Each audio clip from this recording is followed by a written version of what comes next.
When you play the lottery, you're playing for North Carolina. Since 2006, the North Carolina Education Lottery has raised over $11 billion for education. Last year, the lottery raised...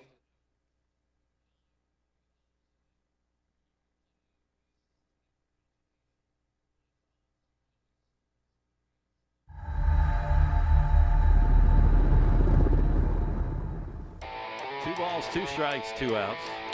This ball hit to left field by DiMartino. Left fielder's not even going to move. Home run to Home Run Hill. And Brian Arndt, ladies and gentlemen, a rocket to the top of Home Run Hill. Career home run number 41 for the sophomore.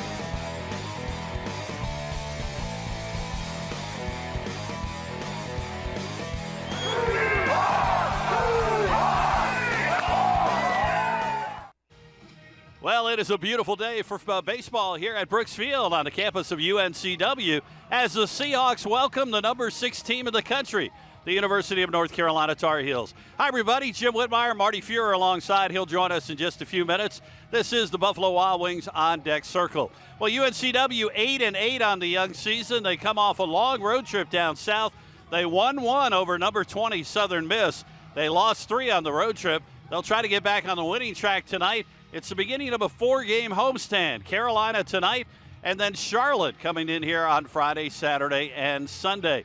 As I mentioned, the Tar Heels are good. Ranked, they were undefeated going into this past weekend. They lost 2 of 3 to Stanford, but they're still ranked number 6 in the country. Their RPI is 13, so this will be a huge win for UNCW if they can get it tonight. Cooper Allen will be on the mound for the Seahawks, and then you'll see a lot of other pitchers, as you normally do, on a Tuesday night. We had a lot of rain and wind yesterday, but it's turned out beautiful. Should be a big crowd, should be a lot of fun. We'll take a break. We'll come back. Our Coach's Corner with head coach Randy Hood is on the way.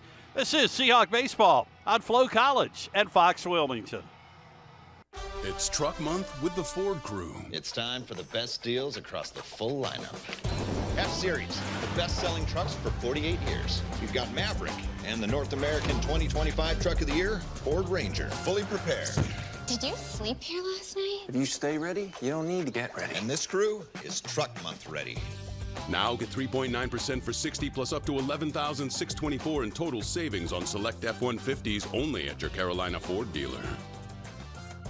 Football there, football there, football everywhere. What? How is that a flag? He landed on him after the sack. That's roughing the passer. Huh. Okay, what if he hit him high? Roughing the passer. And low? Roughing the passer. Well, what if he couldn't stop his body like a human, so he ends up trampling him, and then he's like, oh no, and he tries to go back, and he tramples him some more, and he's like, I'm so sorry, I'm a buffalo. I don't know my strength compared to you. Wait, what? Come on, ref, let the boys play.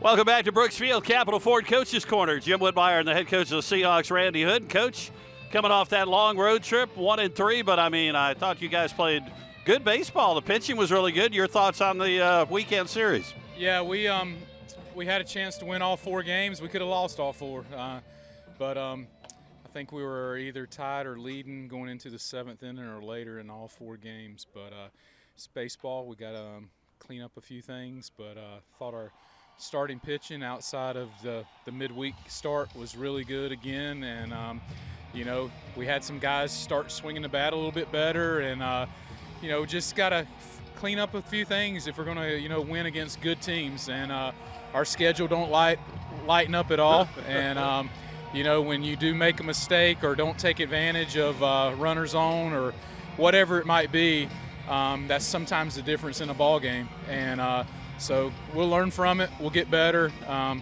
think, I think we're pretty close, and we're going to be all right. Some of the players, I want to mention a couple of players to get your thoughts on them. Bromley Thornton's hitting the ball really well for you right now. He's had some good at-bats. He's had some at-bats where I think he's kind of got a little bit out of his character. Just got to be a little bit more disciplined. But, no, he swung the bat good for us. I thought Kevin Jones was really good. And, Tanner had some pretty solid games as well. We haven't had a chance, you and I, to talk about the hot corner down here, third base, I mean, you guys have been so used to having somebody great there. You put the freshman in, Lucas. He's handled it well, and he's hitting the ball. Yeah, he's done a great job. Trevor, he's actually a sophomore. First year here, came 1 year from junior college, so a sophomore, but he's done a good job for us. Couple situations where just routine-type balls got him in trouble, but for the most part, he's done a good job there, and he's also been swinging the bat and kind of done a good job in the middle of the lineup for us. You mentioned the schedule. It doesn't get any easier, but these are the kind of games you like. This is the beginning of the home-and-home with Carolina. They come in ranked number 6. They have an RPI of 13. Just lost their first 2 games. This team is good. No, very good team, top 5 team in the country, and we'll be challenged again tonight. But these are the type teams that if we're going to make it past the CAA, get through a regional, this is the team you're going to have to beat, and hopefully at the next level. So, we don't shy away from any of it, and I think we're just as talented. You just got to come out here and play and compete.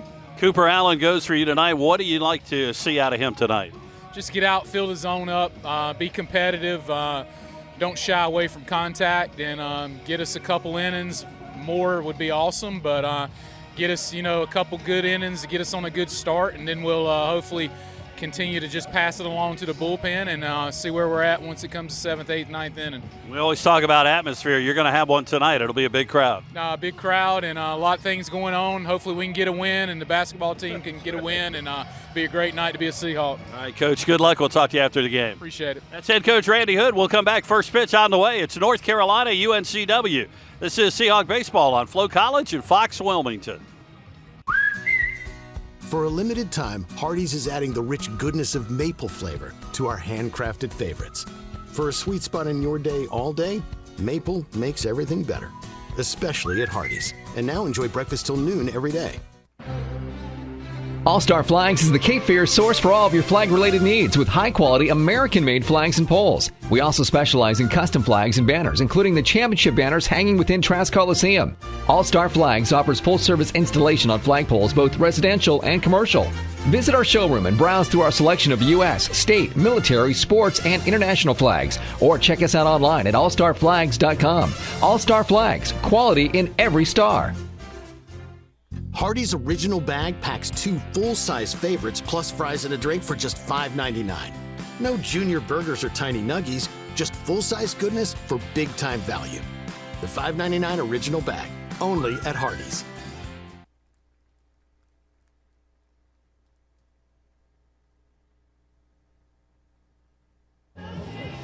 Welcome back to Brooksfield on the campus of UNCW. Jim Woodmeyer, Marty Fuhrer, glad to have you alongside for this big matchup tonight. First of 2, it is UNCW and number 6 North Carolina. And Marty, just heard from Coach Hood about the trip this past weekend. I know you were able to watch some of the games. Solid pitching, just didn't get some hitting they needed to get at times, but come off of that with a big chance tonight against North Carolina. Yeah, the record obviously was not what you wanted to come back with, but they were close. They did a lot of little things, and bottom line, Jim, if you can get that solid pitching, it just puts you in position of victory. Yeah, they've certainly had that. Want to welcome to all of our fans watching, and of course out there right now, you're looking at the field. This is UNCW women's swimming and diving team. Just had the men's swimming and diving teams. They won the CAA championships, so congratulations to them. We're going to have a special first pitch coming up in a second. Junior Cameron Snowden's going to be throwing that out, and we'll tell you more about her. Our O2 Fitness weather report tonight. Gym membership at O2 Fitness means having access to the best equipment, fitness classes, and personal training in North and South Carolina. Become a member today, O2FitnessClubs.com. Beautiful day here after we had a lot of rain yesterday and wind. It was like tropical storm weather. But today, beautiful sunshine, highs in the 70s. Tonight, going to get clear skies with a low of about 47. We do have some light winds, about 5 to 10 miles an hour. Those are supposed to calm down. Man, that's an impressive first pitch from Cameron Snowden, junior swimmer who, by the way, will be competing, as you watch some of the highlights of her swimming, in the NCAA Swimming and Diving Championships for women later this month in Federal Way, Washington. And we're hoping to get her up here in the 3rd inning to chit-chat about that. That's pretty cool. So congratulations to them. That, talk about a powerhouse. Swimming and diving, men's and women's for UNCW. It's unbelievable. They've raised the bar so high, and they keep exceeding it every year. Hampton Inn starting lineups this evening. For all your hotel needs, contact the Hampton Inn University area. Landfall Park, Hampton Inn and Suites. Find us online, hamptoninn.com. For the Tar Heels, they come in with a record of 14-2. They had been undefeated until this past weekend when they lost 2 of 3 in their ACC weekend opener against Stanford. Center fielder Kane Kepley will lead off. Catcher Luke Stevenson will bat second. Then it'll be the third baseman Gavin Gallagher. First baseman Hunter Stokely is the cleanup hitter. Tyson Bass in right field will bat fifth. Alex Madeira will be the shortstop. Then it's Jackson Vandebrake at second. Rom Kellis is the DH. The left fielder tonight is Perry Hargett. Starting pitcher is Cam Padgett. We'll tell you more about him when the Tar Heels take the field defensively. For the Seahawks, now with a record of 8-8 on the season, the shortstop Kevin Jones will lead off, followed by Tanner Thatch at first. Trevor Lucas, the third baseman, will bat third. Then it is Cole Nelson, the DH. Alec DiMartino in right field. Kevin Novobilski will be at second tonight. Bromley Thornton, he has been hitting the ball well in left field, bats seventh. Brian Art catching, and Matt Gillespie is the center fielder and batting ninth. Cooper Allen will get the start. So far this year, 4 appearances. This is his first start. 5 1/3 innings, 5 hits, 5 runs, 4 earned. 5 walks, 7 strikeouts. He's got an ERA of 6.75, and you might have heard Coach Hood say, like to get 1 to 2 good innings out of him. Marty, it's Tuesday. That means usually you're going to see a lot of pitchers. Yeah, and I think obviously this is his first start. You don't want to be passive, especially against this lineup, because this Tar Heel lineup puts the ball in play, and as you can see, the team comparisons, yeah, that's a lot of runs. 126 runs in 16 games, 160 hits. Not too bad. Well, this team last year made the College World Series, and they're on their way again this year if they continue to play like this. Our Reed's Jewelers Diamond Dimensions out here. Visit your local Reed's Jewelers at Independence Mall and Mayfair Town Center. Reed's Jewelers, trusted with life's moments. Right field, left field, 325. Right center and left center at 360. And straightaway center is at 380. And our Carolina Ford dealers umpires tonight. Seahawks, memories are made with good friends off the beaten path. Time to get into a Bill Wild Ford Bronco or Ford Bronco Sport. See your Carolina Ford dealer, proud partner of Seahawk Athletics. We're going to have Donnie Smith behind the plate tonight. Jimmy Paler will be at first, and Michael Parnell will be at third base. A couple other quick things to do before we get ready for our first pitch. There you see the young man who's going to be starting tonight, Cooper Allen. Kennedy's Real Estate CAA report. Tim Kennedy, a UNCW alum, your friendly broker since 1994, providing residential appraisal since 1997. Give him a call, 910-799-1068, or visit KennedyRES.com. Well, nobody has started conference play yet, but looking at standings, Charleston at 9-5, Northeastern 8-5, UNCW at 8-8, Delaware at 7-8. You've got Stony Brook at 6-7. Elon at 6-9, Campbell 6-10, Hofstra 5-9. Monmouth's about to win a game today, so they'll be 5-10. Townsend has lost today to West Virginia. They're now 4-12. William and Mary 4-11, and A&T 3-10. And our Hardee's CAA scoreboard. Hurry on down to Hardee's for the $5.99 original bag. Choice of 2 entrees, small fry, and a drink. Full meal for only $5.99. Other games today, West Virginia has already beaten Townsend 16-5. Monmouth is about to wrap up a huge win over Fairleigh Dickinson. St. John's at Stony Brook, Fairfield at Hofstra, Princeton at William and Mary, Radford is at Elon, Wofford at Charleston, and North Carolina A&T is at NC State. Seahawks will be wearing their home whites today with the teal numerals. UNC, of course, in their Carolina blue uniforms with black numerals. And right now we are going to pause for our national anthem from Brooksfield. National anthem. Veterans in active duty, not in uniform, may salute the flag.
Well, as you would imagine, a very big crowd out here at Brooksfield tonight for this game. First of two between these two teams, as Seahawks will go to Chapel Hill later in the season.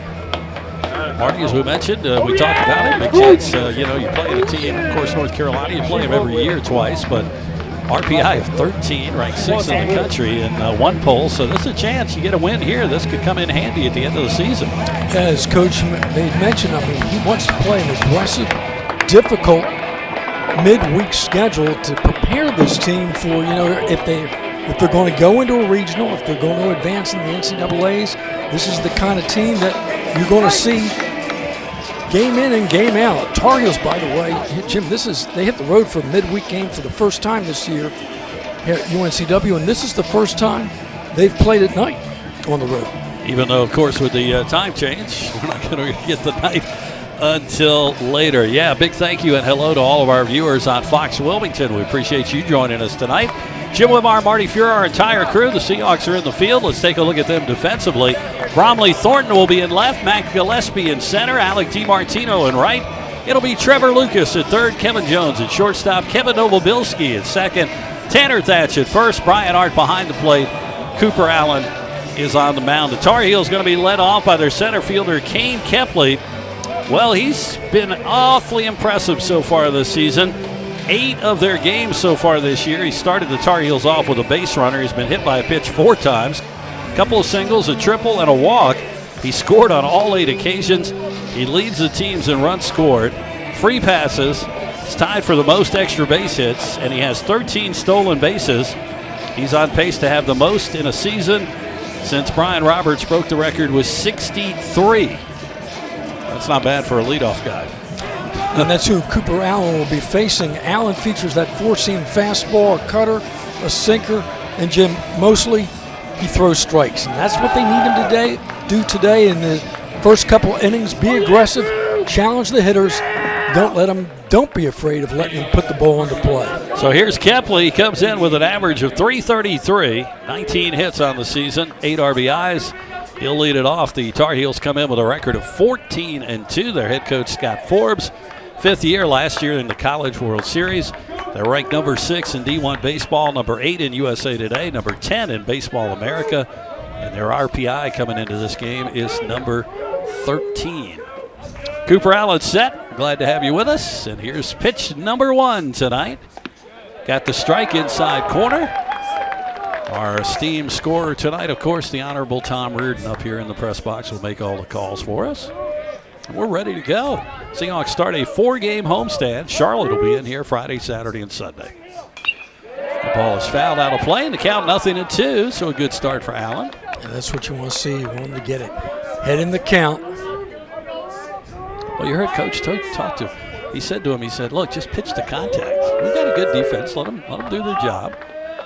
0-2. That's high, 1-2. Tried to get him to chase, and he does not. Tar Heels, as I mentioned, wearing their Carolina blue uniforms. They have black numerals. That fastball top out at about 93. 1-2 is the count.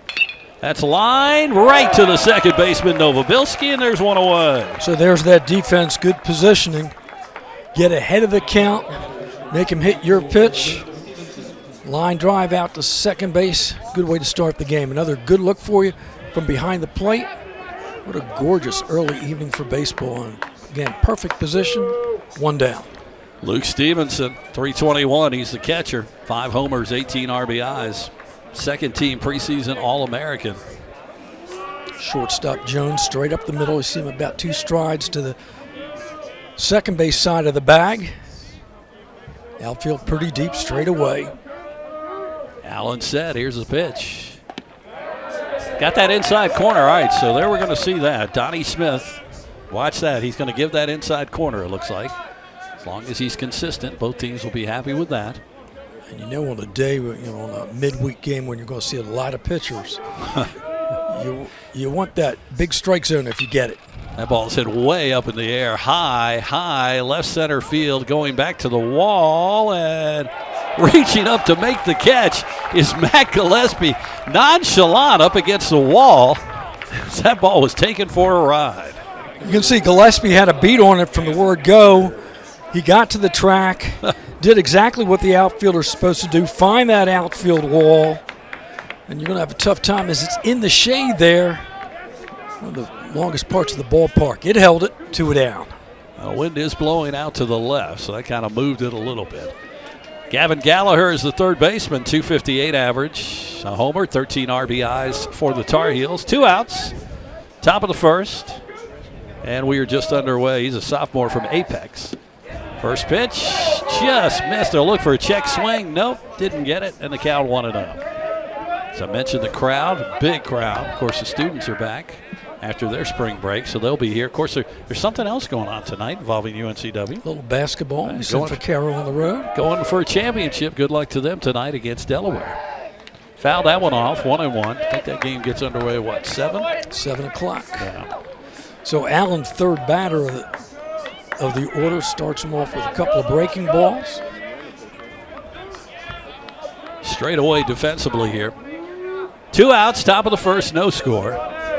Gallagher, if he can get on, Hunter Stokely would be next. That bounces in, and the count is now 1-1, or 2-1, I'm sorry. Home Run Hill is packed tonight, as you would expect. The rockers are almost full. Yeah, they are.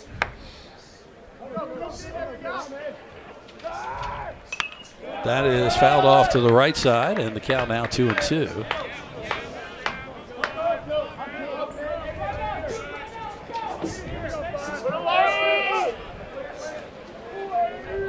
UNCW will play at Chapel Hill on May 13th, near the end of the season. 2-2 with 2 outs. Here's a pitch from Cooper Allen. Just missed. Oh, Arndt tried to frame that. Didn't get it. Full count, 3-2. Let's see if we can get him to chase. Allen will step back up. And the pitch.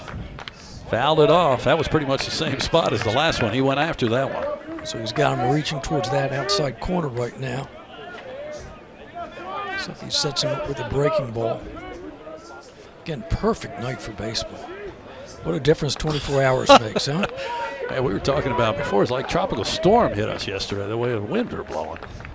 Again, he reaches for it and misses it, 3-2, and winds about 60 miles an hour yesterday. The rain was coming down. It was nuts. And this is where it all changes with the new field, too. If we had had the old field from last year, grass and dirt, it would have been a little different with all that rain we had, which lasted until this morning. 3-2. Bouncing ball foul, third base line, and we will do it again. So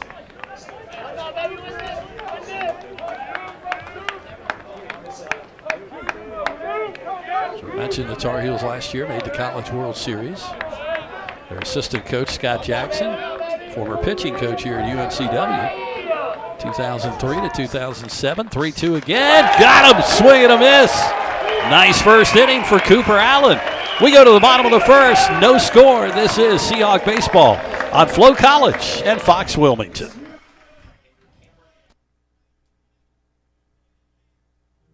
If you're looking for a center console boat with versatility, style, and value, check out Seaboard Boats at Marine Warehouse Center. Seaboard models ranging from 22 foot to 26 foot. The LX series is more than capable of shallow coastal runs, but also adds hardcore offshore fishing. Don't settle for less. Let Marine Warehouse set you up with a Seaboard boat that's powered with a Suzuki-powered outboard. Get yours before they're gone. Visit Marine Warehouse Center on Market Street or marinewarehousecenter.com.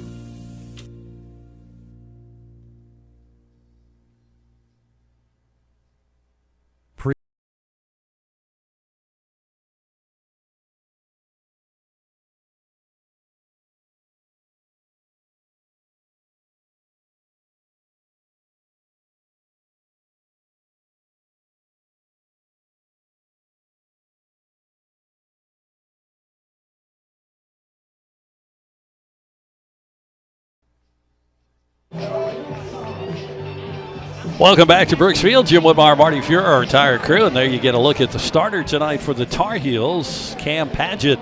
He's a junior. He's 2-0, 4 appearances this year, 11 innings, 9 hits, 3 runs, 3 earned, 2 walks, 7 strikeouts. This will be his first start.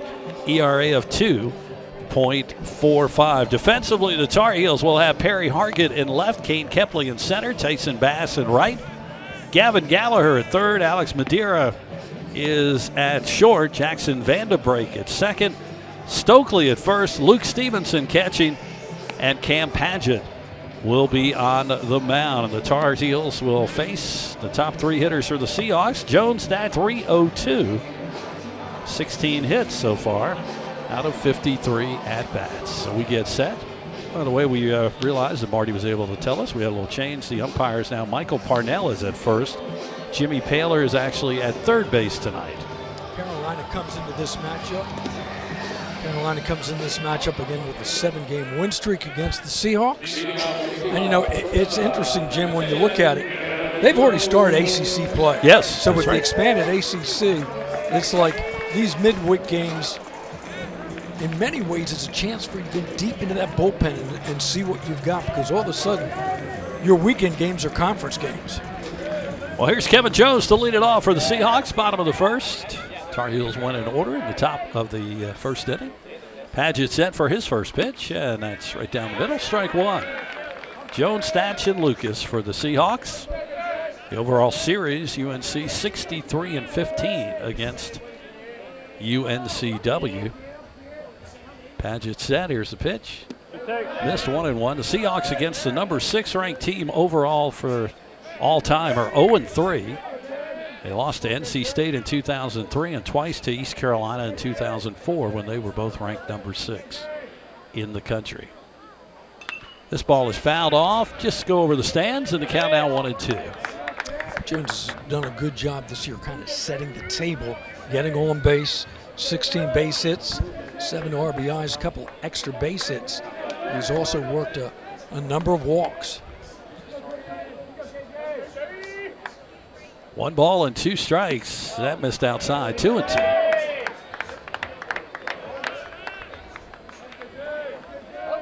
Straight away defensively are the Tar Heels here. The top of the bottom of the first inning.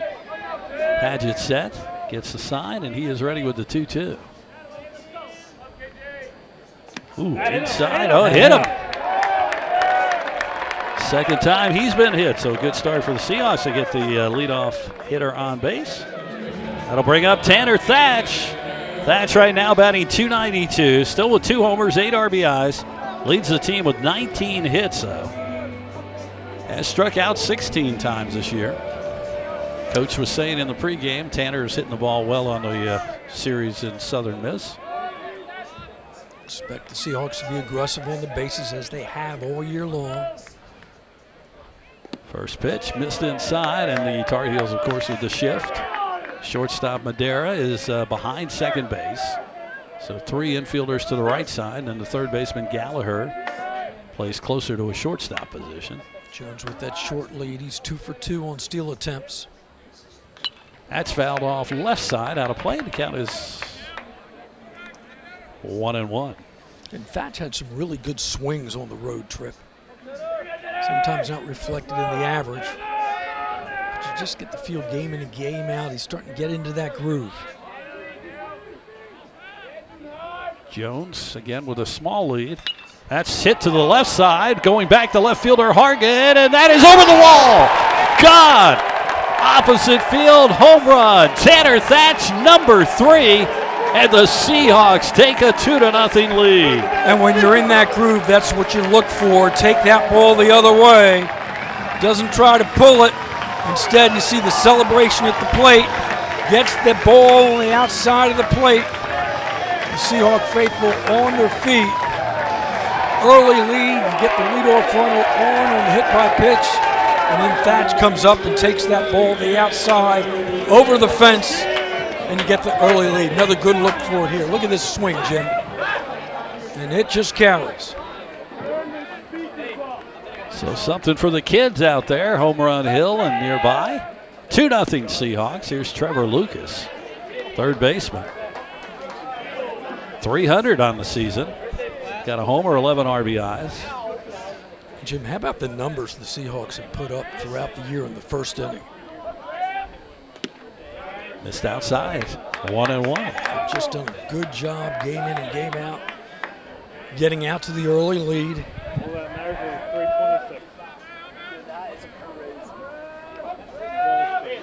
Paget now trying to get back into it here, 2-1. So Thatch with his third home run of the year, 2-0 UNCW here in the bottom of the first. Nobody out yet.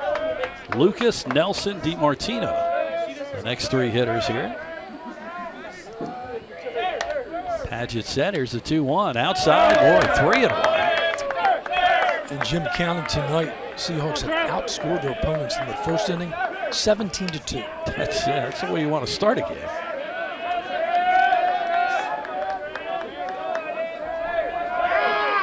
Three balls and a strike. The pitch. That's lined down the left field line. Base hit. Lucas will turn, and he will go to second as the left fielder dropped it. Hargett bobbled it out there. Lucas is on second base. So a walk and a couple extra base hits. Another look at it. Down the line. Got into that corner. It's going to be a double no matter what. You like how aggressive the Seahawks have been at the plate. That'll bring out Bryant Gaines, the pitching coach, already. So the Seahawks, runner on second, nobody out. Cole Nelson will be the DH. He'll bat next, 217 on the season, but he does have a couple of homers. And the Tar Heels are going to get somebody up and throwing immediately. They're not going to waste time here as number 36, Folger Boaz, is starting to throw from Pilot Mountain as the Seahawks are teeing off on Paget. There you see our bullpen camera. Not many places have that, Marty, the bullpen camera. I don't know. I know of one. Boaz a lefty, and now it looks like the meeting over at the mound. And here is Cole Nelson, the DH, with Lucas at second. Nobody out, 2-0 Seahawks, bottom of the first. That's fouled off at the plate, and the count is 0-1. Infield back at the corners. Boaz is working quick, too, down there. He's not wasting time getting ready. You could tell that was an extended visit to the mound just because they had no one up. Lucas again with the lead at second. Here's the pitch. Outside, he chased it, 0-2. Alec DiMartino would be next. So Tanner Thatch, the two-run homer, and then Lucas puts one down the left field line. The left fielder Hargett bobbled it, trying to pick it up. Lucas ends up at second.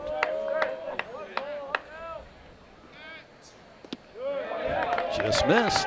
1-2. Takes a good eye to take that pitch. Close-up look at Paget.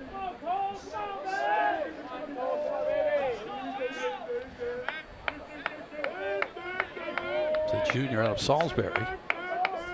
1-2. Ooh, he almost got him to chase there, but he didn't. 2-2. Take a look at the runner, Lucas, at second base. First baseman Stokely way off the line at first. Paget takes a look at Lucas. Here's a 2-2. Oh, he got him, Nelson. Swing and a miss. And there's one out. That'll bring up Alec DiMartino, the right fielder, the junior, batting .281, 3 homers, 10 RBIs. Was the team leader in homers until Thatch just hit his third. So Nelson unable to advance the runner to third. Lucas remains in scoring position at second, but now with one out. Right up the middle, that'll be the second baseman making a nice play. Vanderbrake, he'll throw to first. 2 outs, but the runner does move. Boy, for a second I thought that was going to get through, but a nice play by Vanderbrake.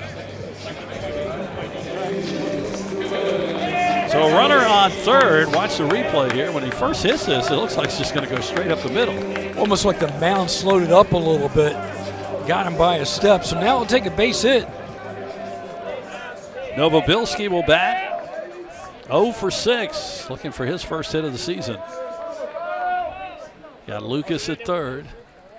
That's down. Got to watch in case the ball gets away from Stevenson, the catcher. 2-0 Seahawks. We're in the bottom of the first inning. Glad to have you with us tonight here on Flo College in Fox, Wilmington.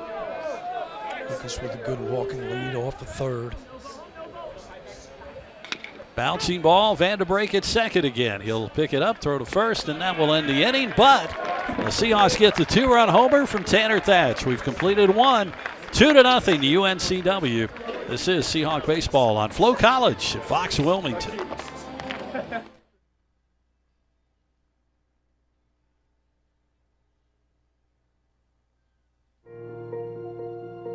Whether it's on day one, in the classroom, on the court, in the field, on the coast, in the community, or at the finish line, Seahawks soar together.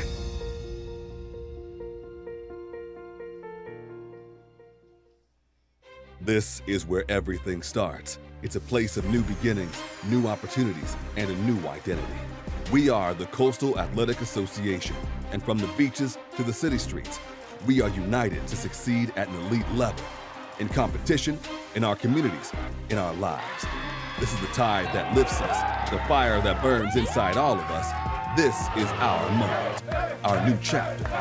We are the CAA, and we are united in excellence.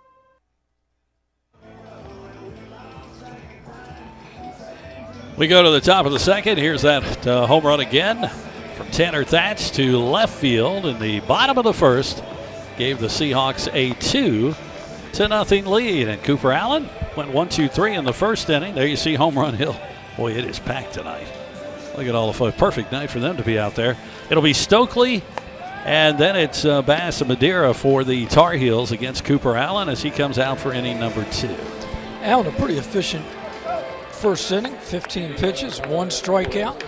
In fact, he got the first 2 batters on about 4 pitches. But exactly what Coach was saying, don't be afraid, especially now that you've got the quick lead. Let him put the ball in play. Trust your defense. Stokely, a big boy, and he is a great hitter. .414 average already, 24 for 58, 5 homers, 20 RBIs. First pitch, swing and a miss from Stokely. See, they go inside right away on the left-handed batter, try to tie him up. 6'3", 241. He's out of Wilson. Graduate student. They went inside again. Well, if it works once, it works twice. Marty, can it work 3 times in a row? 0-2 the count. Look at the second baseman, Bilski. He's literally 4 steps into the outfield. Dead pull. Yep. And he hits that to the right side, but it's out of play. And the count remains 0-2. Shout out our crew tonight. We've got Riley, our executive producer, Jordan, Seth, Nate, and Madeline are on cameras tonight. Richard on graphics and Ryan on replay. Appreciate all their hard work. Madeline's out at center field again, isn't she? It's becoming her home. That ball bounces in the dirt. Count now 1-2. Gillespie about maybe 3 steps in front of that warning track. Straight away and deep to center. Up the middle and moving over to get that is Jones. He'll throw to first, and there's one away. So the shift works perfectly there. 1 out. Here's Tyson Bass. He's a right fielder, 269 average coming into this game. You know, Jim, just how the game has changed. You look out there, you're almost surprised if you don't see some kind of shift for almost every batter. Graduate student from, well, I got to tell you, here's a town in North Carolina I've never heard of. Lucama. You ever heard of Lucama, North Carolina? I've lived here a long time, I got to say. That is a first for me. 1-0. Transferred from North Carolina Wesleyan. He hits this one up in the air. This is in shallow left center, and Jones goes back, makes the play, 2 away. Tell you one thing Allen's done well. He's come inside. Yes, he has. He's jammed the hitters. Here's Alex Madera, the shortstop. Comes in with an average of 344. Well, you heard, if you were with us in the pregame, Coach said he'd like to get 1 to 2 innings out of Al. If he pitches like this, keep him out there. Let him run a little bit more. 2 away, top of the second, 2-0 Seahawks. First pitch inside, ball 1. Third baseman Lucas comes up just in case Madera decides to lay something down here. I think Madera may want to work the count a little bit. It's been a very efficient inning for Allen so far. 1-0 pitch.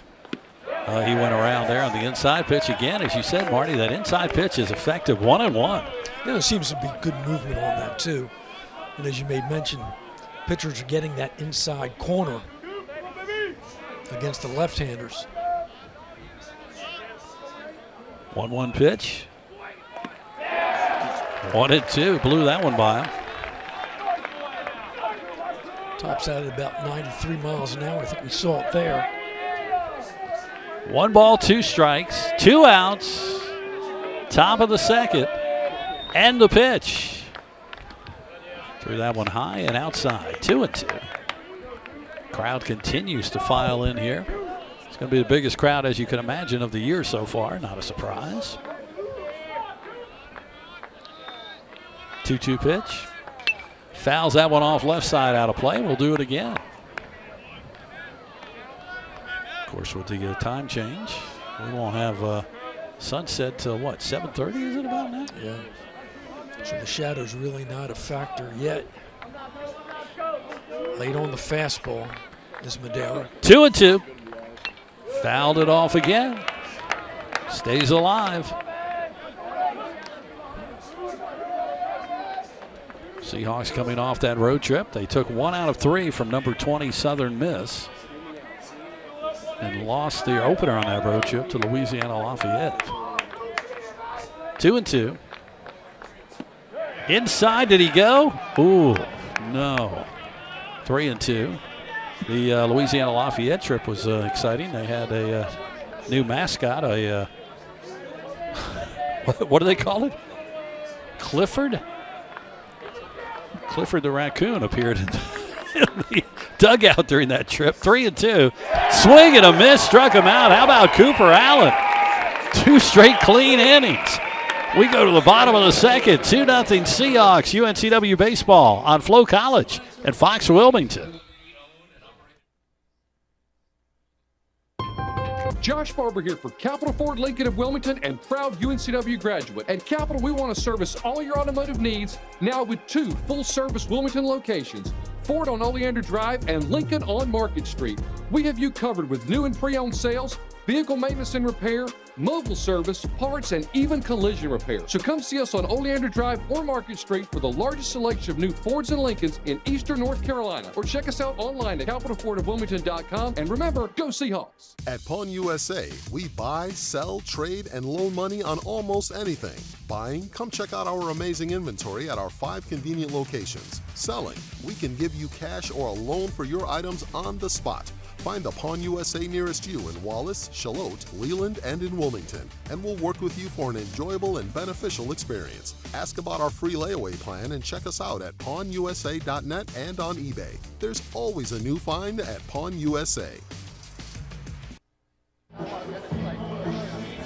Well, a solid 2 innings for Cooper Allen for UNCW. The Seahawks, as we go to the bottom of the second, up 2-0, and Marty couldn't draw it up any better as you take a look at this huge crowd.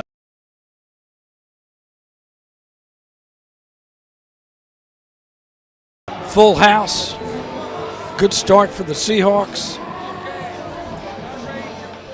It'll be Thornton, Arndt, and Gillespie for UNCW to start the bottom of the second, as Padgett is back out there. They had to get a reliever up early in that first inning when he was struggling, but settled down at the end of the inning, and they'll let him roll for this next inning. Padgett, 22 pitches in that initial inning. Here's Bromley Thornton. as he will lead off. Thornton's been on fire recently. In fact, he has an 8-game hitting streak as he comes into this one. And we are set for the first pitch, and that is a strike. And the count 0-1.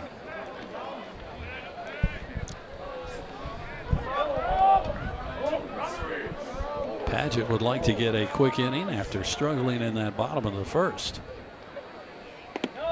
Missed outside, 1-1. As Coach made mention in your pregame conversation, Thornton had some really good at-bats on the road trip, but at the same time, he's got to stay disciplined. Felt a couple of times he got out of what is his comfort zone as far as looking for a good pitch to hit.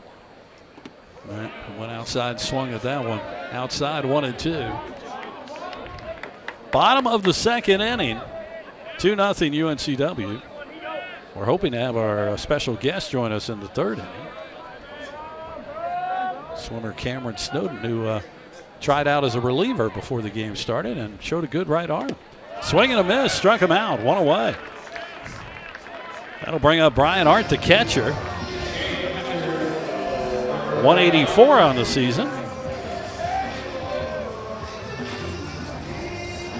And again, we've mentioned it many times. I think one of the folks you've got to give credit on the field to as far as how well this pitching staff has done has been Arndt behind the plate. I believe he caught 3 of the 4 games on the road trip. First pitch is a strike. And you know who, I mean, Zelenka's come in and done a nice job when he's taken over for him, too. What I was disappointed was when he got his at-bats on the road, they didn't play your song. Oh, they didn't play. I'm surprised. You'd think that was part of the carryover. Yeah, I know. Swing and a miss there, 0-2. The Zelenka special. Seahawks again. This is the beginning of a 4-game homestand. Charlotte will be here Friday, Saturday, and Sunday. They just had a pitcher throw a no-hitter this past week. This ball is hit into left center field. Going back is Kepley to the wall, and he makes the catch. That's the second ball, one by the Tar Heels, one by the Seahawks. It's gone right up against the wall, but there are 2 away. Straight away center. Another look for you from our center field camera, and now behind into the shadows. A couple of feet to the left that may have been able to clear. So here's Matt Gillespie, the center fielder. 197 average. Padgett's done a good job this inning getting ahead of the hitters, featuring a lot of first pitch breaking balls. There's another strike, 0-1. Certainly what Scott Forbes wants to see. 2-0 Seahawks. We're in the bottom of the second inning. And Padgett with 2 outs throws that one to the outside, and it's 1-1.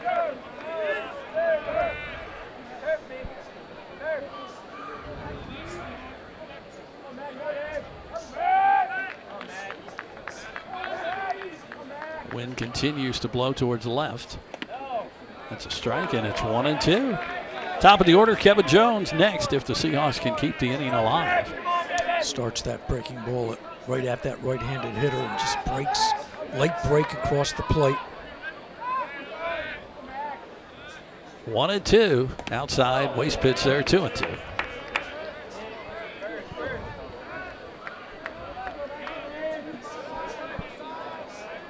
Seahawks got that 2-run homer from Tanner Thatch in the bottom of the first to hold that 2-0 lead. Here's the pitch. Inside, missed. Full count, 3-2.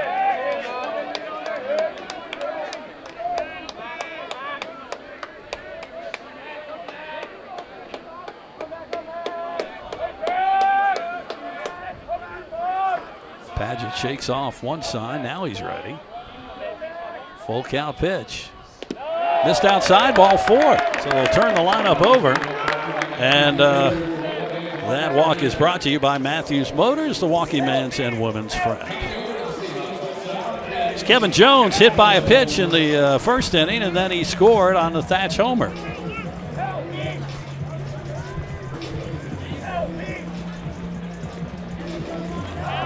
Our guest was here. She'll be joining me in the third inning. Marty's going to get a break. He gets to take a nap. 2-0 2 outs, runner on first, and here's Kevin Jones. And the pitch is high and inside, ball 1. So you got Gillespie at first. He's 0 for 1. Hasn't really run much this year. 1 ball, no strikes, 2 outs. Paget tried to get a clean inning, wasn't able to. That's outside, now 2-0. Now he's lost the zone here. Good job by Gillespie during his at-bat. Worked to count deep after falling behind early. Got the pitch count up a little bit. And now, as you may mention, it's 2-0 against Jones. Keep an eye on Gillespie. This would be an interesting pitch to possibly decide to take off here.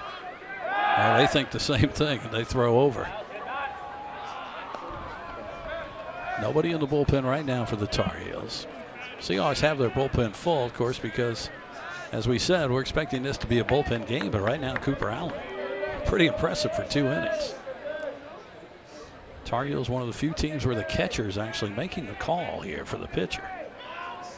Here's the pitch. Bouncing ball. Shortstop Madeira will throw to second. That will end the inning. We have completed 2. It is 2-0 UNCW. Special guest joining us coming up in inning number 3. Marty gets to take a nap. This is Seahawk Baseball on Flow College and Fox Wilmington. Football there. Football there.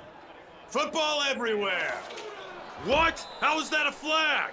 He landed on him after the sack. That's roughing the passer. Huh. Okay, what if he hit him high? Roughing the passer. And low? Roughing the passer. Well, what if he couldn't stop his body like a human, so he ends up trampling him, and then he's like, oh no, and he tries to go back, and he tramples him some more, and he's like, I'm so sorry, I'm a buffalo. I don't know my strength compared to you. Wait, what? Come on, ref, let the boys play.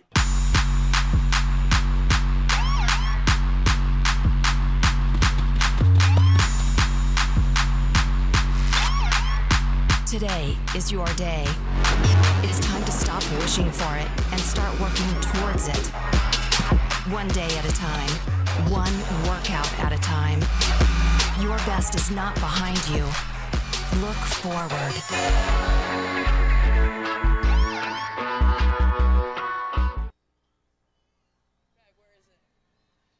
Welcome back to Brooks Field on the campus of UNCW.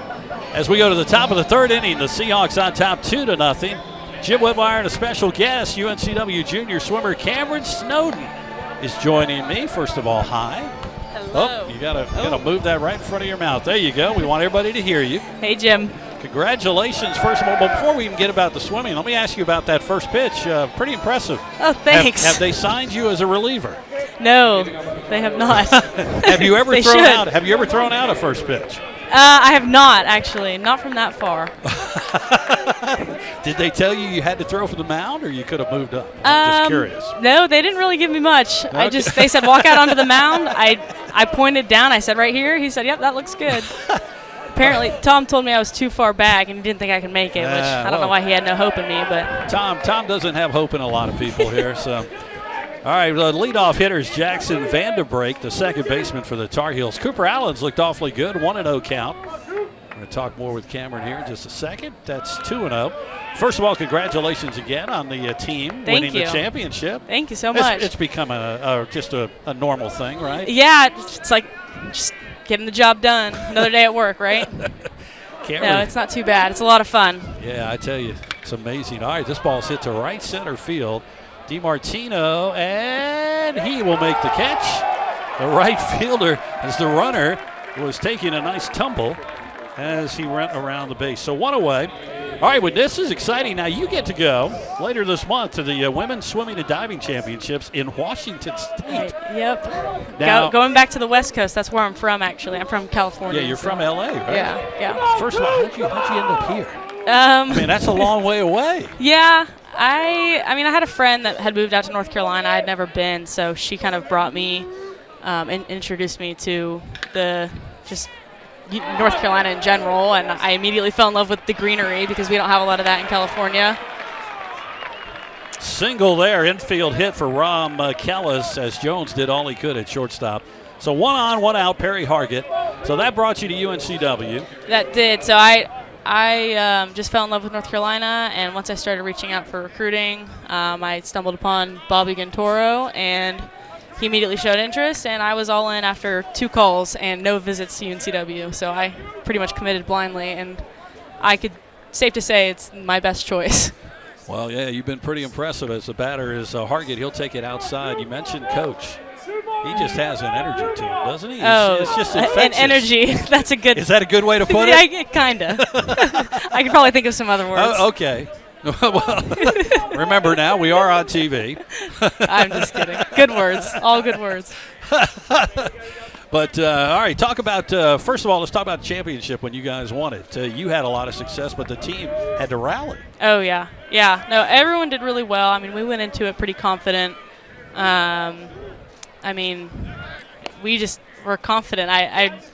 There's not really much else I can say with that. Everyone was, doing what they needed to do and being there for each other on the back end, and it's just a great scene. That is by far my favorite meet, my favorite time, and I love being on that pool deck with everyone. It's just everyone brings a lot of great energy, and that kind of is what helps the flow and the success is everyone's camaraderie, and yeah, it's a great place to be. I really enjoy it, and I think that's what makes us very successful is 1-1 count here to Hargett. Runner out first for the Tar Heels. Make sure the pictures of her much better looking than me. You don't want me on that camera. You look great. Gotta speak to Joy. Thrown over. All right, let's do some bragging. Talk about the medals you won. Oh, geez. Oh, geez. Come on. What did I get? So I don't even know. So many she can't even remember. Do you have a list of them? Sure. Yeah. Sure, oh, now I got to break out the list. Now, according to what I have here, let's see here. Where is it? I got it here somewhere. I think it was 2 gold.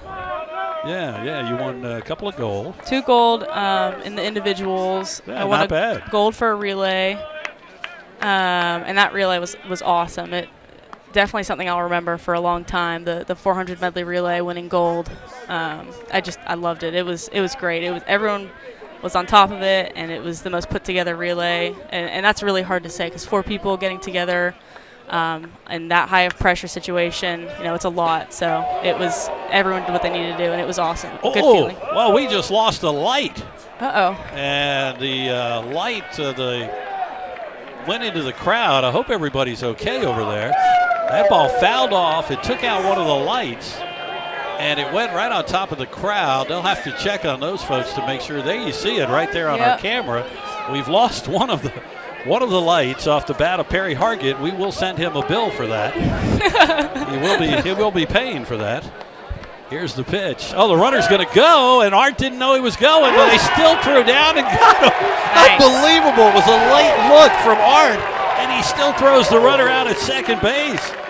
And there are 2 away. All right, so what do you do with the medals now? As you watch the replay here, call this replay. Watch the catcher. Go ahead. Throws down to second. Look at that. Nice tag. Wow. Excellent. What do you do with the medals now? Do you keep these? You walk around campus with them all over your neck You and would say, think, "How you guys right? doing? Nice to see you." Oh no, absolutely not. No, they're kind of just sitting in a drawer right now. I mean, piled up from last year and this year. I told my mom we needed. My parents live out here now, and so I keep them up at their house. Nice. Don't want to keep them at the college house. Too valuable, right? Swing it. Well, he actually didn't even swing. Struck him out. That's going to end the top of the third. All right, we're going to keep you here, Cameron. We got more to talk with you about. All right, sweet. Thanks. Osprey is going overhead, and the Seahawks get out of the inning with no damage. We go to the bottom of the third, 2-0 Seahawks, UNCW baseball on Flow College and Fox Wilmington.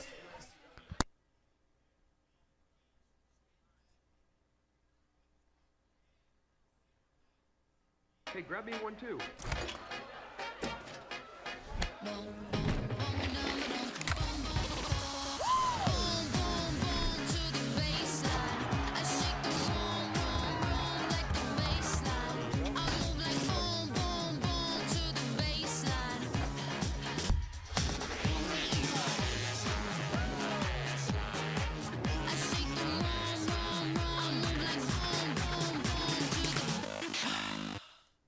People have trusted Reed's Jewelers with their life's moments since 1946. That's because we're family-owned. We treat everyone who walks through our doors or visits our website as a part of our family. We have a beautiful selection of jewelry and watches for any occasion. We offer free shipping and returns, as well as multiple payment options to make sure you find the perfect gift. See why people have trusted Reed's. Welcome back to Brooks Field, campus of UNCW. Seahawks on top by a score of 2-0. We go to the bottom of the third. Junior swimmer Cameron Snowden is with us. She's going to be participating in the NCAA Women's Swimming and Diving Championship. Federal Way, Washington. First Seahawk to compete since 2021. And you're the fourth swimmer to reach the championship meet on the women's side. 7th overall. That's pretty impressive. Yeah, you don't remember how many medals you have, but at least you got that. I'm not good with numbers, Jim. Now, in the championship, I see here, it says you qualified in the 100 butterfly, and you'll also compete in the 50 and 100 freestyle. So is the butterfly like your favorite? Or my favorite? It's not the butterfly. No, it is. It is. It honestly is my favorite. Since being here, it is, for sure. I mean, I like all three of them for different reasons, but fly, I mean, I just found the most success in, so I got an NCAAs with the fly, and then I made the NCAA B cuts and other events, so I'm able to swim those as well. Tanner Thatch will lead off. He hit a 2-run homer his first time up. How about another one here? We'll see. 0-1 is the count. Third homer. Seahawks leading 2-0. Also then Lucas and Nelson. I'm sorry, I keep getting my big head in the way here as Joy's trying to take photos. It's a nice camera Joy has. Very fancy there, isn't it? I tell you. 0-1. That ball is smashed. Center field. There's another hit for Thatch. And he is 2 for 2, and the Seahawks have a runner on with nobody out. All right, so this will be a new experience going out to do this in the Nationals. I mean, do you think nerves will be a problem or no? I mean, it's just like, hey, I'm going out there. Let's have some fun. Yeah, a little bit of both. I think once I get there will be some nerves just being on the big stage for sure, and seeing all the really fast elite swimmers is pretty crazy, and it'll be really fun to watch. And you're expected to win. Yeah. I'm picking you. Lucas hits this one way up in the air. My goodness, a mile. Kane Kepley, the center fielder, makes the catch. There's one away. All right. Do you have, I mean, going out there, is there anything like you're saying to yourself, I'd like to even do another personal record, or just you just want to make sure you swim the best you can? Yeah, well, that's the goal, is swimming the best I can. But looking at the times that are in the meet right now and what it takes to make finals, which is a good goal for me, because with my time 51.78, it puts me at 32nd, and 18 is only 51.2 or 51.1. So I just need to drop a little bit of time, hopefully, to make it back, but we'll see. So that would be the goal. It's reachable. So I've been training for that, and I swim best when I have fun, so I'm just going to go out there and have fun. Hey, that's the key right there. Count is 0-1 on Cole Nelson. Now he struck out his first time. 2-0 Seahawks. We're in the bottom of the third. The pitch outside, 1-1. How much training per day? Right now I'm just doing one practice per day. And that practice lasts 13 hours. Just about. Feels like it. It feels like it. No, just like an hour and a half to 2 hours once a week. Or not once a week. That would be nice. Once a day. Your coach won't allow that, will he? Oh, absolutely not. Now, who goes with you to the meet? They will all go. All the coaches will go. So the whole coaching staff gets to go, which is really exciting. It'll be a party for sure. It's good to have them all there. So it'll be me and the rest of the coaching staff, which is going to be fun. Nice. 1-2 the count now on Cole Nelson. Again, Thatch stands at first with one out here in the bottom of the third. The pitch we just missed. Now, since it is out west and you're originally from that area, family going to be able to go? I mean, you said your parents have moved here, but do you have other family members? Yeah. So my family's going to go that lives here. They're all going to travel with me. And then I've got a cousin that has some kids that are also swimmers, and they've been following me along all throughout college, and they live in San Francisco, California, so they're going to make the trip out and come see me. They're really excited. Well, I'm excited to see them, too. Yeah, it's been a while. Cool. This ball, a kid popped way up in the air. The catcher, Stevenson, does he have a play? No. Oh, it goes and hits one of the rocking chairs. And out of play, 2-2. Dangerous game. Not like swimming, nice and relaxed. Yeah. Right? just laid back, just get in the pool and go.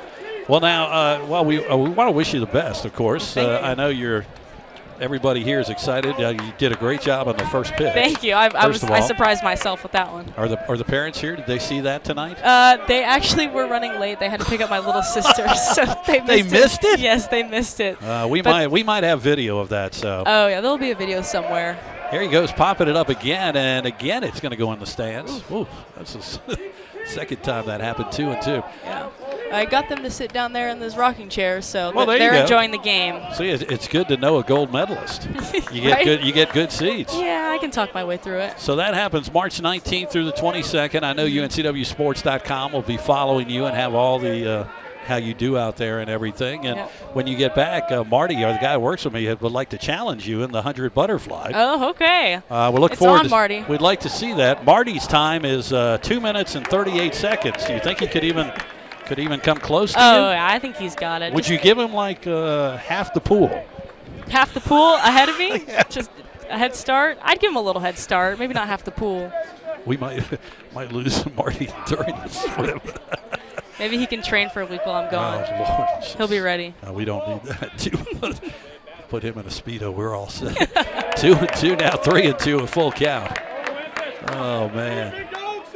So then after that, we got one more year, right, here? I do. I've got one more year. Well, I don't know with all this COVID stuff. I'm still trying to figure out if you get extra years yeah, still. no. That, I think, stops this year, actually. Okay, so you got one more year coming back. You have to defend the championship. That's the plan. Well, the way the program is going, it's just unbelievable. Yeah, it is really exciting to be a part of, for sure. I'm having a lot of fun. A lot of fun. For you folks that are on campus now, when you want to meet Cameron, she'll be the one walking around with the 8 medals around her neck. We're going to find them all for her. She's got them in a drawer somewhere. We got to get we got to get a picture. That'd be a good picture on the website. That little bouncing ball. This will be the shortstop. Over to second for one. Over to first. Didn't get him. Well, let's see if the Tar Heels want to challenge. I don't think so. I think they're going to be safe at first with a fielder's choice. Sometimes the first baseman will tell his coach he wants to go for a replay. So it'll be a fielder's choice for Nelson. That's going to bring up DiMartino with 2 away now. Here in the bottom of the third, 2-0. Cameron Snowden again will compete. It's coming up March 19th through the 22nd. Federal Way, Washington, NCAA Women's Swimming and Diving Championship. As we said, UNCWSports.com. You can follow her. Yeah, they ought to take a picture of you for you with all the medals. All right, well, let's do it. You can wear some of them, too. Take a picture together. That'd be yeah. I don't know what I could win a medal for. You're doing awesome. Maybe eating. That might be it. I have a good chance of winning something there. 2-0. Oh, come on. Listen to this. Yeah, you probably, I don't even want to ask you how many calories you eat per day. You probably eat like 12,000 calories. I got to double what I burn. Favorite food? That's a good question. Maybe Please sushi. Don't say kale. Hell no. Sorry. That's a great response. I love it. Sorry. No, you're fine. That was great. That ball is bounced to the second baseman. Vanderbrake will throw to first, and that will end the inning. Well, congratulations. Best of luck. We're going to follow you and go out there. Awesome. I know you'll represent UNCW well, and again, congrats on all the success. And thank you so much. Next time, bring all the medals. We want to see them. All right, I'll bring them next time. And Marty will be waiting for you. We're going to do it in a kiddie pool. Kiddie so pool. I hope you sounds don't good. mind. Oh, that sounds perfect to me. Best of luck, Cameron. Thank you so much for Thank you. coming on. We appreciate it. Seahawks up 2-0. We go to the top of the fourth. This is Seahawk Baseball on Flow College and Fox Wilmington. Hi, I'm Dr. Chad Fortune with Wilmington Health Orthopedic and Sports Medicine. Excited to be on the UNCW campus today to talk to you about this week's Medical Minute. Shoulder injuries are extremely common in sports, recreational, and job-related activities. These injuries can range from chronic overuse injuries to traumatic injuries like shoulder separations, dislocations, and even rotator cuff tears.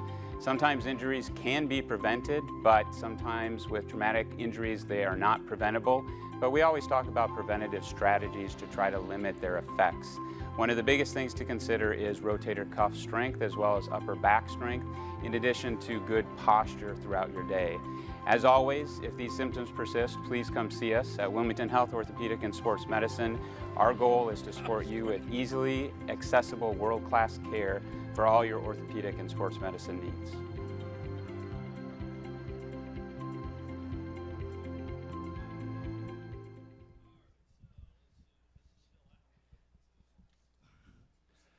Welcome back to Brooks Field. Jim Whitmire, Marty Fuhrer is back with us. Our big thank you to Cameron Snowden, and best of luck to her at the Women in Swimming and Diving Championships. Marty, great representation there for UNCW. I was about to say, great example of a student athlete, and it's always fascinating to hear what brings someone to a campus. Isn't that you know interesting? What I mean? It's like everyone thinks it's a friend, you know. It's a friend. It's the ocean, you know. She was sold. And it's a solid program. So Cooper Allen still out there as we go to the top of the fourth. It'll face the top of the order, Kepley, Stevenson, and Gallagher. So 2-0, UNCW. Second time through the lineup now. 2-3-0 for the Seahawks. UNC with single base hit. That ball is hit way up in the air. Foul, right side, out of play, and the count is now 1-1. So let's see. When I was gone, you broke a light. Yeah, You almost broke a rocker. You know. I'm trying my best. I've always wondered if that would happen here. I hadn't seen that before out here, but yeah, I'm sure it has happened. I've never seen it. But yeah, we lost the light. Oh, that ball is hit way up in the air, center field. Gillespie moves over, makes the catch, one away. So early on, fly balls are dying in center field, like warning track distance. But again, good job trusting the defense. Yeah. Getting ahead of the count. Just what Coach Hood wanted him to do. Well, this young man, Luke Stevenson, took one all the way to the wall in right center field his first time. As he'll come up, one out, top of the fourth, 2-0 Seahawks. More and more people continue to come in here. Can't wait to hear the final attendance. This is a huge crowd. Look at Home Run Hill. It's one of the biggest crowds I've seen out there. Boy, he hammers that one towards center field, and that is gone. Well, that time he got a hold of it. Stevenson takes it right center field, his 6th home run of the year. It is 2-1. Good look at the Tar Heel faithful here in Wilmington today. Stevenson, you could just tell, sounded good off the bat. Good swing, look for you from our center field camera.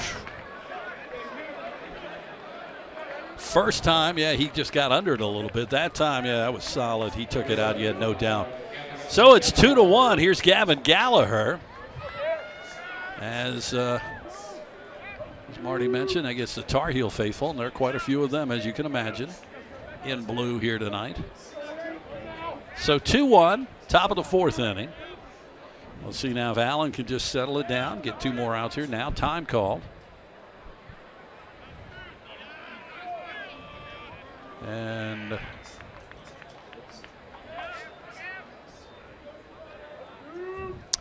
we're set now. Umpire warning the pitcher to make eye contact when the batter gets in. First pitch is a strike from Cooper Allen. You did miss our official scorer's response as soon as that ball left the ballpark when he said bring Cameron back. I mean, did he? Oh, yeah. That'll be fine with me. Tell her we have a nice dish of kale waiting for her here. Nothing in Marty, are you a fan of kale? I can't spell kale.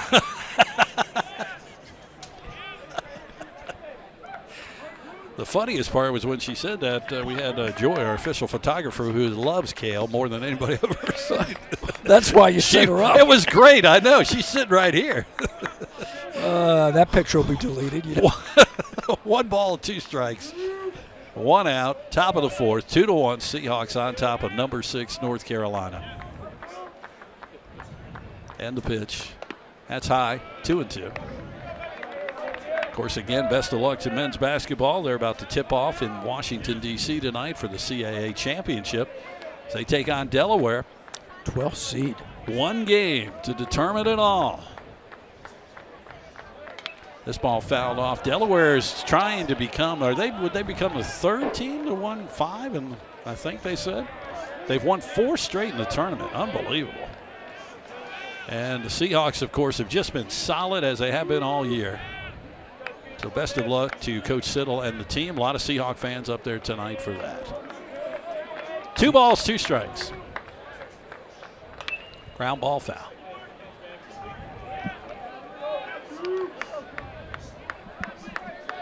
So I mentioned the Seahawks will stay home. Charlotte comes in here Friday, Saturday, and Sunday. As I mentioned, they had a pitcher last week threw a no-hitter. Yeah, this is going to be a challenging weekend series. 2-2.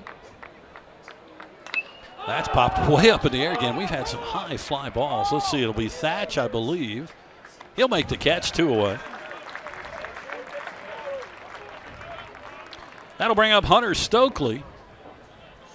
Another big bat coming up here. I want to see Allen get through this. Stokely grounded out his first time. And the shift, of course, moves. First time he hit it right to Jones, who is normally shortstop but is playing behind the bag. And Lucas, the third baseman, is literally in the normal shortstop position. Yep. And now I think we're going to have a pitching change. Yeah, they're going to make the move here. They got the lefty warming up, and Randy Hood says, Cooper, you've done a great job. We're going to make a move here. So it's a Pepsi pitching change. Pepsi, a proud partner of the Seahawks. We will take a break as Baker Cox will get set to come in for UNCW. 2-1 Seahawks. This is Seahawk Baseball on Flo College and Fox Wilmington.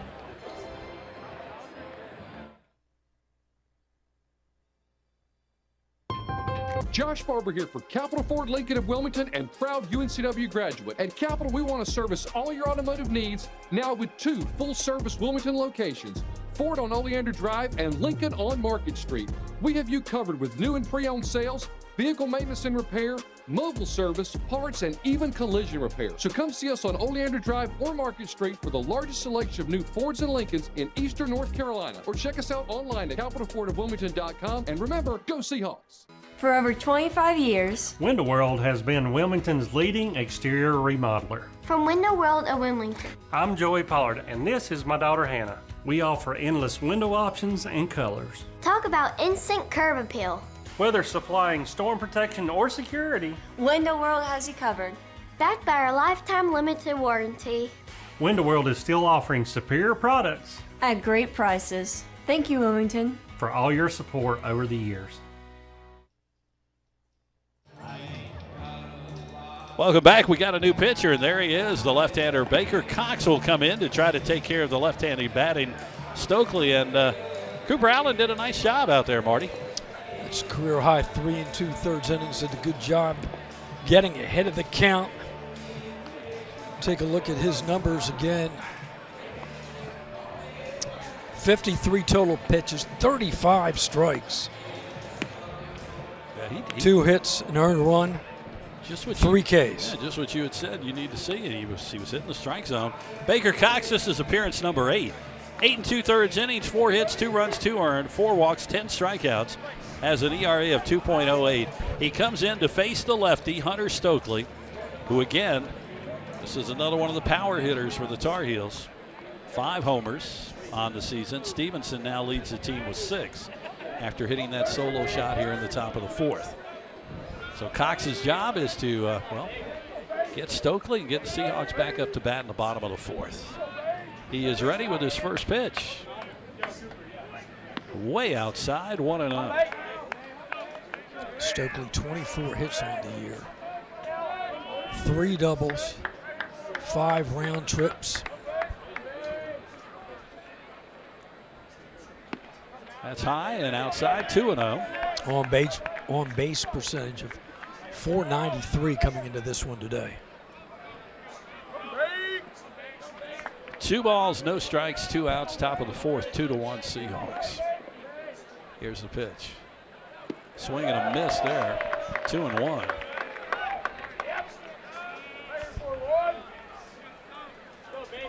You see the picture? We played that clock again, if you don't know, is the pitch clock. They have 20 seconds to get that pitch on Throw. Swing and a miss, 2-2. Got way ahead of that breaking ball. Nice comeback here from Cox after he was behind 2-0. Time is called, and again, umpire is saying you got to make eye contact.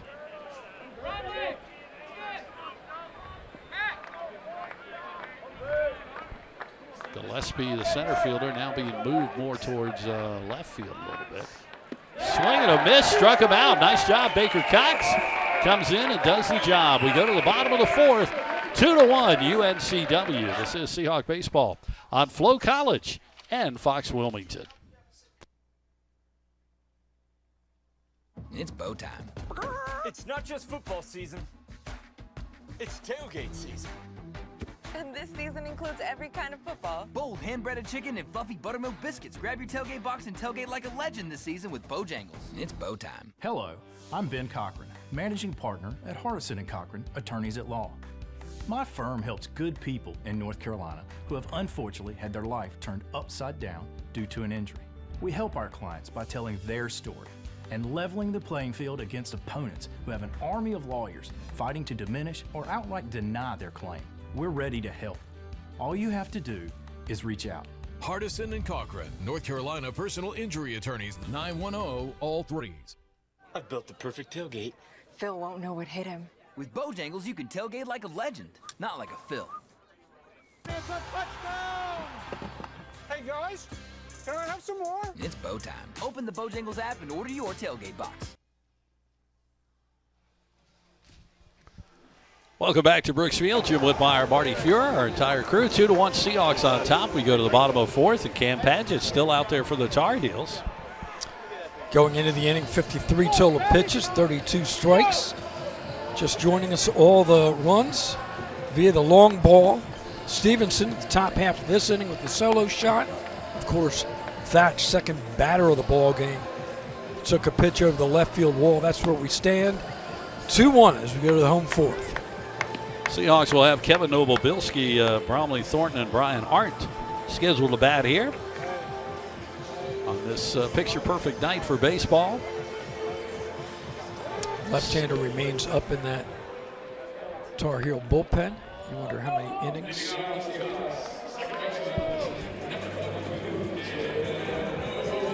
Padgett will go today.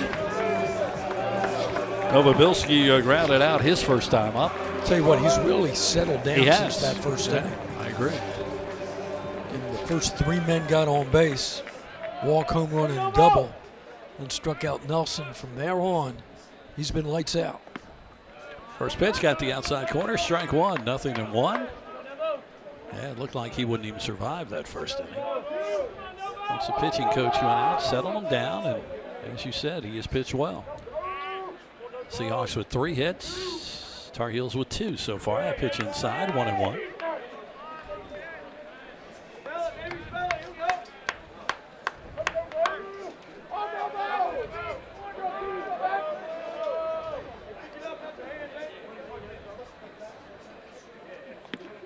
Missed outside. 2-1 now the count. It's that pitch just off the corner. Seahawks have to lay off of him, get him into the bullpen. Padgett set 2-1, and that's fouled off 2-2. For the Tar Heels after this game, this upcoming weekend, they will be back in the ACC at Louisville for 3 games, Friday, Saturday, and Sunday. Boaz, who was up earlier in the first inning, is back up for the Tar Heels. The bullpen down the left field line. 2-2. Little grounder, shortstop Madero in the hole. Long throw, bounces it in, and got him. Nice scoop at first base. Stokely did the job there, yeah. 1 away. Stokely with the extension and the scoop. Another look at it for you. In the hole, sets. And you know, that's another subtle thing about the AstroTurf. It allows those fielders to really set that back foot before they make a throw. There's Bromley Thornton, who struck out his first time. That's a strike, 0-1. Bottom of the fourth, 2-1, Seahawks on top. Courtesy of Tanner Thatch, 2-run homer in the bottom of the first inning. That's a little foul tip. 0-2 into the glove. Thornton struck out on that breaking ball away just off the plate his first time up. See if they go back to that pitch with Pageant ahead 0-2. Fouls this one off right side, and that'll go out of play. Well, maybe not. Actually, it goes into the stands. And there you see all the fans that jumped up to try to make the play. I tell you, it's not an empty seat. No. A lot of folks down the bullpen, out on the hill. Just a great atmosphere for college baseball. Bounce that one in, 1-2. Brian Arndt on deck for the Seahawks.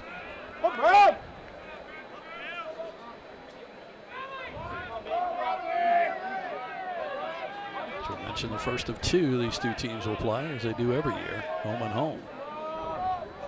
In May, the Seahawks will be up in Chapel Hill. Swing and a miss, got Thornton again. Second time he struck him out, 2 away. I say the Tar Heels' visit here last year was rained out. So they haven't been back to Wilmington in a couple of seasons. Brian Arndt flew out center field his first time. 2 outs here. Third baseman Gallagher comes in. Swing and a miss. 0-1.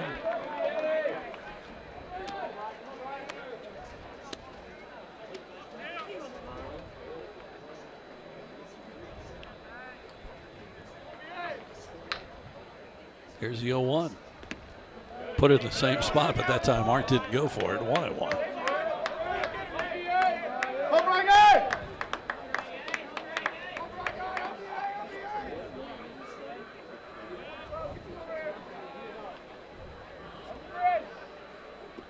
Did he go? Check swing? No.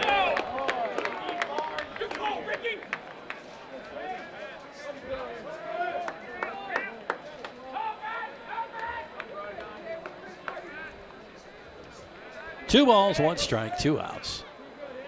Paget again gets a sign from his catcher Stevenson. He is ready. Missed outside, 3-1. Gillespie on deck for the Seahawks.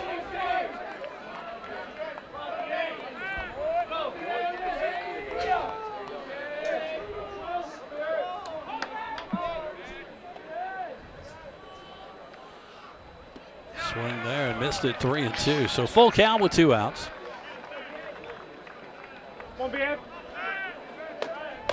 Top of the 5th inning. Tar Heels will have Bass, Madeira, and Vanderbrake scheduled to bat. 2-1. Paget trying to finish his 4th inning of work. Missed, ball 4. So there is a walk brought to you by Matthews Motors, the walking man's and women's friend. That'll bring up Matt Gillespie with 1 on and 2 outs. Gillespie walked his first time up. Pageant, as you mentioned, entered the game with a 2.45 ERA. It's now his 15th inning on the young season. Wonder if he's starting to tire a little bit. Art takes a small lead off first. Gillespie right side fouls that one out of play. And the count 0-1. Look at the crowd just standing against the wall too there, Marty, as he's got a shot. It's a great crowd. Of course, as we mentioned, the students are back from their spring break, so a lot of them are out here tonight. 0-1. Way outside, 1-1.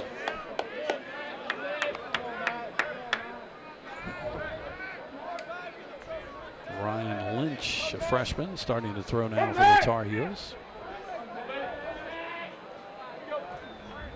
Paget takes a look at the runner at first. 1-1 pitch.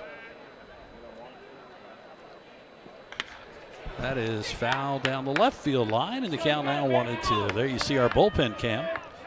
So you got Lynch and Boaz both throwing down there for the Tar Heels.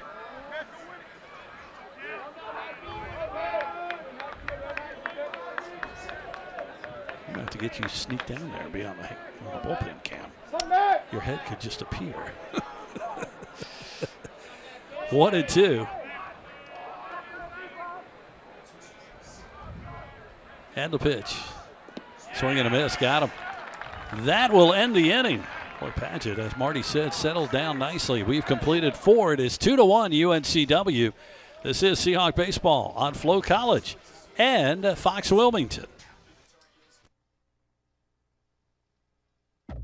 Kennedy's Real Estate Service is your local company for all your residential, brokerage, management, and appraisal needs in the Wilmington and New Hanover County area. Tim is not only a UNCW alumni, he has been your friendly broker since 1994 and providing residential appraisals since 1997. Give him a call, 910-799-1068, or visit him on the web at kennedyres.com.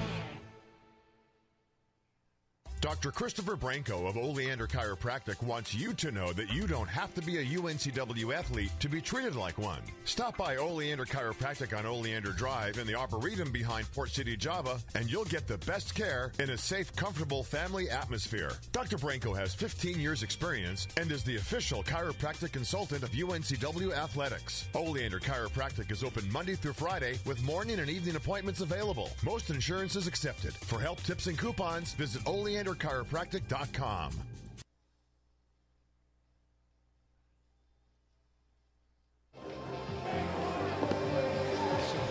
Back at Brooks Field, 2-1. We go to the top of the 5th inning. UNCW on top of the Tar Heels. Again, shout out our crew tonight. Riley Nance, our executive producer director. We've got Richard on graphics, Ryan on replay. Jordan, Seth, Nate, and Madeline are on camera tonight, so we appreciate all their hard work for us. Good look behind first baseman Thatch.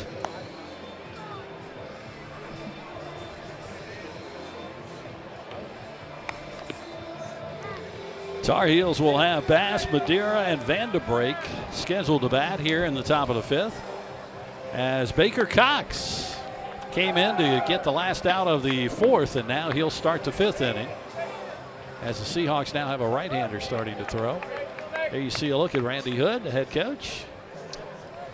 Again, he's got to be thrilled with the outing of Allen. There's the bullpen, and that is number 30, Aubrey Smith, is throwing now for UNCW in the bullpen. Here's Tyson Bass. Popped out to the shortstop, first time up. 2-1 Seahawks. We're in the top of the 5th inning. It's been a good game.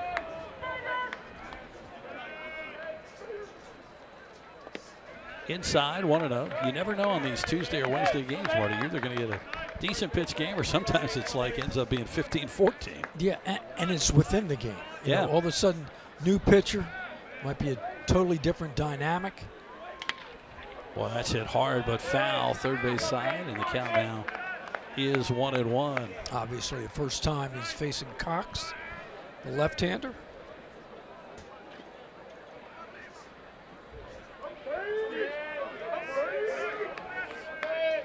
The wind is totally calmed down right now. Fouls that one off right side. The count now 1-2. Well, that was a prediction tonight. They said it would calm the winds, and they have, as Marty said. The flags are pretty much limp right now. Center field. Cox looking for his second straight strikeout here. Let's see if he can get it. 1-2. Ooh, inside, 2-2. Elevates a little bit, see if he can move him off the plate. Set up this 2-2 pitch.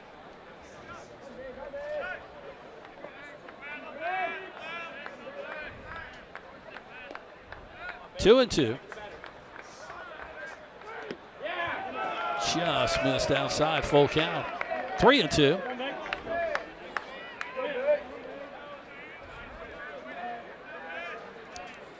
Cox went full in the first batter he faced last inning.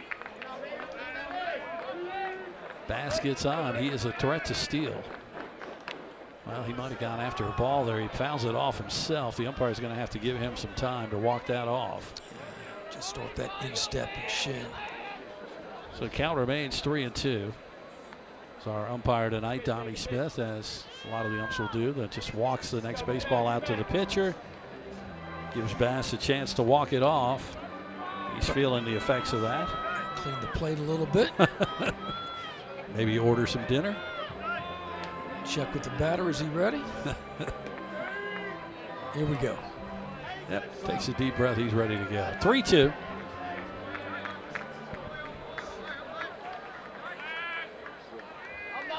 And he'll step back in. And the umpire tells Baker Cox, let's go.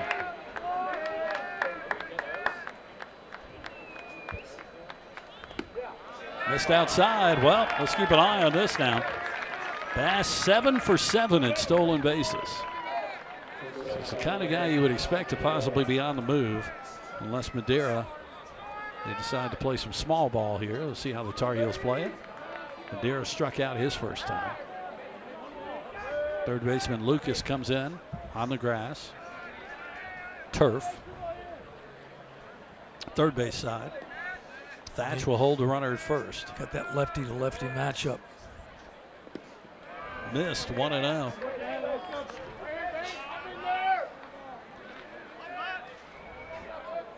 So Cooper Allen went 3 2/3 for the Seahawks, left with the lead. Cox came in. 1-0. That's a strike, 1-1. Outfield plays Madeira about 2 steps to hit the other way.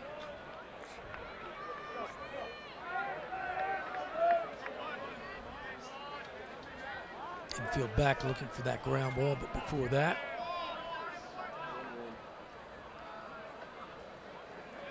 And we're going to get a violation, so the count now should be 2-1.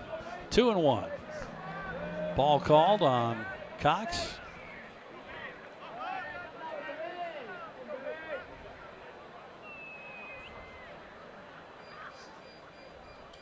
The pitch. There's a strike, 2-2.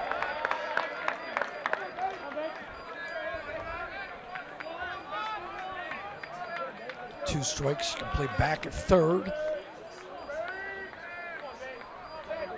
Again, the runner at first is Bass. Keep an eye on him here with the count 2-2. A little throw over, he'll dive back in. Just a casual throw over from Baker Cox. And the count remains 2-2. Top of the 5th inning, 2-1, Seahawks on top. All the runs have been scored via the home run.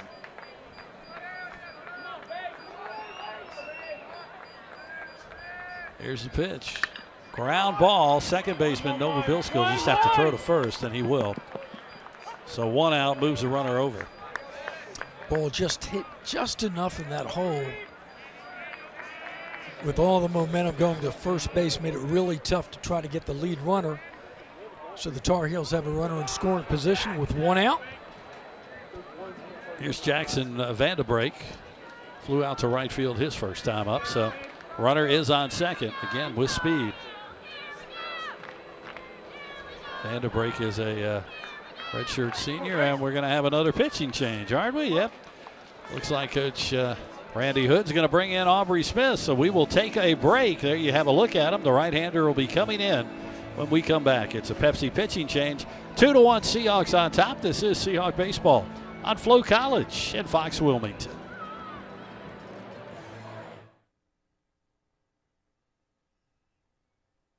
If you're looking for a flats boat, Marine Warehouse Center has it. Spider boats are the fastest growing, most affordable brand of flats boats on the market. Flats boats and skinny water fishing shouldn't be only available to those with deep pockets. Every Spider boat comes with a 10-year limited hull warranty. Marine Warehouse has Spider boats packed to the brim with features to accommodate everyone and powered with Yamaha outboards. Visit Marine Warehouse Center on Market Street or marinewarehousecenter.com.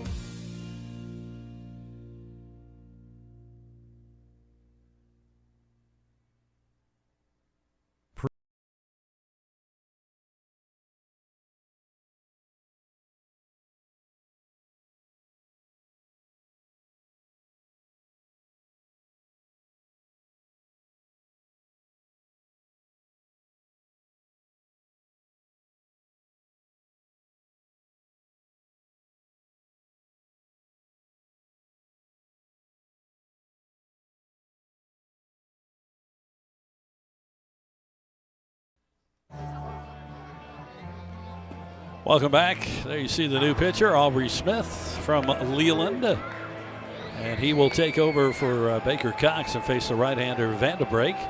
His job, runner on second, one out, trying to get the Tar Heels out without giving up that tying run.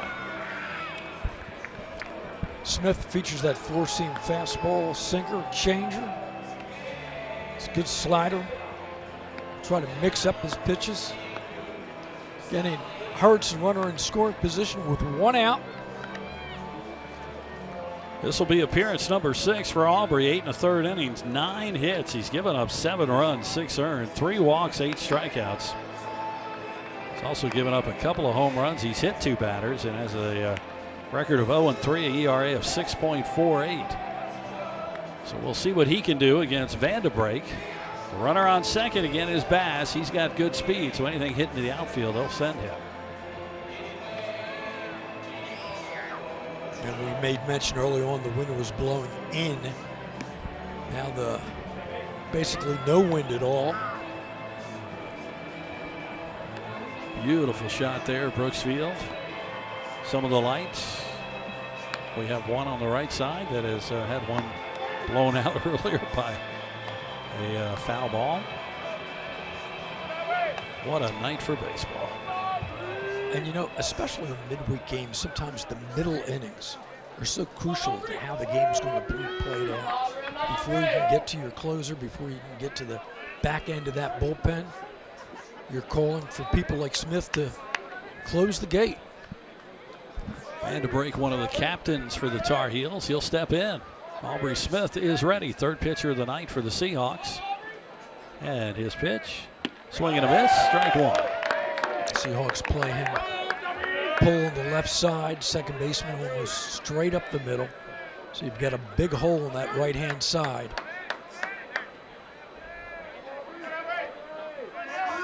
Now the batter is going to call time.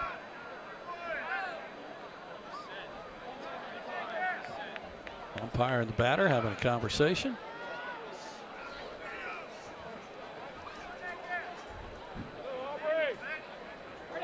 It's umpire's job. They want to keep this game moving.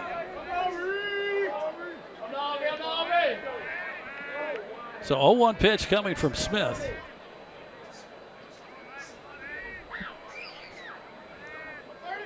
Here's the pitch. That's low, 1-1. Good look from our third base camera. You see the second baseman about 2 strides from the bag. Bass wearing that oven mitt on his left hand. Trying to keep Bass as close as possible. Runner moving. Here's a throw down, and they did not get him. Just got the hand in there. Good running lead, as you can see from that center field camera. He was off on the pitch. Got that big jump. Seahawk dugout asking the third baseman should they go to replay, and he was saying no. And look Here's at a it look. for you here. Great angle here.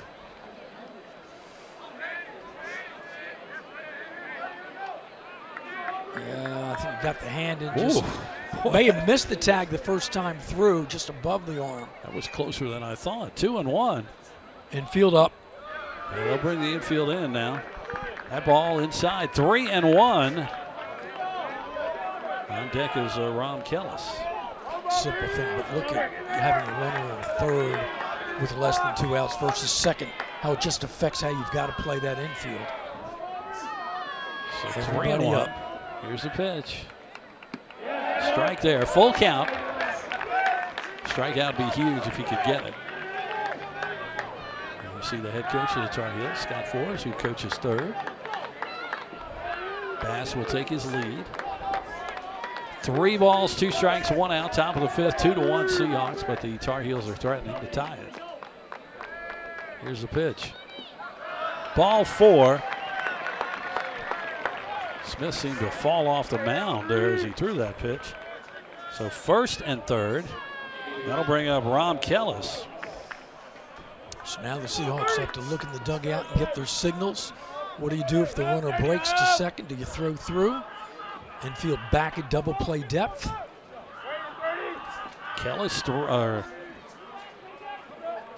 Vanderbrake is 2 for 2 on stolen bases. Especially against this Tar Heel lineup, you want to avoid against any kind of big inning. And the pitch. Bounced it in. Again, Art has to make the play. 1-0.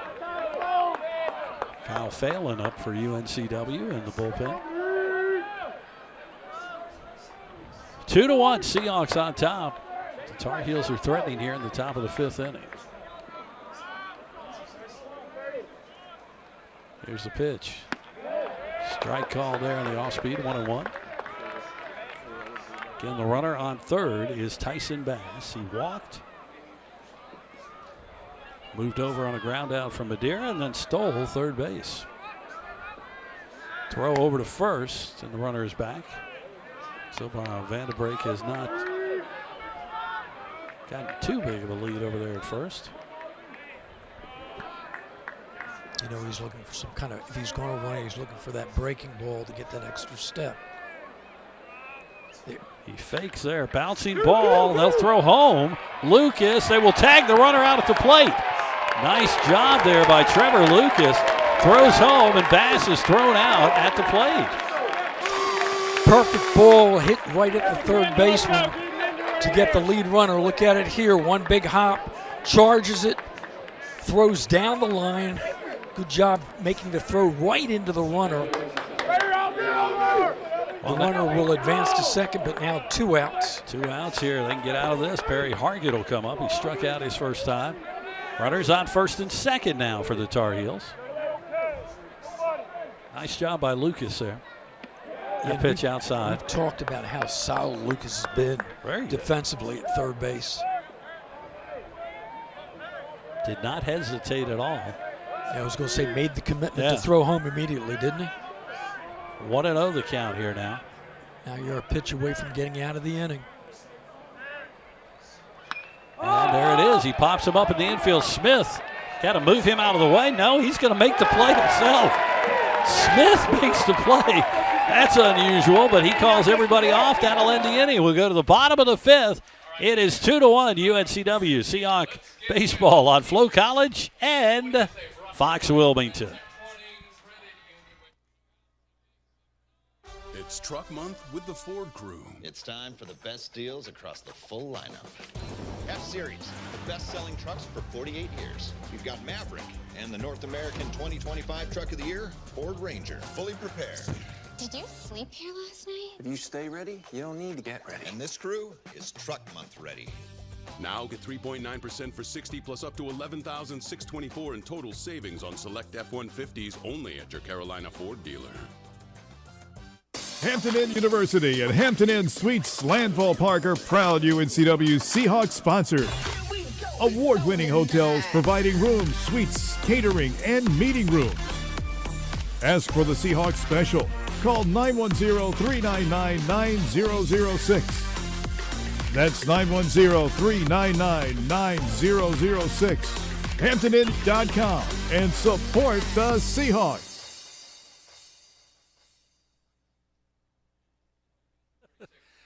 Welcome back to Brooksfield on the campus of UNCW. Jim Whitmire, Marty Fuhrer. There you see the crowd tonight. Huge crowd, 2-1 Seahawks on top.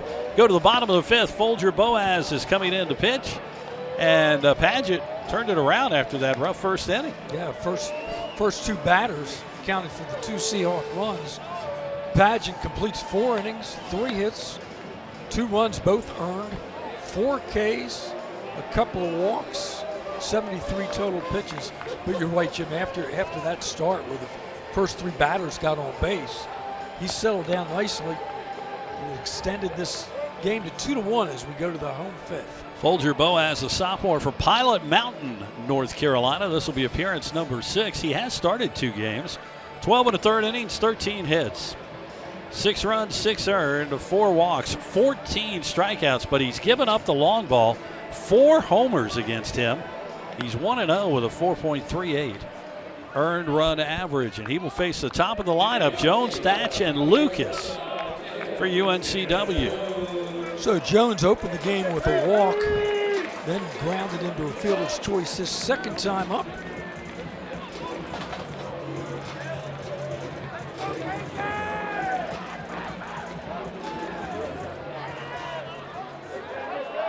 Boaz said, here's his first pitch here in the bottom of the 5th. And that is hit hard left field, out of play. Men's basketball underway up in D.C. It's the championship of the CAA. First half, Seahawks up 20-10 on Delaware. 8 minutes to go in the first half.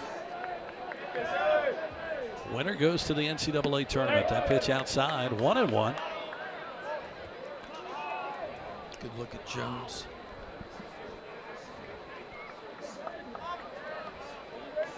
One pitch. Outside again, 2-1. And he's been part of that new look left side of the infield.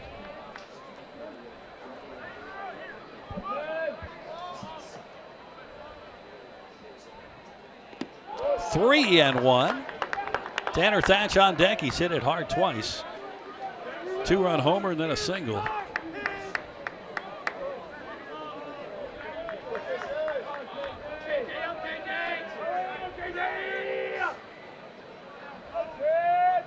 Three-one pitch. That's hit way up in the air and foul, out of play. That'll get behind the stands. Full count.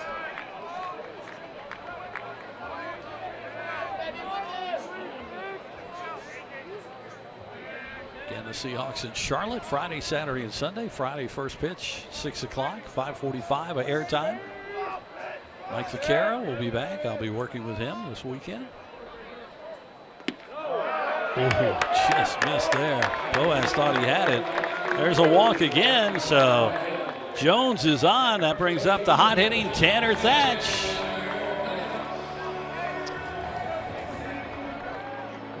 So lefty on lefty here. So with that 2-1 homer, Tanner now has 153 all-time RBIs. That's 8th all-time at UNCW. Bouncing ball. Oh, nice play by Stokely at first. He'll step on the bag. Runner will move to second. Boy, Thatch hit it hard again, didn't he? Boy, if that gets past Stokely, that goes into the corner. And it may be a case where Jones gets a chance to score. First pitch, squares on it. Totally extended. Makes the shore out at first. The Seahawks have a runner in scoring position with less than 2 outs at second. Good speed with Jones there. Here's Lucas. Lucas has 1 for 2 on the night. And the pitch. Got away from the catcher. Jones will move to third. So much like we saw at the top of the inning, now a runner on third with less than 2 out.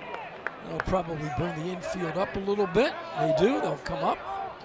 Boy, that always adds some, maybe 20%, 20 points to your batting average with that infield in. It's a wild pitch on Boaz. 1-0 the count. Jones stands at third, and the infield, as Marty said, is in, trying to cut down that run at home. And again, good speed with Jones at third. Again, it bounces away, but that time the catcher, Stevenson, kept it in front of him. 2-0. Way out there, And you know, it's with the infield up, sometimes that little bloop over, over the infield that's usually an out falls in cleanly. Cole Nelson on deck for the Seahawks, trying to extend the lead here. That's outside, 3-0.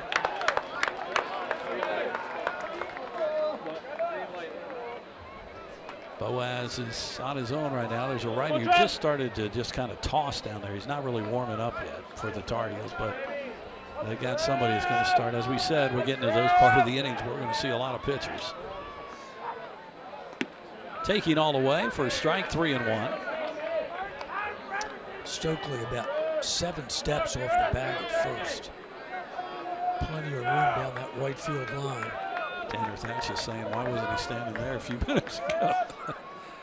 Oh, swing and a miss outside. He might have swung at ball 4. 3-2. Lucas got to put this in play. Get this run home from third.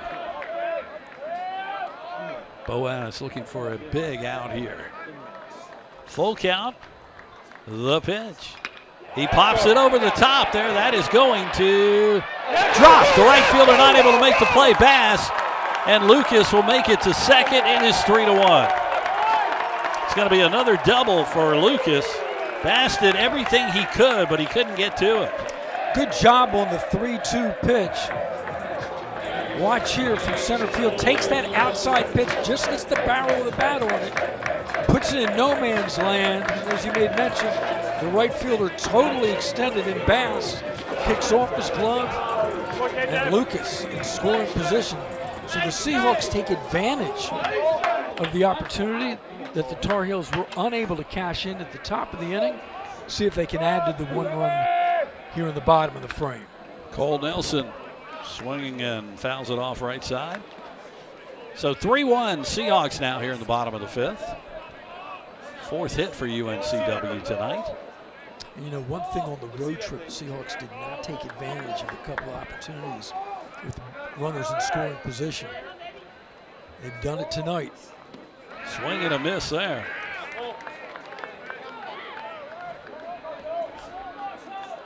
There you see the Tar Heel bullpen. It's number 53.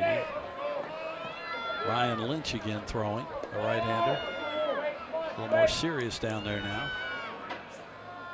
Inside, did that hit him? It did. They're going to have to send the runner back to second. That's the second hit batsman of the game, is Jones. Open the game with the walk. So here's DiMartino now. He's a right-hander. They're going to send, not a surprise here. Stevenson's going to be sent out to talk to the pitcher. I have a feeling they're going to get Lynch in here in a second. They just want to waste it. Here comes the move, and we're going to get a new pitcher for North Carolina. This is not a surprise. You got a righty on righty coming up, so we'll take a break. We're in the bottom of the 5th, 3-1 UNCW. This is Seahawk Baseball on Flow College and Fox Wilmington.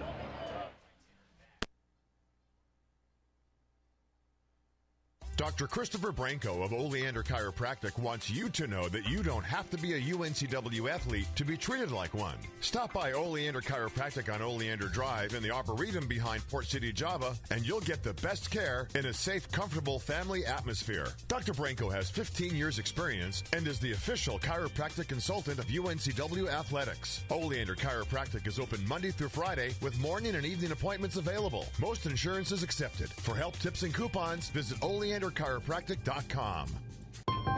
Josh Barber here for Capital Ford Lincoln of Wilmington and proud UNCW graduate. At Capital, we want to service all your automotive needs now with 2 full-service Wilmington locations, Ford on Oleander Drive and Lincoln on Market Street.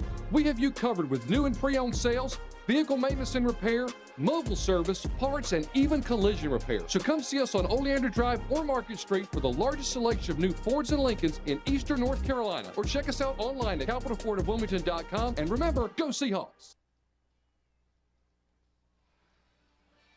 Welcome back to Brooks Field. Jim Whitmire along with Marty Fuhrer, and we've got a new pitcher. There he is, the freshman from Moorestown, New Jersey for the Tar Heels. This is Ryan Lynch. He's got some good numbers early in the season. 7th appearance, 11 innings, 7 hits, 5 runs, only 1 earned, 5 walks, but he's had 19 strikeouts. Here's the problem, though. He's a little wild at times. 3 wild pitches, 3 hit batters. He's got a 1-0 record, a .82 ERA.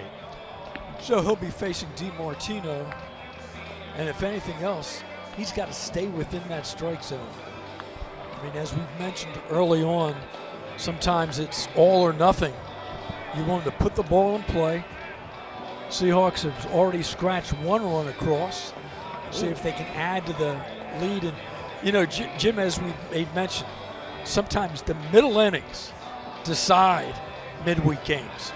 I agree, and the Seahawks got out of the inning with the Tar Heels. Their relievers did the job, and now it's up to Lynch to come in here.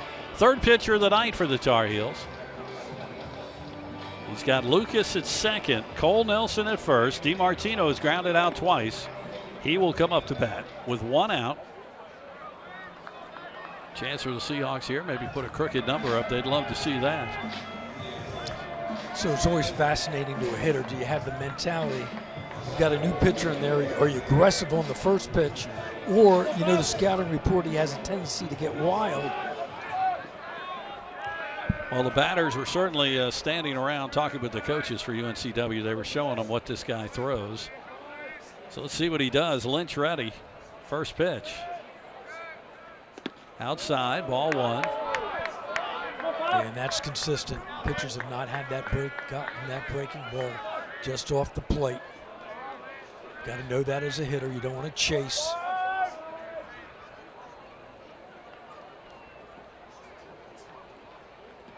chased again, 2-0. Interesting count here. Again, he's 2-0. You know he's wild. Do you make him throw a strike? Or as a batter, you're sitting on that fastball? Yeah, I think if you get your pitch, swing, but otherwise, yeah. Make him throw a strike here. And he doesn't. 3-0. On deck is Kevin Novobilski. Well, no. Yeah, I want to make sure that's him. 3-1, UNCW. Chance to get some more here. That's a strike, 3-1. DiMartino, you're still looking for your pitch. You're ahead of the count. DiMartino has some pop in that bat. Again, the wind has died down completely. Oh, called strike 2 as DiMartino had already thrown his bat. Started down towards first. He looks at the umpire and says, apologies, my fault. 3-2. As Lynch trying to recover from a 3-0 count. So now DiMartino, if it's even close, he better be swinging. The umpire might be calling it. Strike 3 call to DiMartino now is saying something to the umpire. 2 away. And here's Kevin Novobilski. You see the frustration heading into the dugout. Well, once you do that with your throwing your bat, if it's even close, you better be swinging. Yeah, little fastballs on the corner. So here's Novobilski. Now it takes a hit. Ooh, or he might get hit. 1-0 inside there. We told you Lynch has been wild. Novobilski 0 for 2. 3-1. Seahawks. Now Lucas, your runner on second, wants to make sure he gets a good jump on the any ball hit. 2 outs. You can see there on your screen. Gets the good walking lead. Now he'll take another steps on the pitch. Fouled it off, 2-1. Matthew Matthias. Well, fans not happy with one of the fans out there did not make the play. Matthias is throwing in the bullpen for the Tar Heels. Tell you what, when it's a big crowd, the expectations are high for everybody, right? I know, they work them. 2 balls and a strike here. Lynch centers a pitch. Right back at Lynch. Oh, what a nice grab. He'll underhand it to first and throw out Novobilski. My goodness gracious, that'll end the 5th. We go to the 6th, 3-1, UNCW. This is Seahawk Baseball on Flow College and Fox Wilmington. For a limited time, Hardee's is adding the rich goodness of maple flavor to our handcrafted favorites. For a sweet spot in your day all day, maple makes everything better, especially at Hardee's. And now enjoy breakfast till noon every day.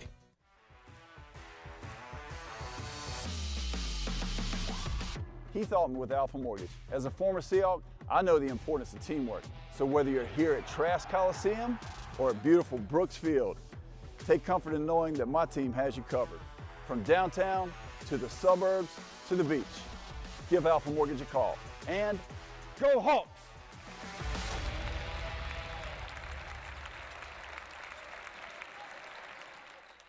Hardee's Original Bag packs 2 full-size favorites plus fries and a drink for just $5.99. No junior burgers or tiny nuggies, just full-size goodness for big-time value. The $5.99 Original Bag, only at Hardee's. Welcome back. You take a look at the Seahawk dugout. What a play by the pitcher for Carolina. That was Ryan Lynch on that last play. That grounder was hit hard right at him. He just put his glove down and was able to snag it, throw the runner out at first. Aubrey Smith back out. Top of the 6th inning, he'll face the top of the lineup. Kepley, then Stevenson and Gallagher. There again, you get a look at some of the crowd here tonight. Big, big crowd. One of the, well, the biggest this year, of course. Seahawks have a little action. Left-hander up in the bullpen. So let's see if Smith can do the job. Third pitcher of the night, Cooper Allen started. Then it was Baker Cox. And then it was Aubrey Smith. Kyle Phelan is in the bullpen.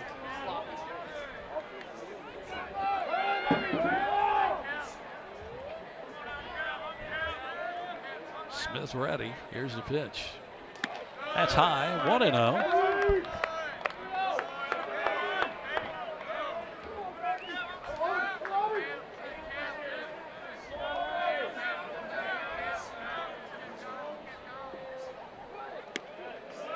Strike out the inside corner, and the count now 1-1.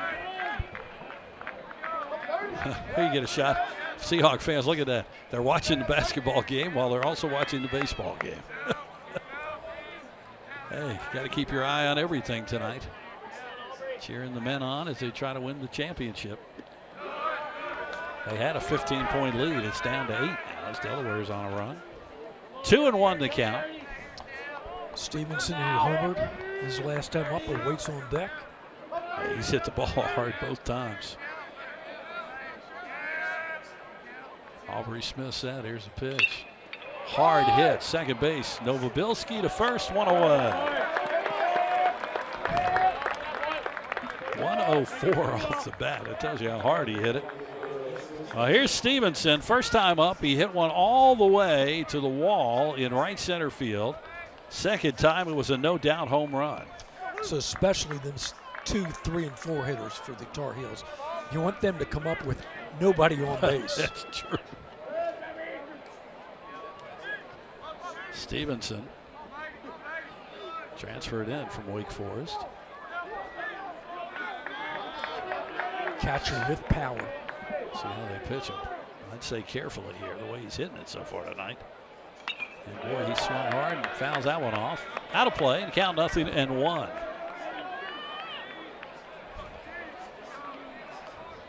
Three to 1, UNCW on top of number 6 North Carolina. We're in the top of the 6th inning.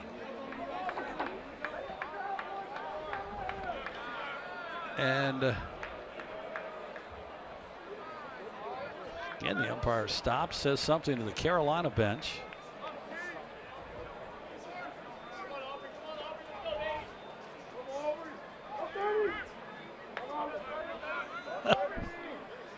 He's not able, he's third base umpire's in charge of the pitch clock, and he's struggling with it. Just got it going. 0-1 the count. Swing and a miss, 0-2.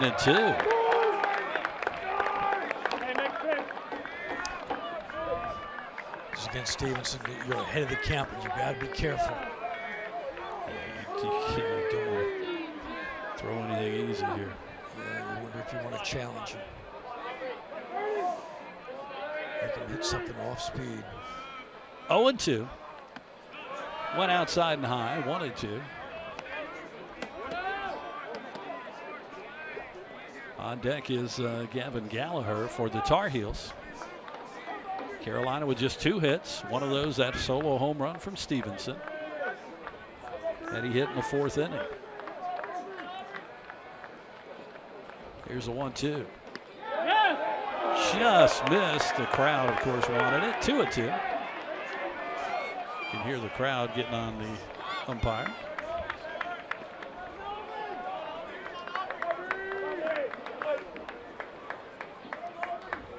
Smith takes a look again at the electronic device, gets his sign, and he is ready. 2-2. Fouled it off, and we'll do it again.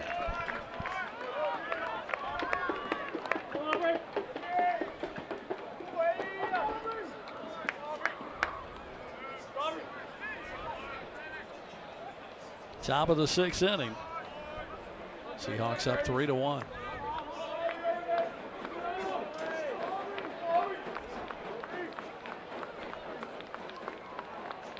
Smith again ready. Here's a pitch. Ball hit well left field. That ball is going to be. That's another home run. Thornton made a play on it. Thought it might go foul, but it just went inside the left field pole. And Stevenson has hit his second. It is 3-2. Counting for both Tar Heel runs. worked deep into the count, got a pitch that he could drive the other way. And look for you from our center field camera, outside of the plate, up a little bit, down the line, and over the fence, just to the right of that 325 sign. So it's back to a 1-run ball game. Yep, 3-2, and that'll bring up Gavin Gallagher. 1 out, 7 home runs now for Stevenson, 20 RBIs. He has been the offense for the Tar Heels. Here's the first pitch to Gallagher. That is high and outside, 1-0. Thornton ran a long way, went up in the air, tried to make a play on it, but it was too far for him to get to.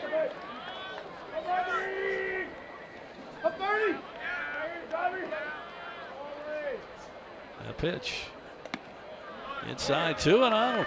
And again, we mentioned really since the 3rd inning on, the wind has not been a factor at all. As that ball may have earlier in this game stayed in the ballpark. With the wind blowing from the left center in. Swing and a miss there, 2-1 on a pitch outside. You see a line score. Stevenson, 2 runs, 2 of the 3 hits. Seahawks 3-4-0. And remember that first one he almost took out too. Yes. So he's almost had a 3 home run night here. He's been comfortable at the plate. 2-1. Missed outside, 3-1. On deck is the lefty Stokely, so you would imagine Phelan would be coming in next. The lefty is already warmed up. He's ready. So this is probably the last batter for Aubrey Smith. 3-1. Fouls it off, full count. So the Seahawks, there you see Phelan in the bullpen. No raccoon spotted in the bullpen. We're looking.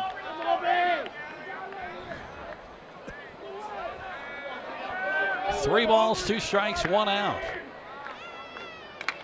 That is hit well to left field, and that is Thornton couldn't make a play, another home run. Home run, Hill gets another one. Gallagher takes 1 out. That is only his 2nd of the year, and we're tied at 3. So 3 of the 4 Tar Heel hits have been long balls. Top of the order, the number 2 hitter, Stevenson, with a pair. And now the number 3 hitter, the 3rd baseman, Gallagher. And we are dead even here in the top of the 6th. 368 on that one. Stokely is up next, and here's a look at that one again. Boy. Got the barrel in the bat. Thornton went as far as he could. Boy, he made a good try on that one. And here comes, not a surprise, Randy Hood. We knew this was going to happen. He didn't want it to be with the game tied up. We're tied at 3. Kyle Phelan will be coming in. We'll take a break. Top of the 6th, 3-3. This is Seahawk Baseball on Flow College at Fox Wilmington.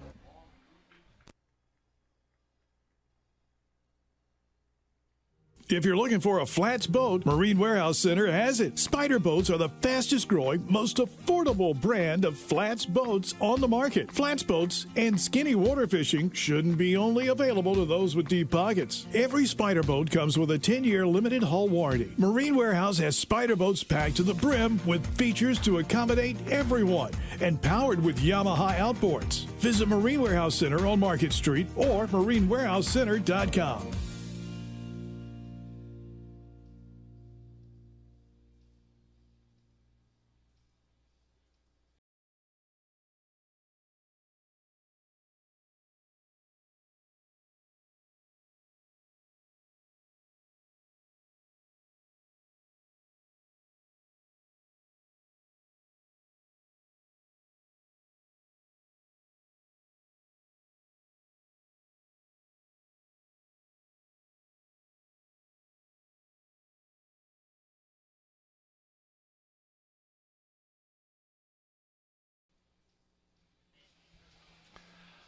Back at Brooksfield, we're tied at 3. Kyle Phelan now in, the senior for UNCW. Pitcher number 4, Aubrey Smith, gives up back-to-back home runs. He's given up 4 now in relief appearances this year, and we are tied at 3.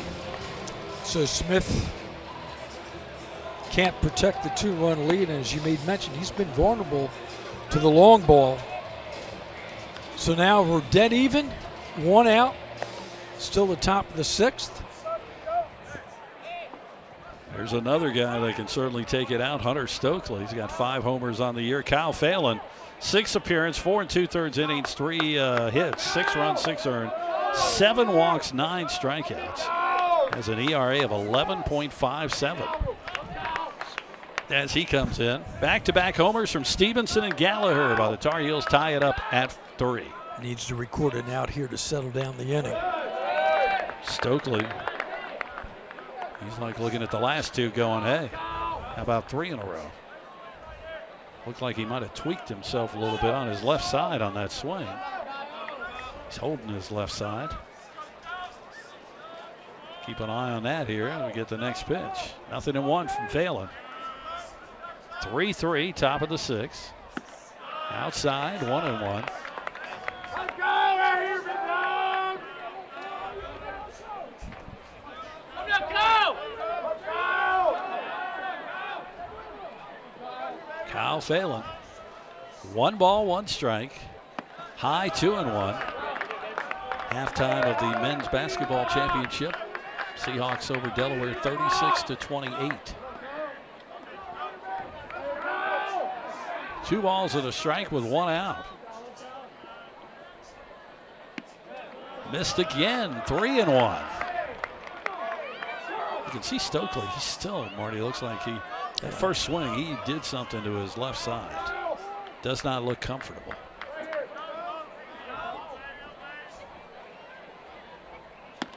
Big swing there. See if he goes to his side again. Challenging him with that fastball. He was hurting 3-2.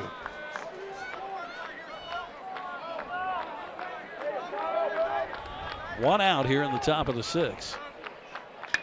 Ground ball, gets past that, base hit. Right side. 3 straight hits for Carolina.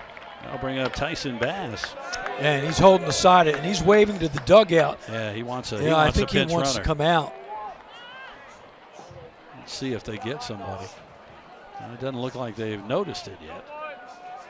Well, guess he's going to hold. So here's Tyson Bass. Seahawks need to get an out here. You can just feel the momentum swinging to the visiting dugout. 3-3, top of the 6th. 3 straight hits for the Tar Heels.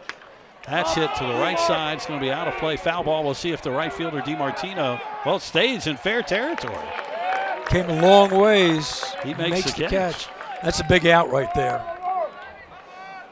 2 away. First pitch swinging, skies to right field.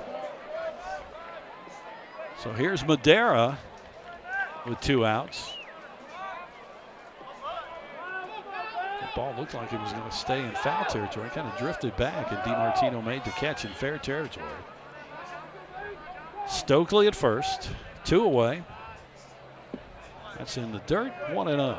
So here's a misleading fact. Tar Heels are 0 for 4 with runners in scoring position. But when you hit 3 long balls, doesn't matter.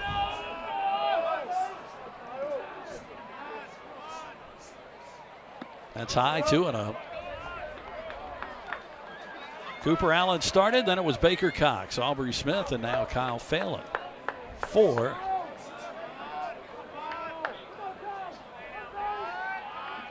Trace Baker now throws. There's a strike.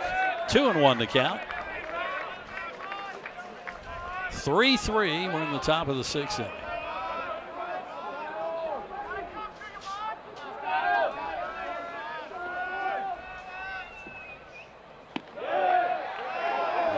Just not getting that outside corner.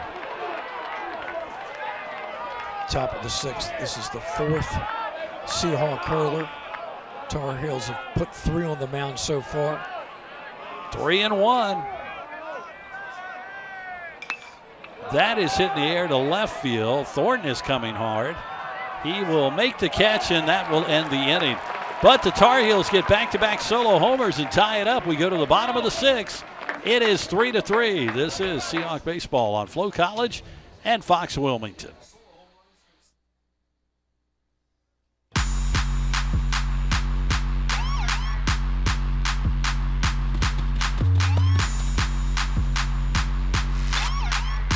Today is your day.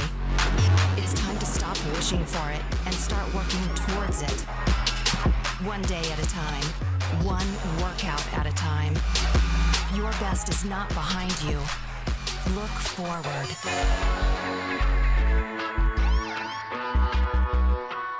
Hi, I'm Morgan Matthews. Check out Matthews Motors in Wilmington. We have lots of inventory with easy online shopping on the new website, a home test drive and delivery program, a certified pre-owned warranty program, lifetime powertrain warranties, a new truck center, and ASE certified technicians that will keep you on the road. We are family owned and operated, so come check us out and become a member of the Matthews Motors family today.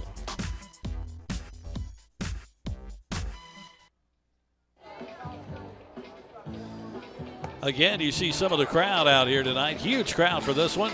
North Carolina and the UNCW. We're tied at 3. And we go to the bottom of the 6th inning. Ryan Lynch back out for the Tar Heels, and he will face Thornton, Arndt, and Gillespie scheduled. So Aubrey Smith's numbers complete. 1 full inning. Gave up 2 hits. The 2 long balls. Had a walk. 27 pitches overall. And we are dead even as we go to the home 6th. So Thornton, who is 0 for 2 tonight, will lead off for UNCW. See if the Seahawks can answer here in the bottom of the 6th inning. Carolina now with 5 hits on the game. UNCW with 4. Thornton just trying to put the ball in play. Struck out both of his previous appearances. And Lynch is set. Here's the pitch. Thornton's going to try to lay down a bunt. Missed it. And it's 0-1. Of course, our last time we were together, Marty and I out here, he was our player of the game. Marty had a chance to talk to the young man after the game. 0-1. Little nubber to the first baseman. Stokely, he'll make the play. 1 away.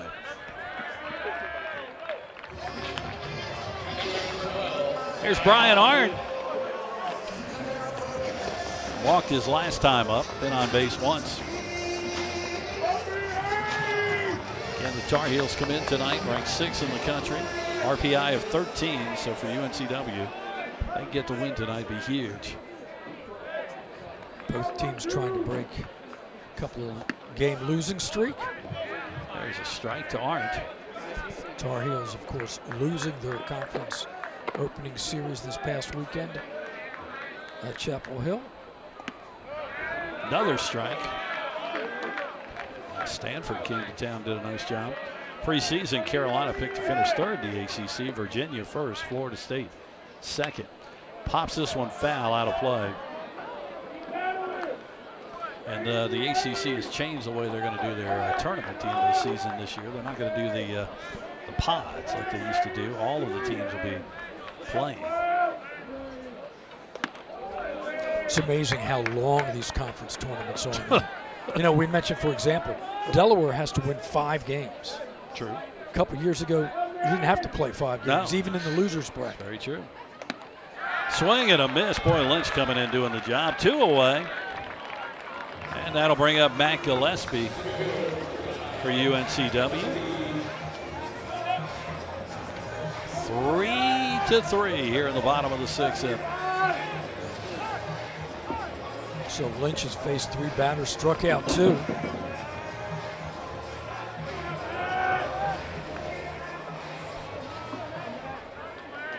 See if Gillespie can get on base. Turn over the lineup. Hits this one to right field. Going back to right fielder Bass. Bass to the warning track. Jumps, it's over his head. Bounced over the wall. That is a ground rule double. That's the first time we've seen that this year. Watch the replay on this. Ground rule double for Gillespie. Hits that track with a lot of bounce. Look at it here. The right fielder doesn't quite get back to the wall. I think he thought he was running out of room. Look at it here as he looks up. Extends that arm a little bit. He's still got another step or so. The ball disappears over the fence. So now with Gillespie on for the second time, let's see if Jones can pick him up with 2 out. Kevin Jones scored a couple of runs tonight. That pitch outside from Lynch, 1-0. I think you were right with Bass, the right fielder. The way he reached down and kind of jumped, I think he thought he was at the wall, and he wasn't. He had more room to back up. 1-0 the count. That's a strike right down the middle, 1-1. So can Kevin Jones come through with a big 2-out hit here? Get the Seahawks back in front. Tanner Thatch on deck. 2-run homer, single. Last time up, he hit a hard one to first base. He has been hitting the ball well tonight. There's a grounder. Second baseman Van de Breek will throw to first. That'll end the inning. Seahawks will strand the runner at second. We have completed 6. It is 3-3. UNCW baseball on Flow College and Fox Wilmington. If you're looking for a flats boat, Marine Warehouse Center has it. Spider boats are the fastest growing, most affordable brand of flats boats on the market. Flats boats and skinny water fishing shouldn't be only available to those with deep pockets. Every Spider boat comes with a 10-year limited hull warranty. Marine Warehouse has Spider boats packed to the brim with features to accommodate everyone and powered with Yamaha outboards. Visit Marine Warehouse Center on Market Street or marinewarehousecenter.com.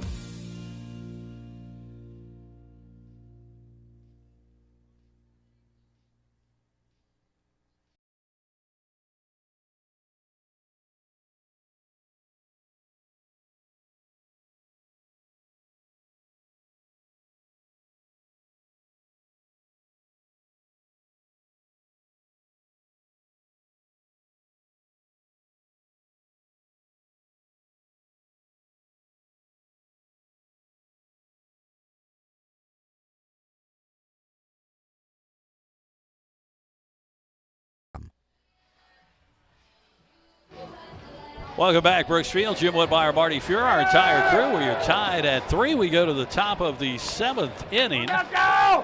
Good look at the crowd. 32-42, 3,242 in attendance today. This evening at Brooks, that's the 5th largest crowd. Man, at Brooks impressive. Stadium. Thanks to everyone for coming out tonight. And they're seeing a good one. It's been a good ball game. So Kyle Phelan will come back out to face Van de Breek, Kellis, and Hargett. Bottom of the lineup. Top of the lineup's the one that's done the damage for the Tar Heels. This ball is hit in the air. Center fielder Gillespie steps back, and he'll make the catch. One away. Big inning for Phelan. Seahawks need to go 1-2-3. Get back at bat. After the Tar Heels put a 2-spot up. Tar Heels scored a single run in the 4th, 2 runs in the 6th. Seahawks, their 2 runs in the 1st inning, and a single run in the 5th inning.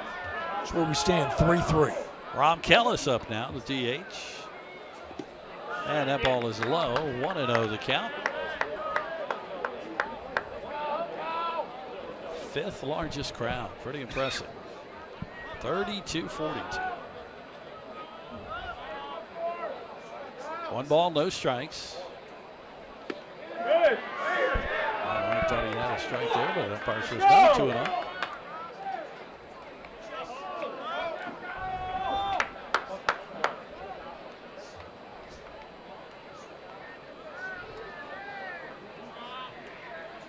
Perry Hargett on deck for the Tar Heels. That's a strike inside. Got the corner, 2-1. So he popped the glove there. Again, Seahawks, first of 4 straight home games. Come on out this weekend. They'll host Charlotte for a non-conference matchup. This ball popped in the air, foul. That's going to go in the stands. Can someone make a catch? No. They dropped it. Count was 2-2. 6 o'clock on Friday will be first pitch. I believe Saturday's game will be again on Fox Wilmington. 2-2. That's just a line, little blooper, and what a catch by Novobilski. Comes over from second, dives, and makes the play. There are 2 away. Rarely do you see the second baseman extend on the shortstop side. Another look at it. Again, good position right beforehand. Look at the break on the ball, fully extended. Robs a base hit. And look at the reaction from the mound. So 2 away. Here's Perry Hargett. And here's the key, as you said, Marty. Go 1, 2, 3. Don't go to the top of the. Don't get that top of the order up there. There's somebody on. That pitch is low. 1-0. You know, going into this game, one of the keys had to be you can't give this Tar Heel offense extra outs. Right there, you stole one. Inside 2-0. Kepley, the leadoff hitter, is on deck. Seahawks have done the job on him tonight. He's 0 for 3.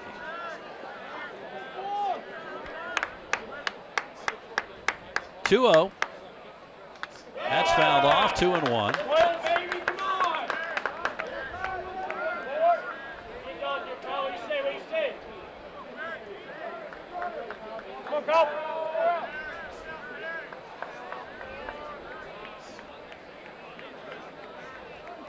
Kyle Phelan ready. Here's the pitch. Jammed him again. 2-2. Phelan doing a good job challenging the hitters upstairs.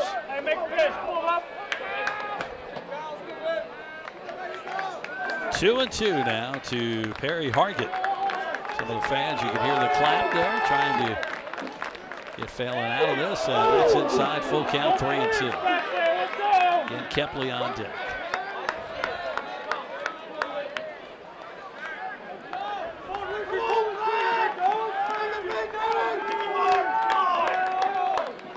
The pitch. Swing and a miss, got him. That will end the top of the 7th. It is time to stretch. 3-3 our score. UNCW and North Carolina. This is Seahawk Baseball on Flow College and Fox Wilmington. Hey, grab me 1-2.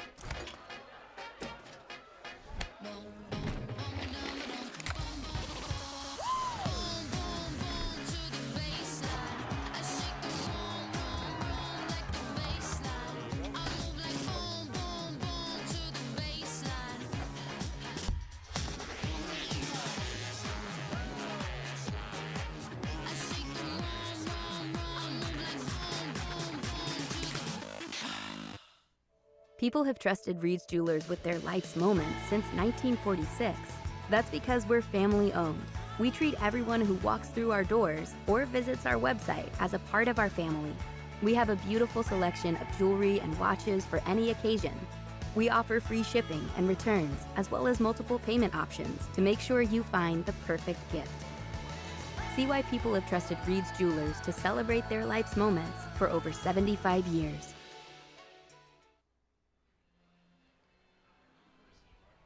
Bottom of the 7th inning coming up. We're all tied 3-3 UNCW and North Carolina, 6th ranked team in the country. Well, if you're going to beat the 6th ranked team in the country, you've got to come up with big defensive plays. And the Seahawks have done it so far today. Again, great play in that top of the 7th inning to steal a base hit away. And Seahawks have cut a runner down at the plate earlier in the contest. We're 3-3, so who's going to stand up big? There's that play again, Marty. What a nice job by Novobilski. Wasn't hit hard, didn't give up on it, came across and made the diving play. Well, here's the guy to lead it off, Tanner Thatch. 2-run homer in the first. Hammered a single his next time up, and last time up he hit it hard. But right down the line, the first baseman, Stokely, made a nice play. First pitch from Lynch, outside, ball 1. Stokely at first, basically the back end of that infield cutout, about a step off the line, guarding against that double down the line. 2-0 to Thatch. It'll be Thatch, Lucas, Nelson for UNCW here in the bottom of the 7th. Have a right-hander throwing now in the Tar Heel bullpen.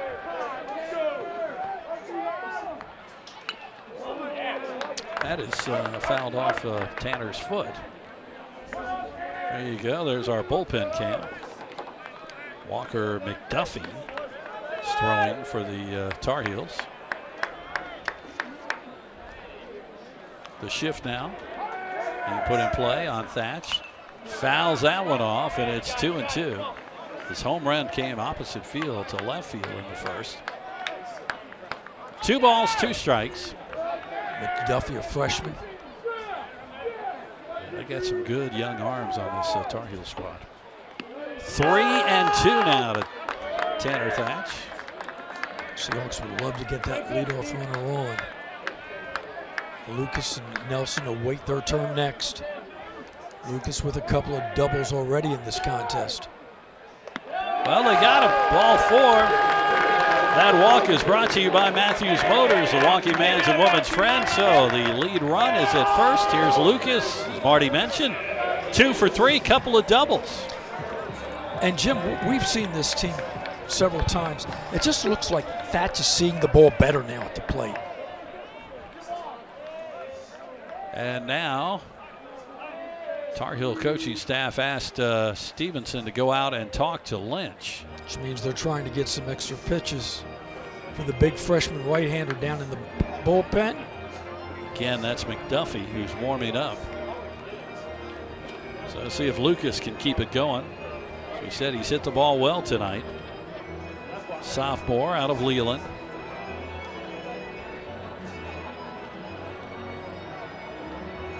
McDuffie, who's throwing in the bullpen, is from Broadway, North Carolina. Now I know where that is.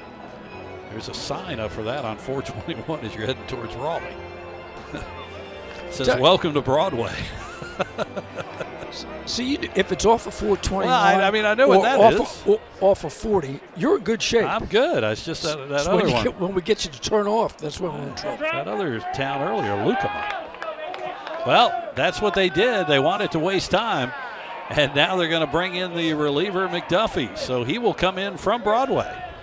In just a second here, we'll take a break. Bottom of the 7th, 3-3. Seahawks have a runner on first, nobody out. This is UNCW Baseball on Flo College and Fox Wilmington.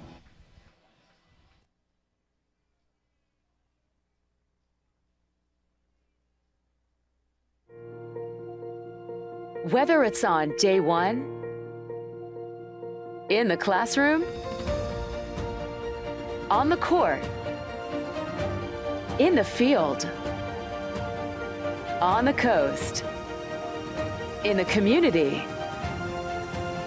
or at the finish line, Seahawks soar together.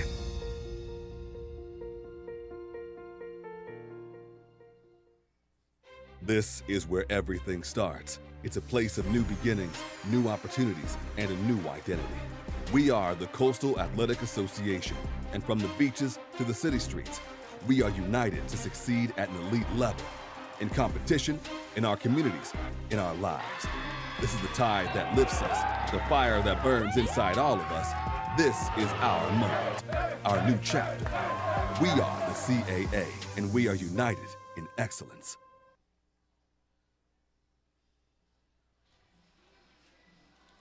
Fourth pitcher of the night for the Tar Heels. It is the freshman Walker McDuffie who will come in, and for him this will be appearance number 7. 14 and a third innings, 5 hits, 3 runs, 3 earned, 4 walks, 21 strikeouts. He's got a 1.68 ERA, 2-0 on the season. The only thing is he is a little wild. 2 wild pitches, 3 hit batters. But he'll come in. Seahawks with a runner on first, nobody out, bottom of the 7th. So Lucas takes a look from the on-deck circle. Again, we mentioned a couple doubles already. You wonder if his number one responsibility right now is going to be to move that runner into scoring position with Thatch. So Lucas, then it would be Nelson and DiMartino for UNCW. 3-3, 3-5-0, 3-5-0 for both teams. Here in the bottom of the 7th inning. This is pitcher number 4 for the Tar Heels. They went with Padgett, Boaz, Lynch, and now McDuffie. UNCW tonight has also thrown 4 pitchers, Allen, Cox, Smith, and Phelan. And McDuffie is almost ready here. We will get Lucas up. Again, he doubled his first time up, doubled his last time up. Drove home the 3rd run for the Seahawks. So you've got exactly what you wanted for your UNCW. You've got a runner at first and Thatch. And your number 3, 4, and 5 hitters scheduled here at the top of the 7th. Need to take advantage of this situation. So here comes Trevor Lucas.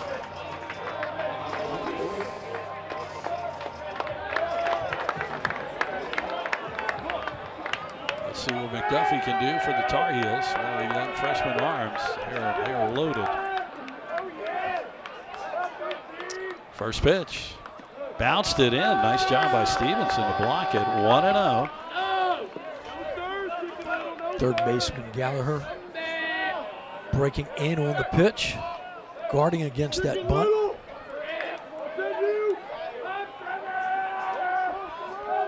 McDuffie takes a look at first, and the pitch jammed him, fouled it off. 1-1.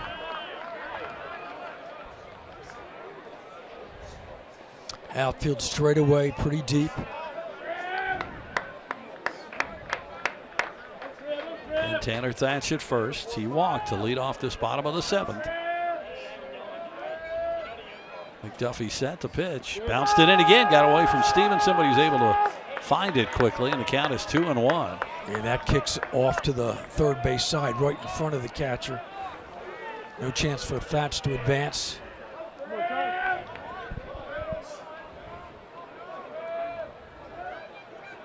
Two balls and a strike. Outside, 3-1. On deck is Cole Nelson. Well, Seahawks would easily and happily take a couple of walks here to start the inning.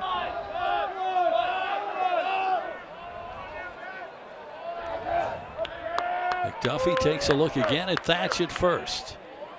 And the pitch. Taking all the way was Lucas. 3-2 now, full count. Lucas has handled the bat decently. Are you trying to move Thatch, try to stay out of the double play here? I was wondering the same thing. Well, see how aggressive they play. Lucas doesn't strike out that often. 3-2. No. Ball 4. You're going to walk him. So first and second with nobody out, and here comes Cole Nelson with a big chance for the Seahawks. So it's interesting, how many times in the game do you expect or do you ask your leadoff hitter, your number 4 hitter, to advance the runners with a bunt and visit to the mound now just to talk to the infield and settle things down, get communication straight? So McDuffie comes in, not what the Tar Heels wanted to see. Walks Lucas, so first and second, nobody out. Now here's a situation where normally you would think you're going to play some small ball and move these runners over. Cole Nelson is coming up, and he does not have a sacrifice. Let's see if they trust him to handle the bat to put one down, or they let him swing away here. So Thatch is at second and Lucas at first. Nelson certainly has power also. One way or another, your basic job is to move the runners, get them in scoring possession. So you've got the first and third baseman playing in. They're expecting Nelson to lay something down here. Let's see. Seahawks. Good base runners on. He does show bunt early. Pulls back, takes a strike, and the count is 0-1. Didn't like the call from the umpire. Crowd really getting into it now. It's been a really good game. 3-3 here in the bottom of the 7th. Stokely, the first baseman, is about 5 steps from home plate on that pitch, charging hard from first. Nelson again showing bunt early. Fouls it off, and now he's going to have to swing. 0-2. So not able to do the job with the bunt. So now you're hoping you fail a couple of times getting it down. Now you just hope you can put the ball in play and again move those runners.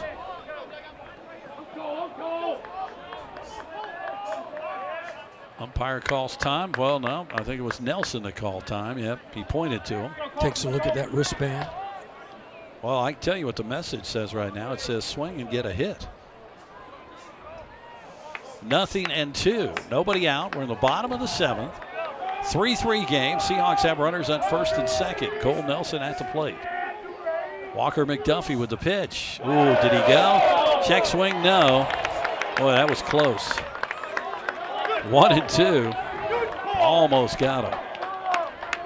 Look at Nelson when he comes up. That last pitch, he was really leaning over the outside plate. Look how close he is to that inside corner.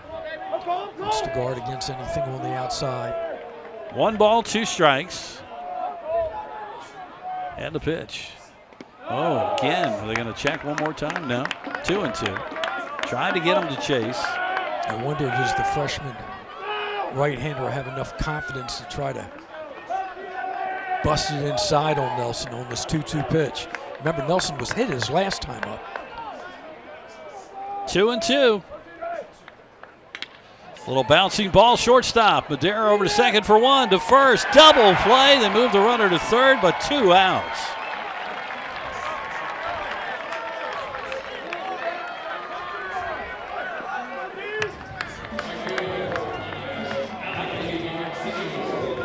So they coax the ground ball, 6-4-3 double play.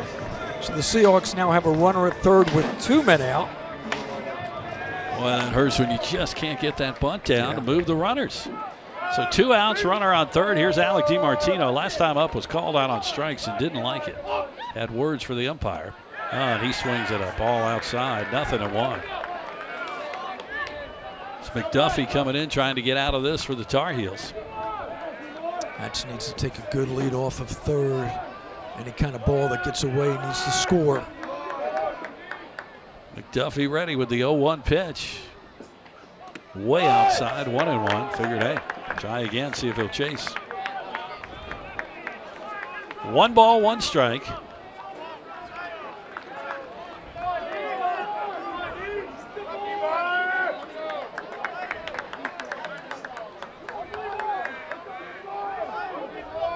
And the pitch.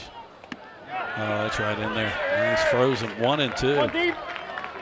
There you see Tanner Thatch. That's the lead run at third base. 3-3 here in the bottom of the 7th.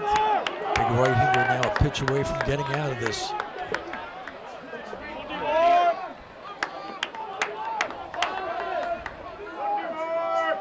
The pitch. Ooh, he almost got him to go for it. DiMartino was talking to himself. 2-2.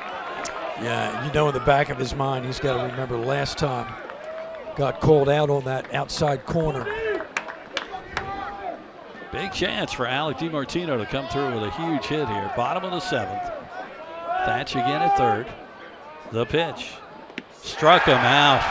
Boy, the Seahawks lead off the inning with 2 walks, and then the relievers do the job for the Tar Heels. We've completed 7. We are tied at 3. This is UNCW Baseball on Flow College and Fox Wilmington. Josh Barber here for Capital Ford Lincoln of Wilmington and proud UNCW graduate. At Capital, we want to service all your automotive needs now with 2 full-service Wilmington locations, Ford on Oleander Drive and Lincoln on Market Street. We have you covered with new and pre-owned sales, vehicle maintenance and repair, mobile service, parts, and even collision repair. So come see us on Oleander Drive or Market Street for the largest selection of new Fords and Lincolns in eastern North Carolina. Or check us out online at capitalfordofwilmington.com. And remember, go Seahawks. At Pawn USA, we buy, sell, trade, and loan money on almost anything. Buying? Come check out our amazing inventory at our 5 convenient locations. Selling? We can give you cash or a loan for your items on the spot. Find the Pawn USA nearest you in Wallace, Charlotte, Leland, and in Wilmington, and we'll work with you for an enjoyable and beneficial experience. Ask about our free layaway plan and check us out at pawnusa.net and on eBay. There's always a new find at Pawn USA.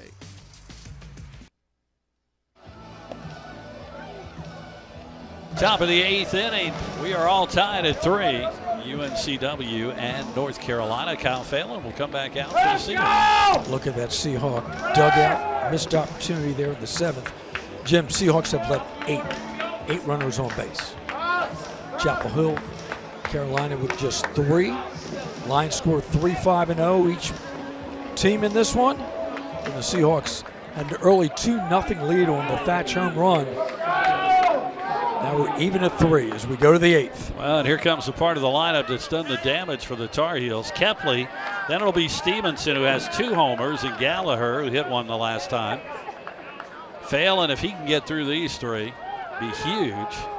Kepley 0 for 3 on the night, which is unusual for him. Normally he is the guy that gets on base and then he'll cause problems with his speed.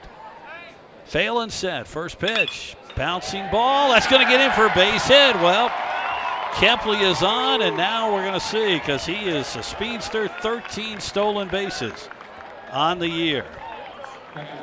And here comes Luke Stevenson, 2 for 3, 2 solo smashes. First time up, he hit one all the way to the fence in right center field. Seahawks will put a shift on.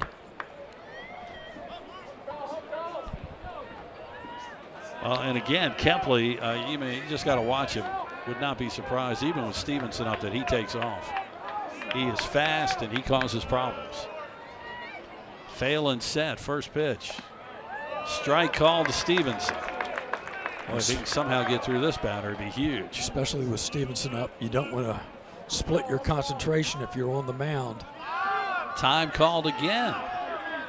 Some umpire again saying you got to make eye contact. It's been called more tonight than we've seen. Again, the guy behind the plate is Donnie Smith. 0-1 the count on Stevenson. Top of the 8th. We're tied at 3, but the Tar Heels, here's a throw over to first. And the runner Kepley is back. Now Jones, the shortstop, is about 3 steps to the right-hand side of second base. So any stolen base attempt, he'll have the cover. Time again called. And now they're going to call a ball on Phelan. And now the Seahawks are coming up, and Randy Hood is not happy about this. He'll come out and talk to the umpire. This umpire has called more of this eye contact than I have seen. So I think they're talking about the pitch clock, Jim. Well, that thing's been messed up all night. Yeah. Now all 3 umpires will converge. Yeah, I mean, the umpire in charge of that pitch clock has messed it up all night. And so a ball called on Phelan. You got a 3-3 game, top of the 8th. Stevenson at the plate. Runner on first. Well, let's see if Phelan can settle in. He'll throw over to first again. Kepley has to dive back. See, the pitch count is still, all right, now he's resetting it. It was still going after he threw over.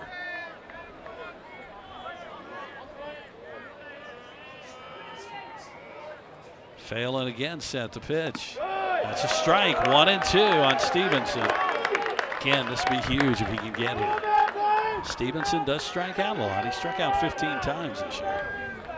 On deck is Gallagher, who also hit a home run his last time.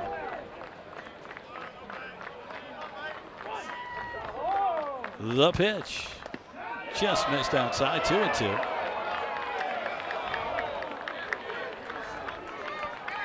Good look at Stevenson adjusting the gloves.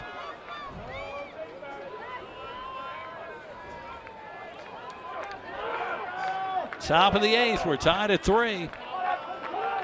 Here's the pitch. Didn't get him to go, 3-2. So now, do you start Kepley with the speed at first? Why not? It's a big pitch here. You certainly don't want to groove something for Stevenson. You know what will happen. Kepley trying to draw the throw over to first. Big pitch coming here. Lost him. Ball 4, and it's first and second. Nobody out. Tar Heels have something going. Here's Gavin Gallagher now. Similar situation the Seahawks had in the bottom of the 7th.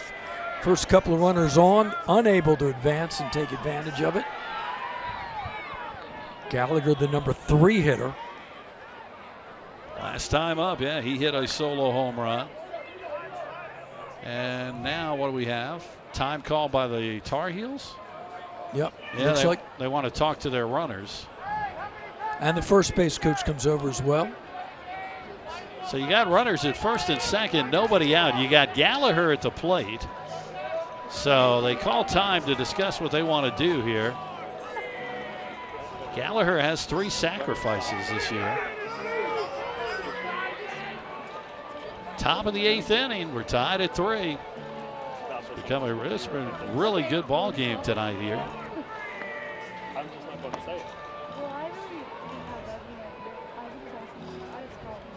Trace Baker is in the bullpen for the Seahawks. All right, so now the meeting is over. All right, let's see what they do here. Do they put the bunt down? So if you bunt, you want to make the third baseman field it. But again, you've got a left-hander who's coming off the mound towards third, and with that Randy Hood, well, he's going to come out and make a pitching change. He's going to bring in the right-hander. So after all that, we'll get a Pepsi pitching change. 3-3. We're in the top of the 8th. Tar Heels have runners on first and second, and Trace Baker will come in for UNCW. This is Seahawk Baseball on Flo College and Fox Wilmington. Football there. Football there. Football everywhere.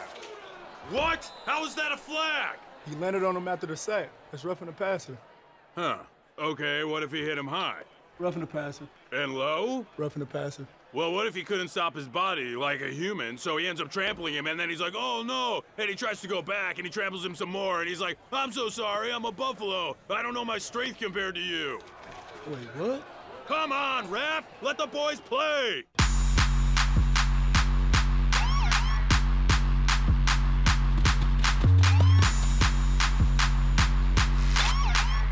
Today is your day. It's time to stop wishing for it and start working towards it. One day at a time, one workout at a time. Your best is not behind you. Look forward.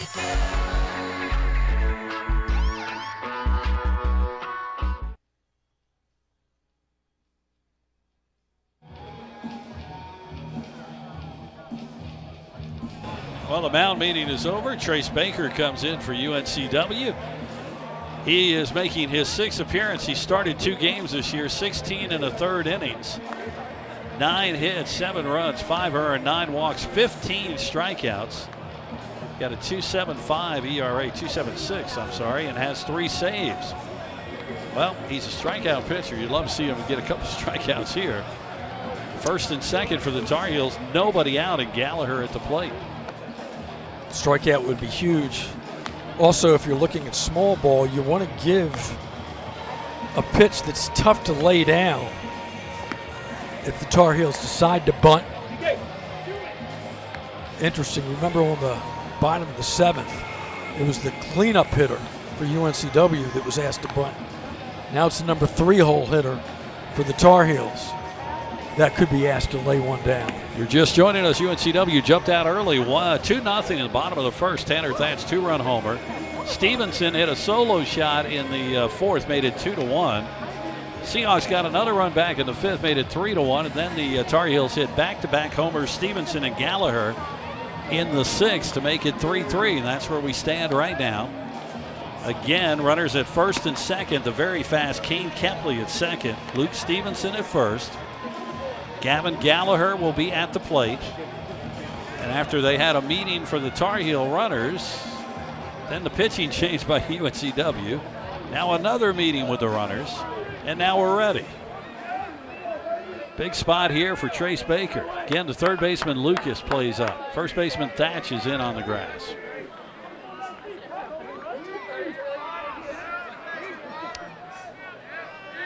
See if Gallagher indicates early. Boy, Thatch is way in. Look how far in he gets. Oh, he popped it in the air, but that's going to get out of play. Thatch was almost to home plate by the time he had that ball thrown to him. Another 2 steps, he could get away with the pitch. Nothing. You're right. One. I'll tell you, if you're a first baseman and you see him pull that back. Yeah. I mean, Thatch, though, you think about it, if he somehow does drop it, boy, he's right there. He could throw to third quickly. Here comes Thatch again. He is way down the line.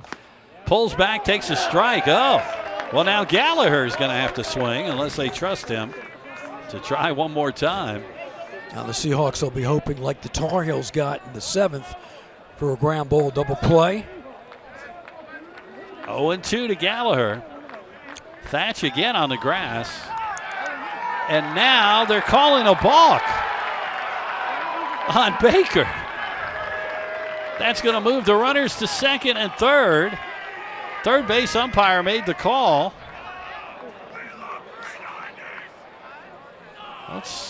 Marty, you see anything here? Take a look here. Well, what exactly did he do? Oh, there's the call again. There's no argument from the Seahawks. So now the infield up. Yeah, now you got to play in. 0-2 the count. Here's the pitch to Gallagher. Struck him out, one away. Boy, now Baker comes back and gets out of this.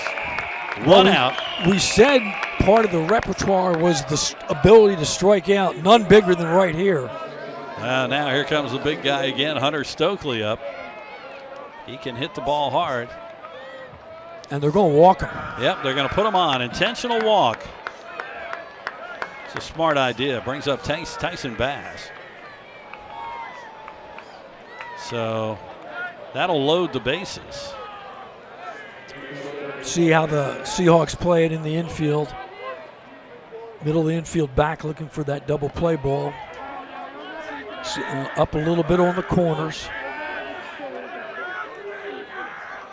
Bass 1 homer on the year, 14 RBIs. Huge play here coming up. 3-3 game, 1 out, bases loaded, top of the 8th. The pitch. Swing and a miss. And again, a sharp ground ball to the corners. You've got to force at the plate. Trace Baker, the 5th pitcher for UNCW, trying to get out of a huge jam here in the top of the 8th inning. The pitch. 0-2. Boy, that's going to get this crowd going. Baker looking. Couple of breaking balls to get you to 0-2. Just make sure you don't balk again here. 0-2. The pitch. Oh, way outside. Whoa, nice play by Arndt to stop that one. Remember that play. Yeah, he overthrew that one. Talk about Arndt and his ability to handle the pitchers. Great defensive stop there as that ball goes to the backstop. Carolina has its first lead of the night. 1 ball, 2 strikes. Here's a pitch.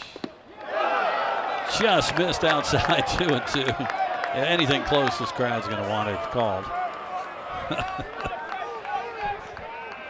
So from 0-2, Bass has worked it back now to 2-2. Madera's on deck for the Tar Heels. Bases loaded, 1 out. Oh, missed inside. 3-2. No place to put him.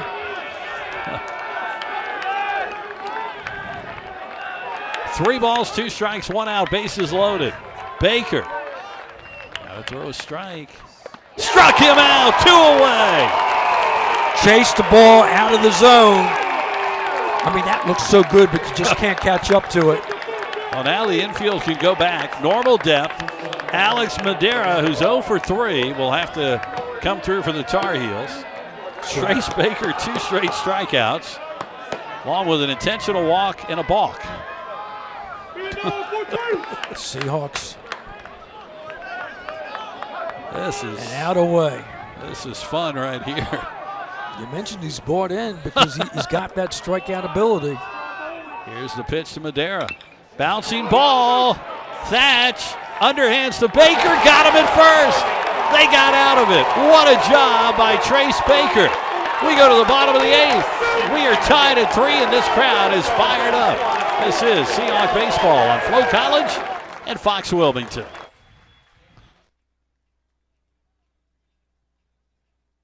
Hey, grab me 1-2.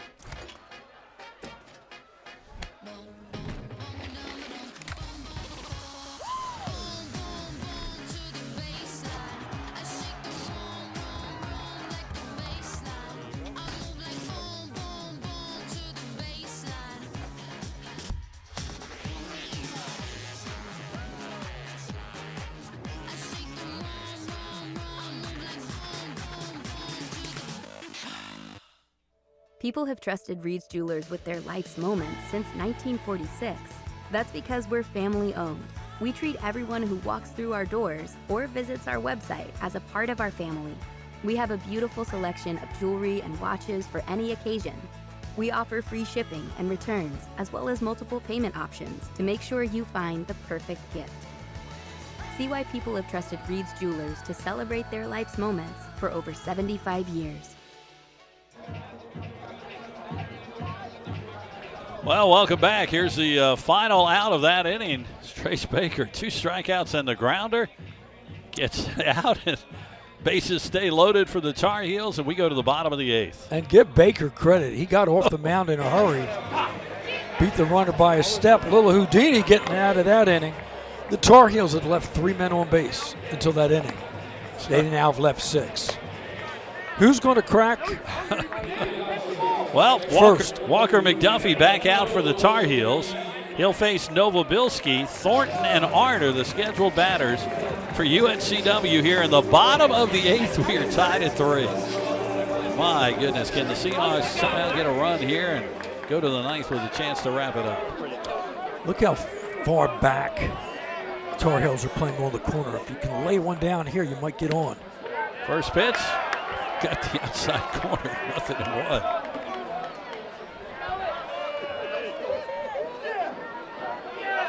Novobilski's done a nice job defensively for the Seahawks. Walker McDuffie, the 4th pitcher of the night for the Tar Heels. This ball hit up in the air, and the center fielder Kepley will move over towards the left field. He'll make the catch. There's 1 away. That'll bring up Bromley Thornton, who is 0 for 3 tonight. Trying to keep an 8-game hitting streak alive here. First time he has faced the freshman right-hander. Look at him. I'm sorry, go ahead, Marty. I was going to say he struck out his first 2 times up. McDuffie set, and the pitch. Slow, ball 1. Look at the top of the 9th. Bottom of the lineup for the Tar Heels, which has not been effective tonight, will be coming up. So if the Seahawks could get something here. Taking all the way there, 1-1. Brian Arndt is on deck. 3-3. We're in the bottom of the 8th inning from Brooks Field. That ball is hit foul to left field. Well, tried to go in on him, got a little bit ahead of it. But we've seen his power to left before. He's got power, 1 and 2. Yeah, you don't want to make a mistake on the inside of the plate to the left fielder Thornton. He went around, swung. They're going to have to throw to first. Thornton going to try to beat the throw. Not. Struck him out to a 3rd strikeout tonight for Thornton. And now Brian Arndt comes up with 2 outs.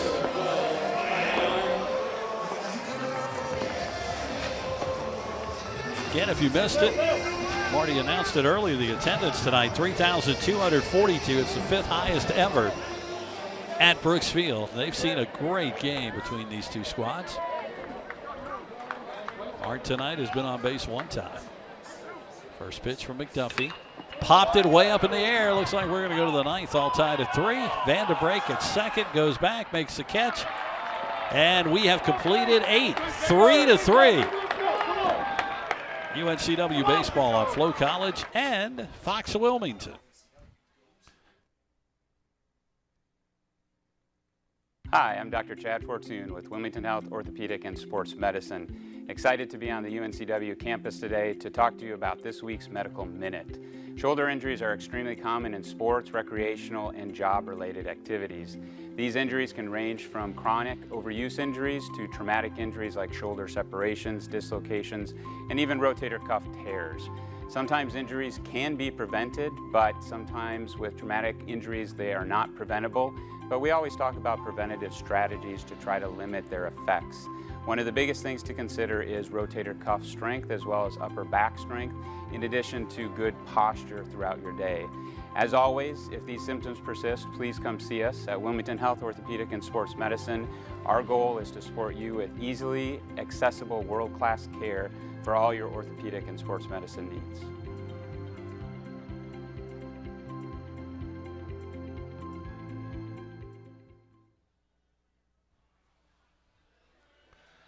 Well, here we go, top of the 9th inning. We are all tied at 3. Trace Baker back out for UNCW. He'll face Vanderbrake, Kellis, and Hargett. They're scheduled.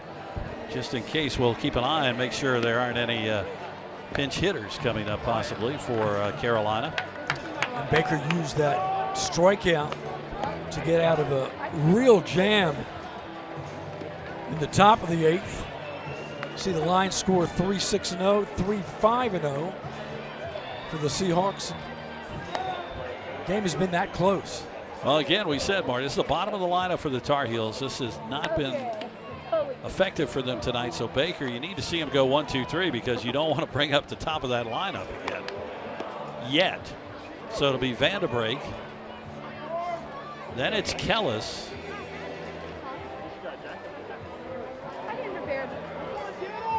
And then there's going to be a pinch hitter this inning because you can tell the third batter for the Tar Heels is already somebody different with bats. Actually, the second batter is going to be a pinch hitter. No action in either bullpen. So this will be Jackson Vanderbrake, and then on deck is a pinch hitter, Sawyer Black, for the Tar Heels. So let's see if Trace Baker, fifth pitcher of the night for the Seahawks, got out of quite a jam in the eighth, can keep it going here. Baker can get that fastball up to 94 miles an hour. Ball hit well to right field. DiMartino moves over, and he'll make the catch. 1 out, 1 pitch. That's what you like to see. So here comes a pinch hitter. This is number 4. This is Sawyer Black. He is a freshman from Oak Ridge, North Carolina. And so far this year, he is 1 for 1 with an RBI. And so batting perfect. He bats from the left side. This is DH hold. They got another pinch hitter, Sam Angelo, on deck for the Tar Heels. So he bats for the DH. First pitch inside, ball 1.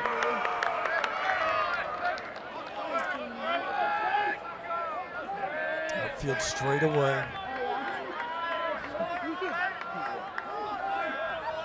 And the pitch. That's a strike, 1-1 from Trace Baker. Just good pop in that catcher's mitt. Bottom of the ninth for the Seahawks, it's Gillespie, and then they'll turn the order over Jones and Thatch. 1 ball, 1 strike, 1 out. Top of the ninth, we're tied at 3. That is hit well. That is going to be a base hit right in front of DiMartino. So the lead run is on base. That'll bring up another pinch hitter.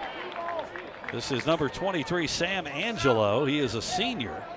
See if do we get a pinch runner? Yes, as well? we do. We also get a pinch runner. Angelo, a graduate student from Toms River, New Jersey. And the pinch runner is going to be, that's number 2, Reese Holbrook.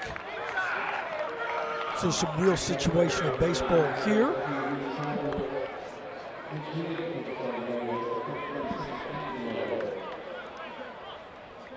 So Angelo.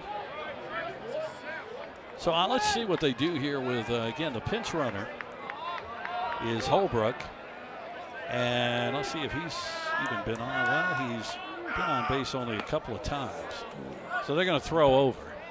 Good play by Thatch getting in, scooping that low throw. Son of Chad Holbrook of Charleston. Reese Holbrook, coach down at Charleston. Throw over to first again. So Angelo is batting for Hargett, so that means we'll have a new left fielder. Bottom of the ninth for the Tar Heels. See Jones straight up the middle. Lucas in that shortstop hole. Not much of a lead at all. That's popped way up in the air. Another one of these high flies. Who's going to call it? It's the left fielder, Thornton. He makes the catch, 2 away. Big out there. 1 pitch. Get the out. Well, now they turn the lineup over, and you want to get this guy because you look at who's on deck. It's Stevenson. This is Kepley, who got a hit his last time up. You also wonder with the pitch runner, do you take the chance to see if you can advance on a stolen base? Well, he wasn't. I mean, we'll keep an eye on him, but the last couple of pitches, he's not getting much of a lead at all. Thatch is holding him on. 2 outs, the pitch to Kepley. Nice play by Arndt. Stop that behind the plate. Yep, 1-0. Top of the ninth, 3-3. What a game. With this artificial surface, that ball seems to pop up a little more than skip. Good job by Arndt getting in front of it. Snap throw. 2 away. North Carolina now with 7 hits. Seahawks with 5.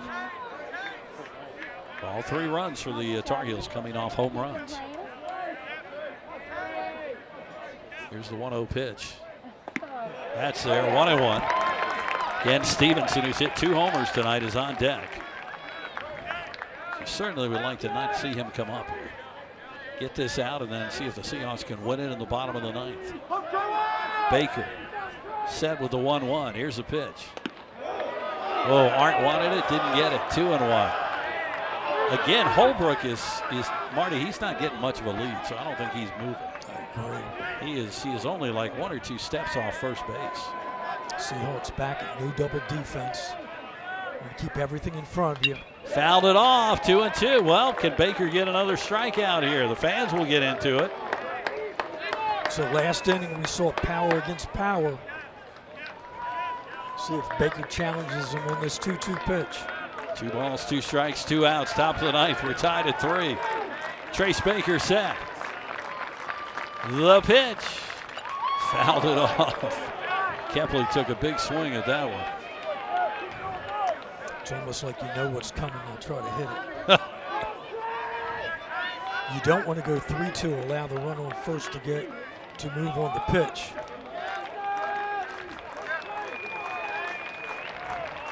Crowd again making the noise. They want to see the strikeout here. 2-2. 2 outs and the pitch. Jammed him. That's going to get into the crowd. And again, there's no catch in the crowd. This has been terrible tonight. No one has made a catch here this evening. Nobody wants the Marty Fuhrer autograph picture that we have available. You did sign that, didn't you? I did. Before you came in? That's why they're dropping. Big pitch, 2-2. 2-2. We'll do it again. Here's the pitch. Ball 3. Well, now the runner moves. So advantage there for the runner, Holbrook. Again, Stevenson who waits on deck. And Kepley has had 4 doubles and 4 triples this year. Big pitch here. 3-2. There goes the runner. Oh, he got him to swing and a bad pitch. Struck him out. Look, fastball, not breaking ball. We go to the bottom of the 9th. Bottom of the 9th, Seahawks can win it with 1. We're tied at 3. This is UNCW Baseball on Flow College and Fox Wilmington. Josh Barber here for Capital Ford Lincoln of Wilmington and proud UNCW graduate. At Capital, we want to service all your automotive needs now with 2 full-service Wilmington locations, Ford on Oleander Drive and Lincoln on Market Street. We have you covered with new and pre-owned sales, vehicle maintenance and repair, mobile service, parts, and even collision repair. So come see us on Oleander Drive or Market Street for the largest selection of new Fords and Lincolns in eastern North Carolina. Or check us out online at capitalfordofwilmington.com. And remember, go Seahawks! For over 25 years, Window World has been Wilmington's leading exterior remodeler. From Window World of Wilmington. I'm Joey Pollard, and this is my daughter Hannah. We offer endless window options and colors. Talk about instant curb appeal. Whether supplying storm protection or security, Window World has you covered. Backed by our lifetime limited warranty. Window World is still offering superior products at great prices. Thank you, Wilmington, for all your support over the years. Well, here we go. You see the dugout for UNCW. Bottom of the 9th. They need 1 to win it. We're tied at 3. We have a new left fielder in for the Tar Heels, Carter French. Walker McDuffie stays on the mound. And the Seahawks will have Gillespie, then it's Jones, and Tanner Thatch. Well, that's just who you would like to come up in the bottom of the 9th inning. 3-3. Seahawks are 7-3 here at Brooks this year. 1-2 in one-run ball games. Well, we're coming down to the wire here. They're coming down to the wire up in Washington in the CAA Men's Championship. How about if we get a win here, the last at-bat, and finish it off with a win there? Seahawks have a 5-point lead in Washington with 1 minute and 50 seconds left against Delaware. Here's Matt Gillespie. He hit a ground rule double his last time up. Stroud will love a little walk-off action to cap what has been a great game. McDuffie with a strike. He's the 4th pitcher of the night. It's been Padgett, then Boaz, Lynch, and McDuffie for the Tar Heels. 3-3. Seahawks trying to pull the upset of number 6 North Carolina. Swing and a miss. 0-2. Kevin Jones on deck. He's been on base 3 times tonight. And then Thatch, who of course has been on base also 3 times with a 2-run homer. Gillespie. Swing and a miss. 1 away. So that'll bring up Jones.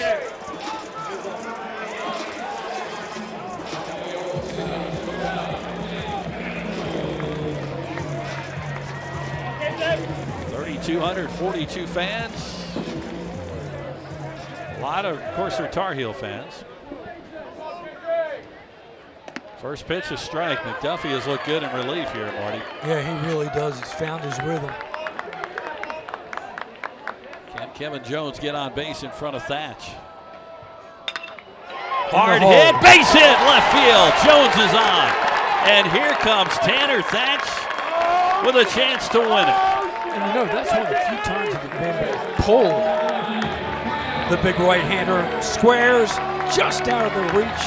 And again, good speed at first. But boy, you want to give 29 an opportunity to get some good swings. Marty, I put you in the mind of Scott Forbes, the manager, the coach for Carolina. Do you even throw anything good to Thatch here? Try to get him to chase? I mean, you don't want him to Yeah, they're going to talk about this. If nothing else, they're going to take some time and give the bullpen some extra throws. Well, yeah, it'll be interesting. It's number 24 in the bullpen. It's a right-handed, so you're still going right against left. Yeah, it's Mateus in the bullpen. But again, they're going to make the move. So they are going to make the move. McDuffie has pitched well, but we'll take a break. They'll have a Pepsi pitching change here. Tied at 3. We're in the bottom of the 9th. 1 out. Seahawks with a runner at first. And Tanner Thatch coming up. Seahawk baseball on Flo College and Fox Wilmington. It's bow time. It's not just football season. It's tailgate season. And this season includes every kind of football. Bold hand-breaded chicken and fluffy buttermilk biscuits. Grab your tailgate box and tailgate like a legend this season with Bojangles. It's bow time. Hello, I'm Ben Cochran, managing partner at Hardison & Cochran, Attorneys at Law. My firm helps good people in North Carolina who have unfortunately had their life turned upside down due to an injury. We help our clients by telling their story and leveling the playing field against opponents who have an army of lawyers fighting to diminish or outright deny their claim. We're ready to help. All you have to do is reach out. Hardison & Cochran, North Carolina personal injury attorneys, 910-ALL-3. I built the perfect tailgate. Phil won't know what hit him. With Bojangles, you can tailgate like a legend, not like a Phil. It's a touchdown! Hey guys, can I have some more? It's bow time. Open the Bojangles app and order your tailgate box. Well, there you take a look at the new pitcher for the Tar Heels, Matthew Mateus, junior from Greenville. He comes in. His job is to try to get the Seahawks out here in the bottom of the 9th. We've got a runner on first. That is Lucas. Tanner Thatch coming up. And again, Marty, we were talking, I mean, what do? You got a hitter like Thatch. Do you even give him anything, or you just try to see a nibble and see if he'll go for anything? Well, you can't be too careful because the last thing you want to do is get 2 runners on with less than out. And, you know, when you think about it, Thatch lives for moments like this. This is what he's made for. And as we pointed out, obviously the home run goes to left field to start the night off, but it just seems like he's seeing the ball so much better. He's not jumping out on that breaking ball, staying within the zone. Mateus on the year. This is appearance number 10. 11 2/3 innings, 14 hits, 5 runs, 5 earned, 2 walks. Again, he is a strikeout pitcher, 19 strikeouts. He has given up a couple of homers, 3.86 ERA. Again, hey, we want to shout out our crew tonight. Done a great job. Everything looks good out there. Riley Nance, our executive producer, who is working under the weather tonight. Hope he feels better.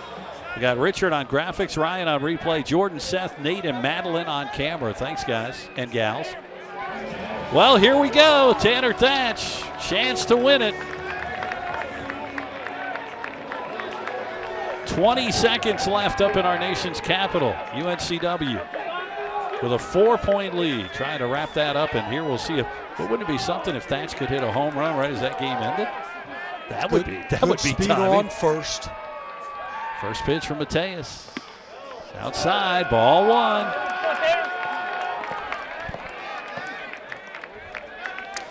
Sometimes you can just look at a hitter and see the confidence. You mentioned it. He has hit the ball hard tonight. Mateus ready. The pitch. Oh, jammed him inside, swung hard. Look how deep the Tar Heel outfield playing. They don't want anything to get in the gap. Well, as you mentioned, Jones, really good speed. So if he can put something against the wall, even if he doesn't take it out. 1-1 with one out. Bottom of the ninth. We're tied at 3. The pitch. Outside, 2-1. They're seeing if he'll go after that. He's not going to. 2 balls and a strike. Lucas awaits on deck.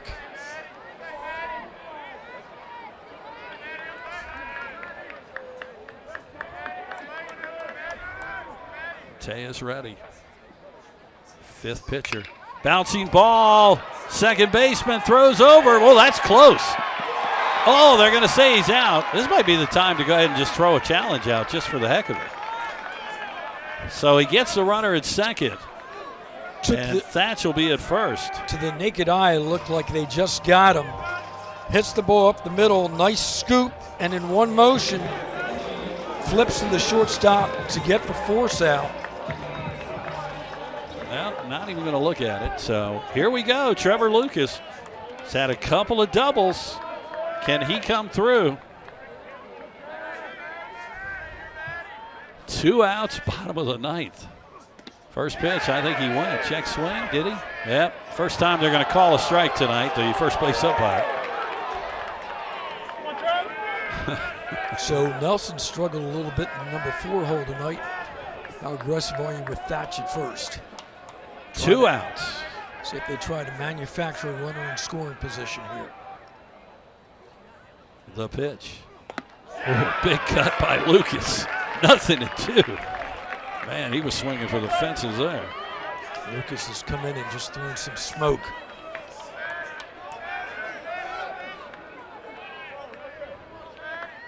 No balls, 2 strikes, 2 outs. Bottom of the ninth. The pitch. High. 1-2.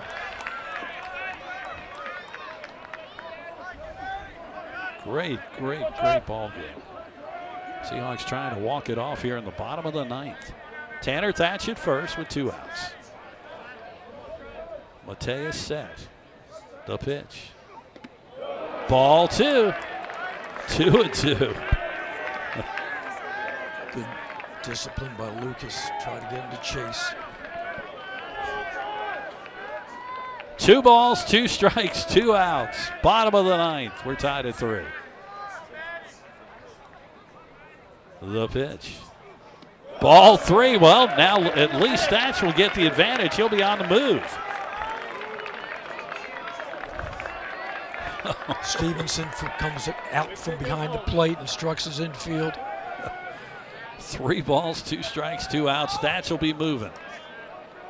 Bottom of the ninth. Can Lucas get something here? The pitch. Called strike 3. Oh, he didn't even swing at it. And we will get some extra baseball. We're tied at 3. We go to the 10th. This is Seahawk Baseball on Flow College.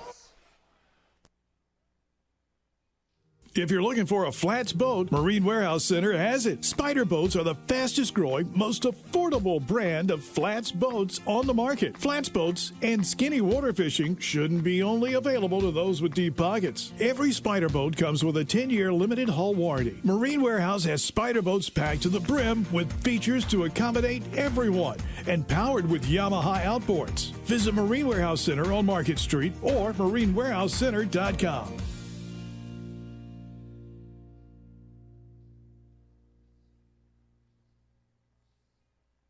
Premier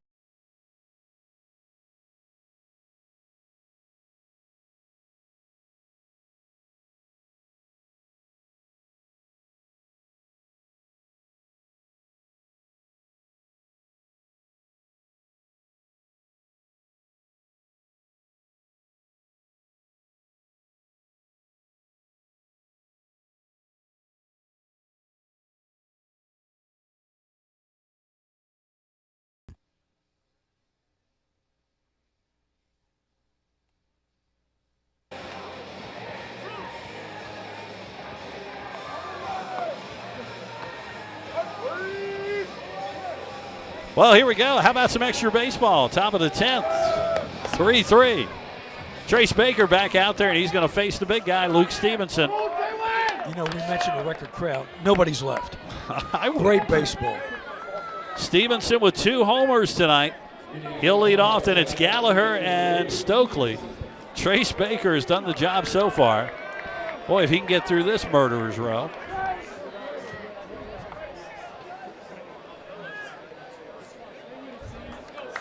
So you talked about, do you want to give Thatch too much to hit?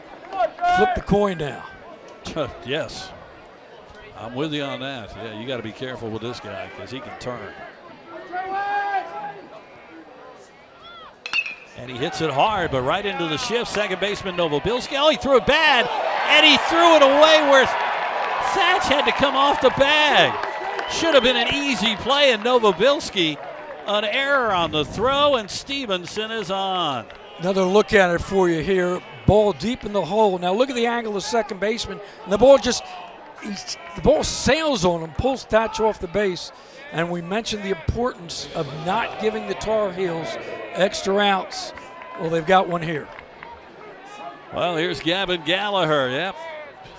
Should have been an easy play, but no, and the runner is on first. Now what do they do with Gallagher? They tried to get him to bunt last time he was up, and he wasn't able to. I'm sure he'll try again. Lucas at third will be charging. Thatch is holding the runner at first. First pitch. That's a strike outside corner. Man, should have been an easy out there.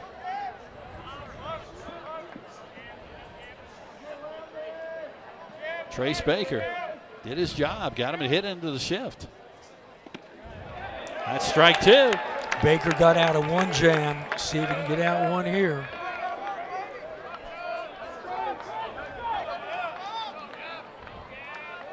Runner on first is Stevenson. Nobody out. We're in the top of the 10th, 3-3. Here's the pitch. Hits it foul, out of play. Count will remain 0-2. Another big bat. Hunter Stokely is on deck.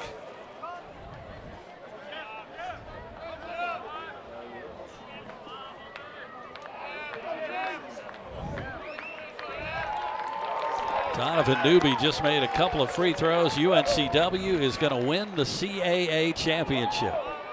The clock has just run out. Congratulations to Takeo Siddle and the Seahawks, champions of the men's basketball. Now let's see if I think some of the crowd has figured that out too. 0-2 is the count here. Fouled it off. So UNCW will be going to the big dance selection show on Sunday. I'm sure they'll have a big event. More information, uncwsports.com. Donovan Newby, some clutch free throws at the end for the Seahawks. Now we need the baseball team to come through. Trace Baker, 0-2 count. Here's the pitch. Ooh. Oh, almost got him to go for it. Boy, I don't know how he held up. He looked like he was ready to swing. Had him set up. 1-2. Now if you're the batter at 1-2, what are you looking for? You've seen the heat. You've seen the breaking ball. Set up outside. Here's the pitch. Way outside, 2-2. 10th inning, 3-3. We are tied. Number 6, North Carolina and UNCW. Again, all the Tar Heel runs have scored on home runs. Seahawks 2 of their 3 on home runs. Here's a throw to first. Stevenson is not really getting much of a lead over there, Marty. I don't expect him to be moving here. Trace Baker has done an amazing job coming in relief. And he is being called upon again here. 3 straight now he's gone and lost the zone outside. Full count. Stevenson taking a long look over at first at his coaching staff as to what they want him to do. Do they trust Gallagher with the bat and move Stevenson? 3 balls, 2 strikes. That is going to be a base hit right field. Well, if they'd moved him, he would have been able to move to third, but first and second. Nobody out. So he fights back from 0-2, gets a 3-2 fastball and lines it over second. So here's Hunter Stokely again, big hitter. And you would not think Stokely would be asked to bunt in this situation. I'd be surprised. He has been on base a couple of times, a single, a walk. He struck out, he's grounded out, and now we're going to get a mound visit from the pitching coach, Kelly Seacrest.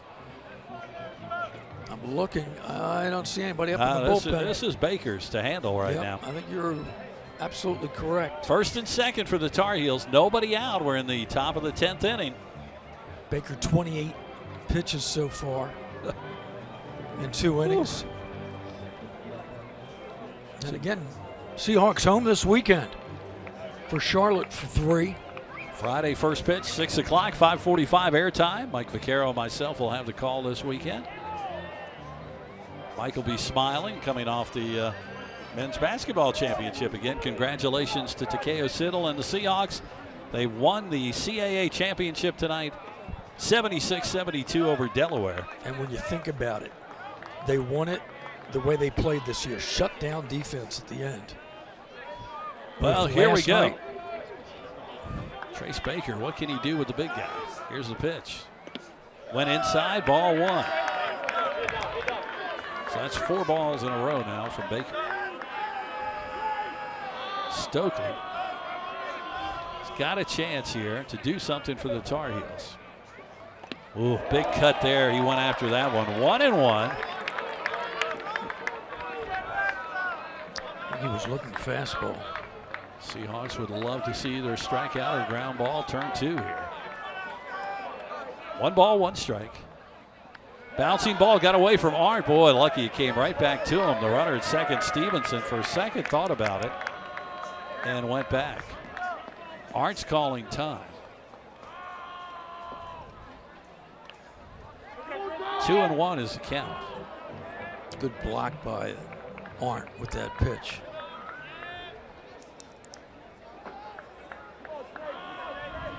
There have been a lot of tense moments in this one tonight. 3-3, another one right here.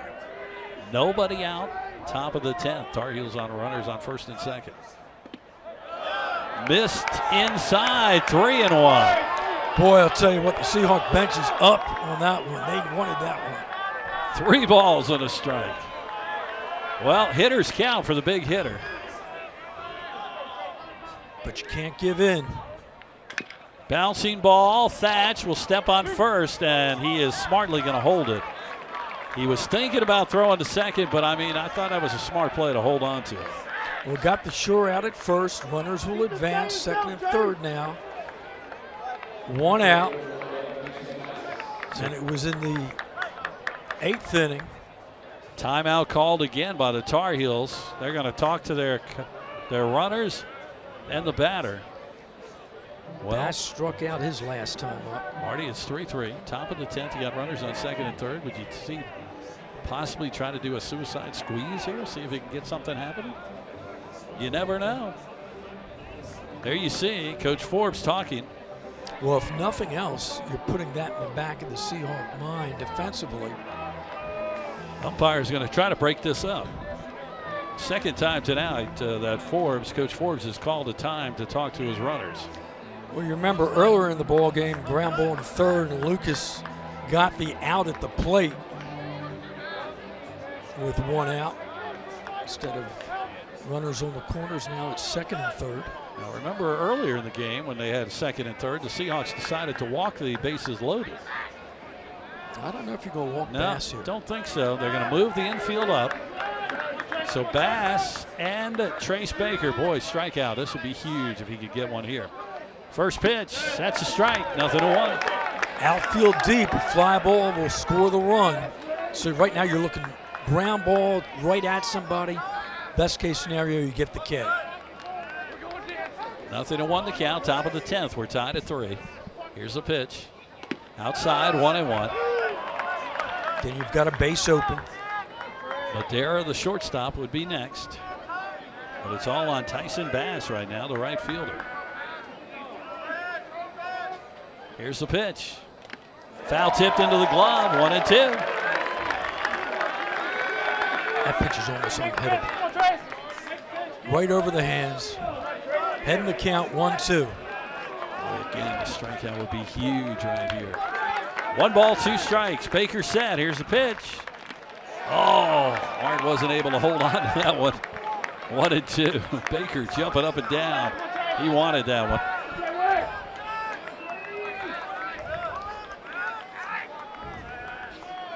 Game started at 6. We're closing in on 3.5 hours. Worth every minute. Oh, it's been a good one. 1-2. Didn't go after that one. That was a good idea. 2-2.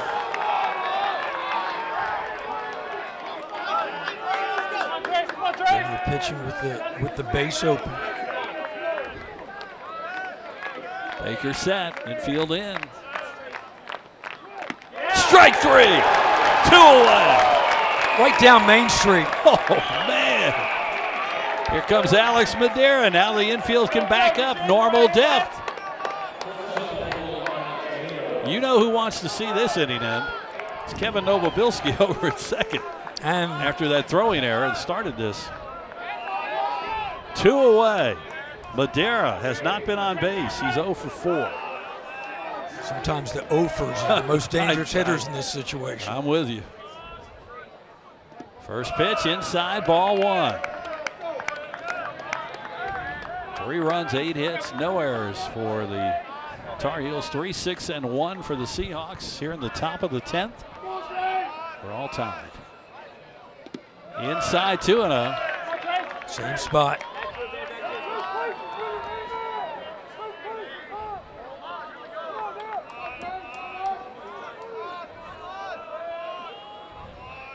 The pitch. Oh, ball 3. 3-0. Now you've got to be careful. You don't want to groove one just in case he's got a green light. The runner on third is Stevenson. He's got the lead run if he can get him home. Ball 4. Walk, the bases loaded again. So with 2 outs, that's going to bring up Jackson Vanderbrake. Second baseman. He's been on base 1 time. So again, Baker, boy, he has pitched out of some jams here. He's got 1 more to deal with. Bases loaded, 2 outs, top of the 10th. Just getting high. You got to force it all the bases. Seahawks in the bottom of the inning, scheduled with Nelson, DiMartino, and Novobilski. But right now, it's Trace Baker trying to get out of it. First pitch outside, ball 1. Good backhand stop by Art again. 4 straight balls.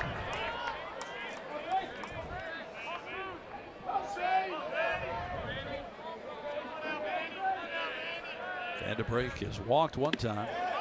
There's a strike, 1-1. Popped out, flown out 3 different times to the outfield. 1 ball, 1 strike, 2 outs. Bases loaded, top of the 10th. We're tied at 3. Both teams on the top rail in their respective dugouts.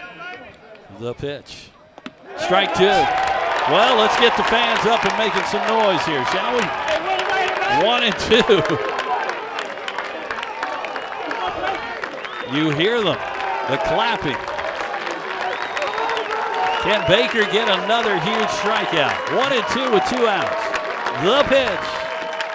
Hit to right center field. That's going to be a tough play, and that's going to get to the wall.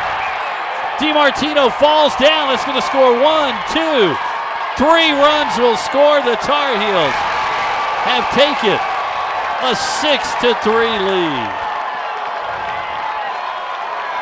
Man, Vanderbrake, what a hit. Look at the reaction of the dugout.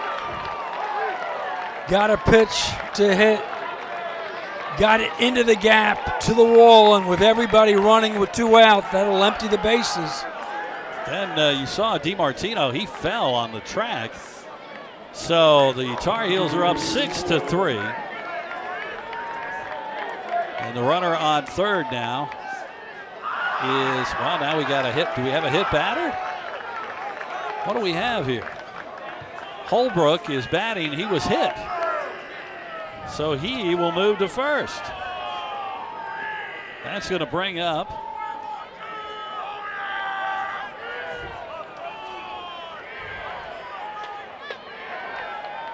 so Vanderbrake one hit on the day, and it was a big one. Carter French up. Man, Baker. Again, the inning has started with the throwing error for Novobilski. Should have been an out.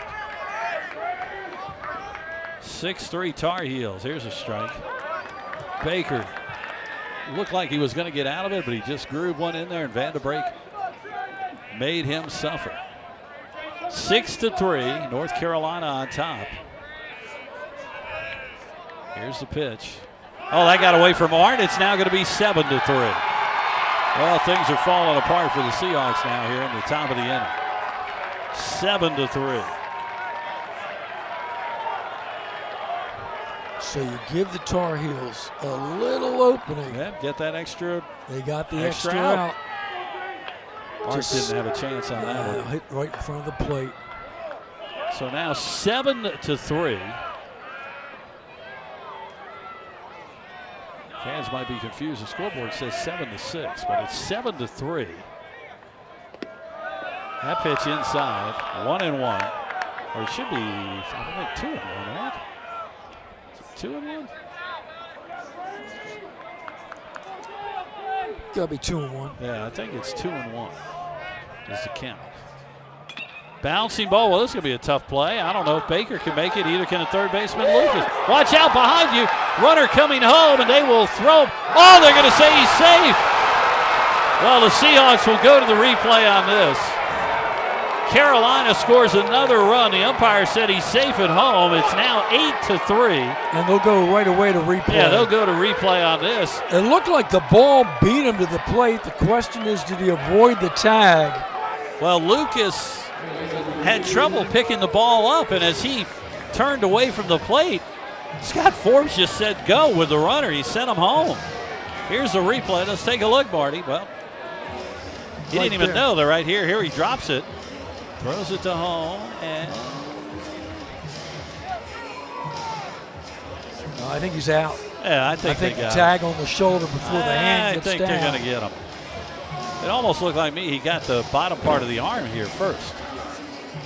Well, this will go to replay. Right now it's 8-3. This inning has just gone all wrong for UNCW. It all started with a throwing error from Novobilski right there. Looks like he's touching him with the bat. Yeah, he's touching him with the glove. He should be out.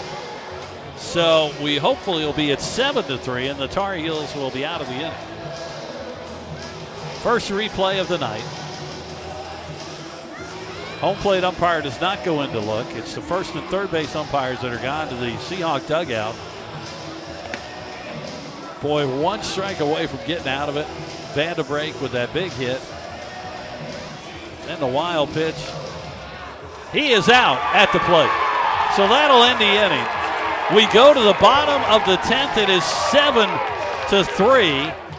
And now Randy Hood is all over the home plate umpire. Boy, he is angry. 7-3. Carolina leads. We'll go to a break. This is Seahawk Baseball on Flow College and Fox Wilmington.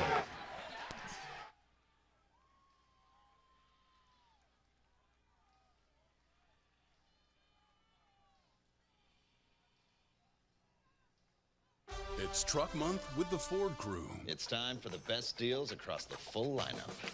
F-Series, the best-selling trucks for 48 years. You've got Maverick and the North American 2025 Truck of the Year, Ford Ranger, fully prepared. Did you sleep here last night? If you stay ready, you don't need to get ready. And this crew is Truck Month ready. Now get 3.9% for 60 plus up to $11,624 in total savings on select F-150s only at your Carolina Ford dealer. Hampton Inn University and Hampton Inn Suites Landfall Park are proud UNCW Seahawks sponsors. Award-winning hotels providing rooms, suites, catering, and meeting rooms. Ask for the Seahawks special. Call 910-399-9006. That's 910-399-9006. HamptonInn.com and support the Seahawks.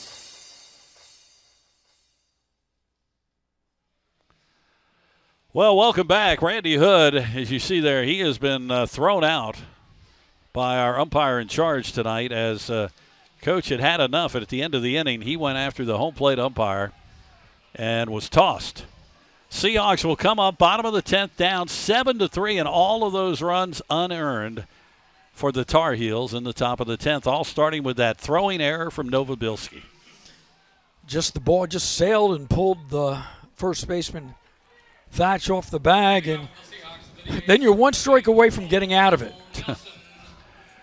Well, Seahawks now will have Nelson, DiMartino, and, Novobilski scheduled to bat against Mateus, who will try to finish this off now for the Tar Heels, who are up 7-3. Mateus will face Cole Nelson. First pitch. Boy, a big cut there, 0-1. Just need base runners right now. You can't tie it with one bat. Such a good game, solid until that top of the 10th when a mistake just cost you.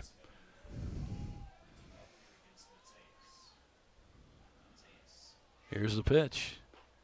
Strike two. He's just throwing heat right now, isn't he? Which is what you should do. You got a 4-run lead now. Put it over the plate, let them hit it, let your defense do their job. I'm trying to get out of here. 7-3 North Carolina. 4 runs in the top of the 10th. Here's the pitch. Well, that bounced way in front of the plate. 1-2.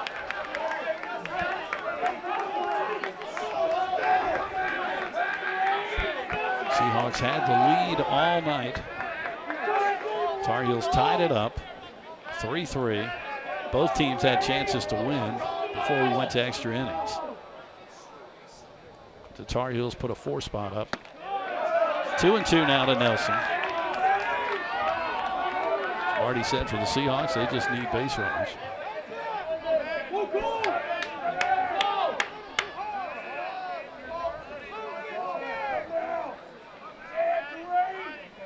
Mateus ready. And the pitch. Inside, 3-2.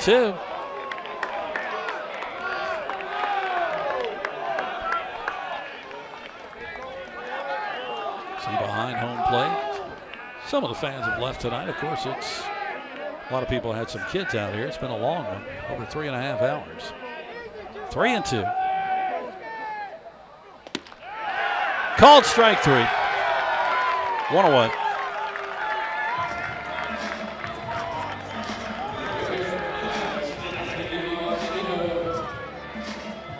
Here's DiMartino. It's the 11th Seahawk batter to strike out tonight.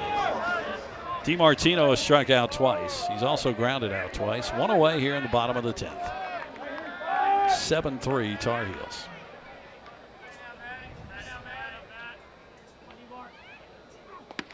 Inside, ball 1. As Marty said, he is just throwing heat. You can hear that pop. Look back in the 7th inning, the Seahawks had 2 runners on. Ground ball double play. Kind of squashed that inning, and then DiMartino struck out to end the inning. Swing and a miss, 1-1.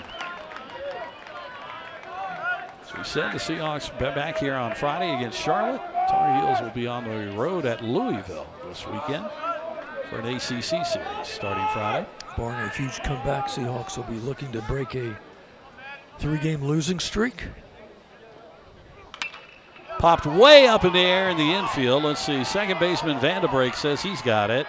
He does, 2 away. So down to their final out for UNCW. And it'll be Kevin Novobilski, who you know does not feel good tonight after what happened in that top of the 10th. Sometimes that's just those routine throws. And again, on the different angle for him, playing it in the hole there. But the ball sails. First pitch outside, ball 1. A foot the other way, you're able to stay on the bag. That's a totally different inning. 1-0 the count, 2 outs. Bottom of the 10th, 7-3 Tar Heels. 5th pitcher of the night, Mateus for the Tar Heels. Missed there, 2-0.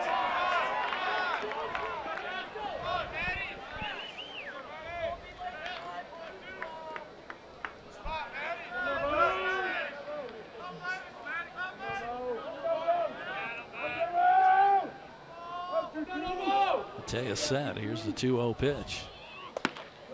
Ball 3. Bromley Thornton next for the Seahawks if they keep the inning alive.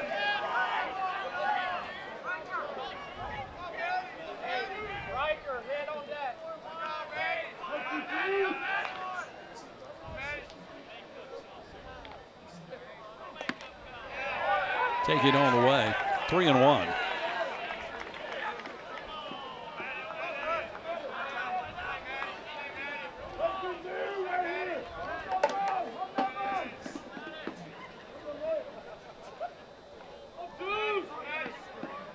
Mateus ready again. 3-1 with 2 outs. And the pitch. Swing and a miss. Seahawks are down to their final strike. 3-2 now.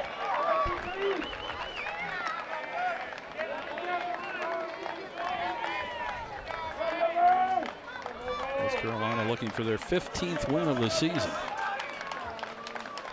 3 balls, 2 strikes, 2 outs. Bottom of the 10th. The pitch. Fouled it off, stays alive. Tar Heels undefeated in non-conference play.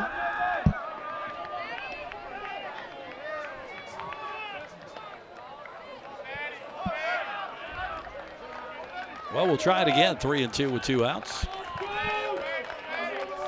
Matthew Mateus ready. The pitch. Called strike 3. That's it. Novobilski thought it was that. Boy, the Seahawks getting all over the umpire again. Doesn't really matter. It's over. Final score tonight. North Carolina wins it 7-3 over the Seahawks. Boy, the Seahawks coaching staff all over the umpires. That'll end it. 7-3 the final. We'll come back with our post game. This is UNCW baseball on Flow College.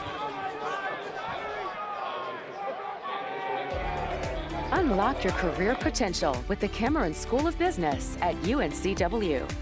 Our flexible graduate programs offer rolling admissions, applied learning opportunities, and tailored career support. Whether you're interested in our master's program in business analytics, finance, supply chain management, accountancy, computer science and information systems, or our highly regarded MBA program, we have the right degree for you. Apply today. Hampton Inn University and Hampton Inn Suites Landfall Park are proud UNCW Seahawks sponsors. Award-winning hotels providing rooms, suites, catering, and meeting rooms. Ask for the Seahawks special. Call 910-399-9006. That's 910-399-9006. HamptonInn.com and support the Seahawks. It's bow time. It's not just football season. It's tailgate season. And this season includes every kind of football. Bold hand-breaded chicken and fluffy buttermilk biscuits. Grab your tailgate box and tailgate like a legend this season with Bojangles. It's bow time. For over 25 years, Window World has been Wilmington's leading exterior remodeler. From Window World of Wilmington. I'm Joey Pollard, and this is my daughter Hannah. We offer endless window options and colors. Talk about instant curb appeal. Whether supplying storm protection or security, Window World has you covered. Backed by our lifetime limited warranty. Window World is still offering superior products At great prices. Thank you, Wilmington. for all your support over the years.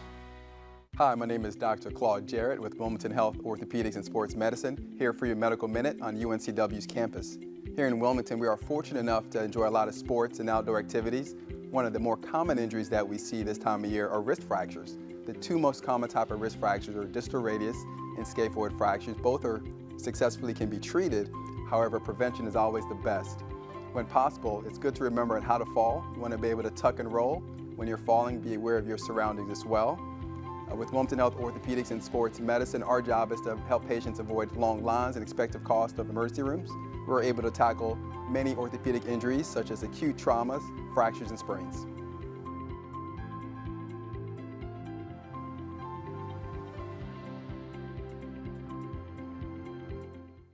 At Pawn USA, we buy, sell, trade, and loan money on almost anything. Buying? Come check out our amazing inventory at our 5 convenient locations. Selling? We can give you cash or a loan for your items on the spot. Find the Pawn USA nearest you in Wallace, Charlotte, Leland, and in Wilmington, and we'll work with you for an enjoyable and beneficial experience. Ask about our free layaway plan and check us out at pawnusa.net and on eBay. There's always a new find at Pawn USA. I've built the perfect tailgate. Phil won't know what hit him. With Bojangles, you can tailgate like a legend, not like a Phil. It's a touchdown! Hey guys, can I have some more? It's bow time. Open the Bojangles app and order your tailgate box. Hi, I'm Morgan Matthews. Check out Matthews Motors in Wilmington. We have lots of inventory with easy online shopping on the new website, a home test drive and delivery program, a certified pre-owned warranty program, lifetime powertrain warranties, a new truck center, and ASE certified technicians that will keep you on the road. We are family owned and operated, so come check us out and become a member of the Matthews Motors family today.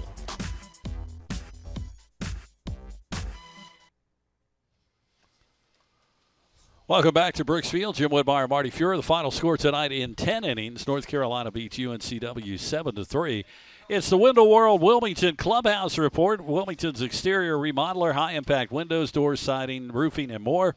WindowWorldWilmington.com. Our Pawn USA game recap. 5 convenient locations across southeastern North Carolina. Easy to buy, sell, or obtain a cash loan. Find the Pawn USA closest to you. PawnUSA.net. And Marty, game started out well for the Seahawks. 2 runs in the first. Tanner Thatch, that home run. Cooper Allen, impressive in his start, and it looked good, but then Carolina started getting those home runs and came back into it and became a ball game. Yeah, I mean, bitter ending to a great night of baseball. And if you look at it, you know, Baker's 1 strike away from getting out of it. But give the Carolina bullpen credit. Lynch, McDuffie, Mahias comes in. They throw a total of 4 1/3 innings, 9 strikeouts, and really just closed the game out strong. Did a nice job. All-Star Flags, All-Star of the Game. Visit our showroom, browse to our selection, U.S. State Military Sports International Flags. Check us out online. AllStarFlags.com. All-Star Flags, quality in every star. I got to give it tonight to Cooper Allen. I thought his start was really impressive. He did a nice job and did what the Seahawks needed him to do and gave them the lead. Yeah, they were hoping for, at least 2 innings, gave him 3 2/3 strong baseball, only a couple of hits, 1 earned run, 3 strikeouts, and just challenged the hitters. Challenged the hitters all game long. And as you made mention, you couldn't ask for more from the Tuesday starter, making his first start of the year. We'll take a break, come back. We have our final game stats coming up. The final here tonight, 7-3, North Carolina in 10 innings. Seahawk baseball on Flow College. Kennedy's Real Estate Service is your local company for all your residential, brokerage, management, and appraisal needs in the Wilmington and New Hanover County area. Tim is not only a UNCW alumni, he has been your friendly broker since 1994 and providing residential appraisals since 1997. Give him a call, 910-799-1068, or visit him on the web at KennedyRES.com. Hello, I'm Ben Cochran, Managing Partner at Hardison & Cochran, Attorneys at Law. My firm helps good people in North Carolina who have unfortunately had their life turned upside down due to an injury. We help our clients by telling their story and leveling the playing field against opponents who have an army of lawyers fighting to diminish or outright deny their claim. We're ready to help. All you have to do is reach out. Hardison & Cochran, North Carolina Personal Injury Attorneys, 910-all-threes. 7-3, the final in 10 innings. North Carolina gets the win tonight. Our Bojangles final game stats. Download the Bojangles app today. Exclusive offers, easiest way to skip the line. Bo to go. It is Bo time. We look at the line tonight for the Tar Heels. 7 runs, 10 hits, no errors. They left, 8 on base. UNCW 3 runs, 6 hits, and that big error that came in the top of the 10th inning that started the whole inning for the Tar Heels, and they left 9 on base. The winning pitcher is Mateus, and the loser is Trace Baker. Time of the game, 3 hours, 42 minutes. As we mentioned, the attendance, 5th highest crowd ever in the history of Brooksfield, 3,242. We'll take our final break. We'll come back and wrap it up and tell you what's coming up. Seahawks fall tonight in 10, 7-3 to North Carolina. This is Seahawk Baseball on Flow College. All-Star Flags is the Cape Fear source for all of your flag-related needs with high-quality American-made flags and poles. We also specialize in custom flags and banners, including the championship banners hanging within Trask Coliseum. All-Star Flags offers full-service installation on flagpoles, both residential and commercial. Visit our showroom and browse through our selection of U.S., state, military, sports, and international flags. Or check us out online at allstarflags.com. All-Star Flags, quality in every star.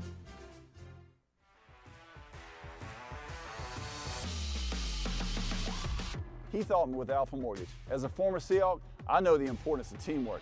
So whether you're here at Trask Coliseum or at beautiful Brooks Field, take comfort in knowing that my team has you covered. From downtown to the suburbs to the beach. Give Alpha Mortgage a call. And go Hawks!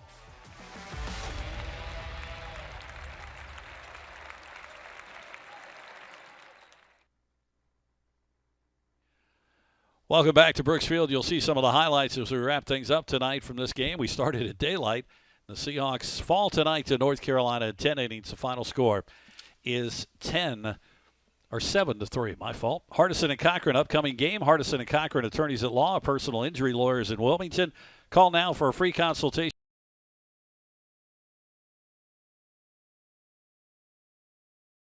Well, now UNCW's got a 3-game set against Charlotte coming up Friday, Saturday, and Sunday. There was that first inning home run from Tanner Thatch that started things off well for the Seahawks, but they fall in the end. Marty, your final thoughts? Couple things jump out. First inning, you don't even know if Padgett's going to get out of the first inning. Very true. And he gets out and he settles down and gives them 4 solid innings. And there's just no margin of error. I mean, one little mistake, obviously a crucial mistake, opens the window and the Tar Heels take advantage of it. And that's the difference in the ball game. All things considered, the number of pitchers, a well-pitched ball game. A lot of great one-on-one confrontations as far as pitcher-batter down the stretch. We saw a lot of warning track power. We saw some big balls. Tar Heels with a couple of home runs. Well-played game.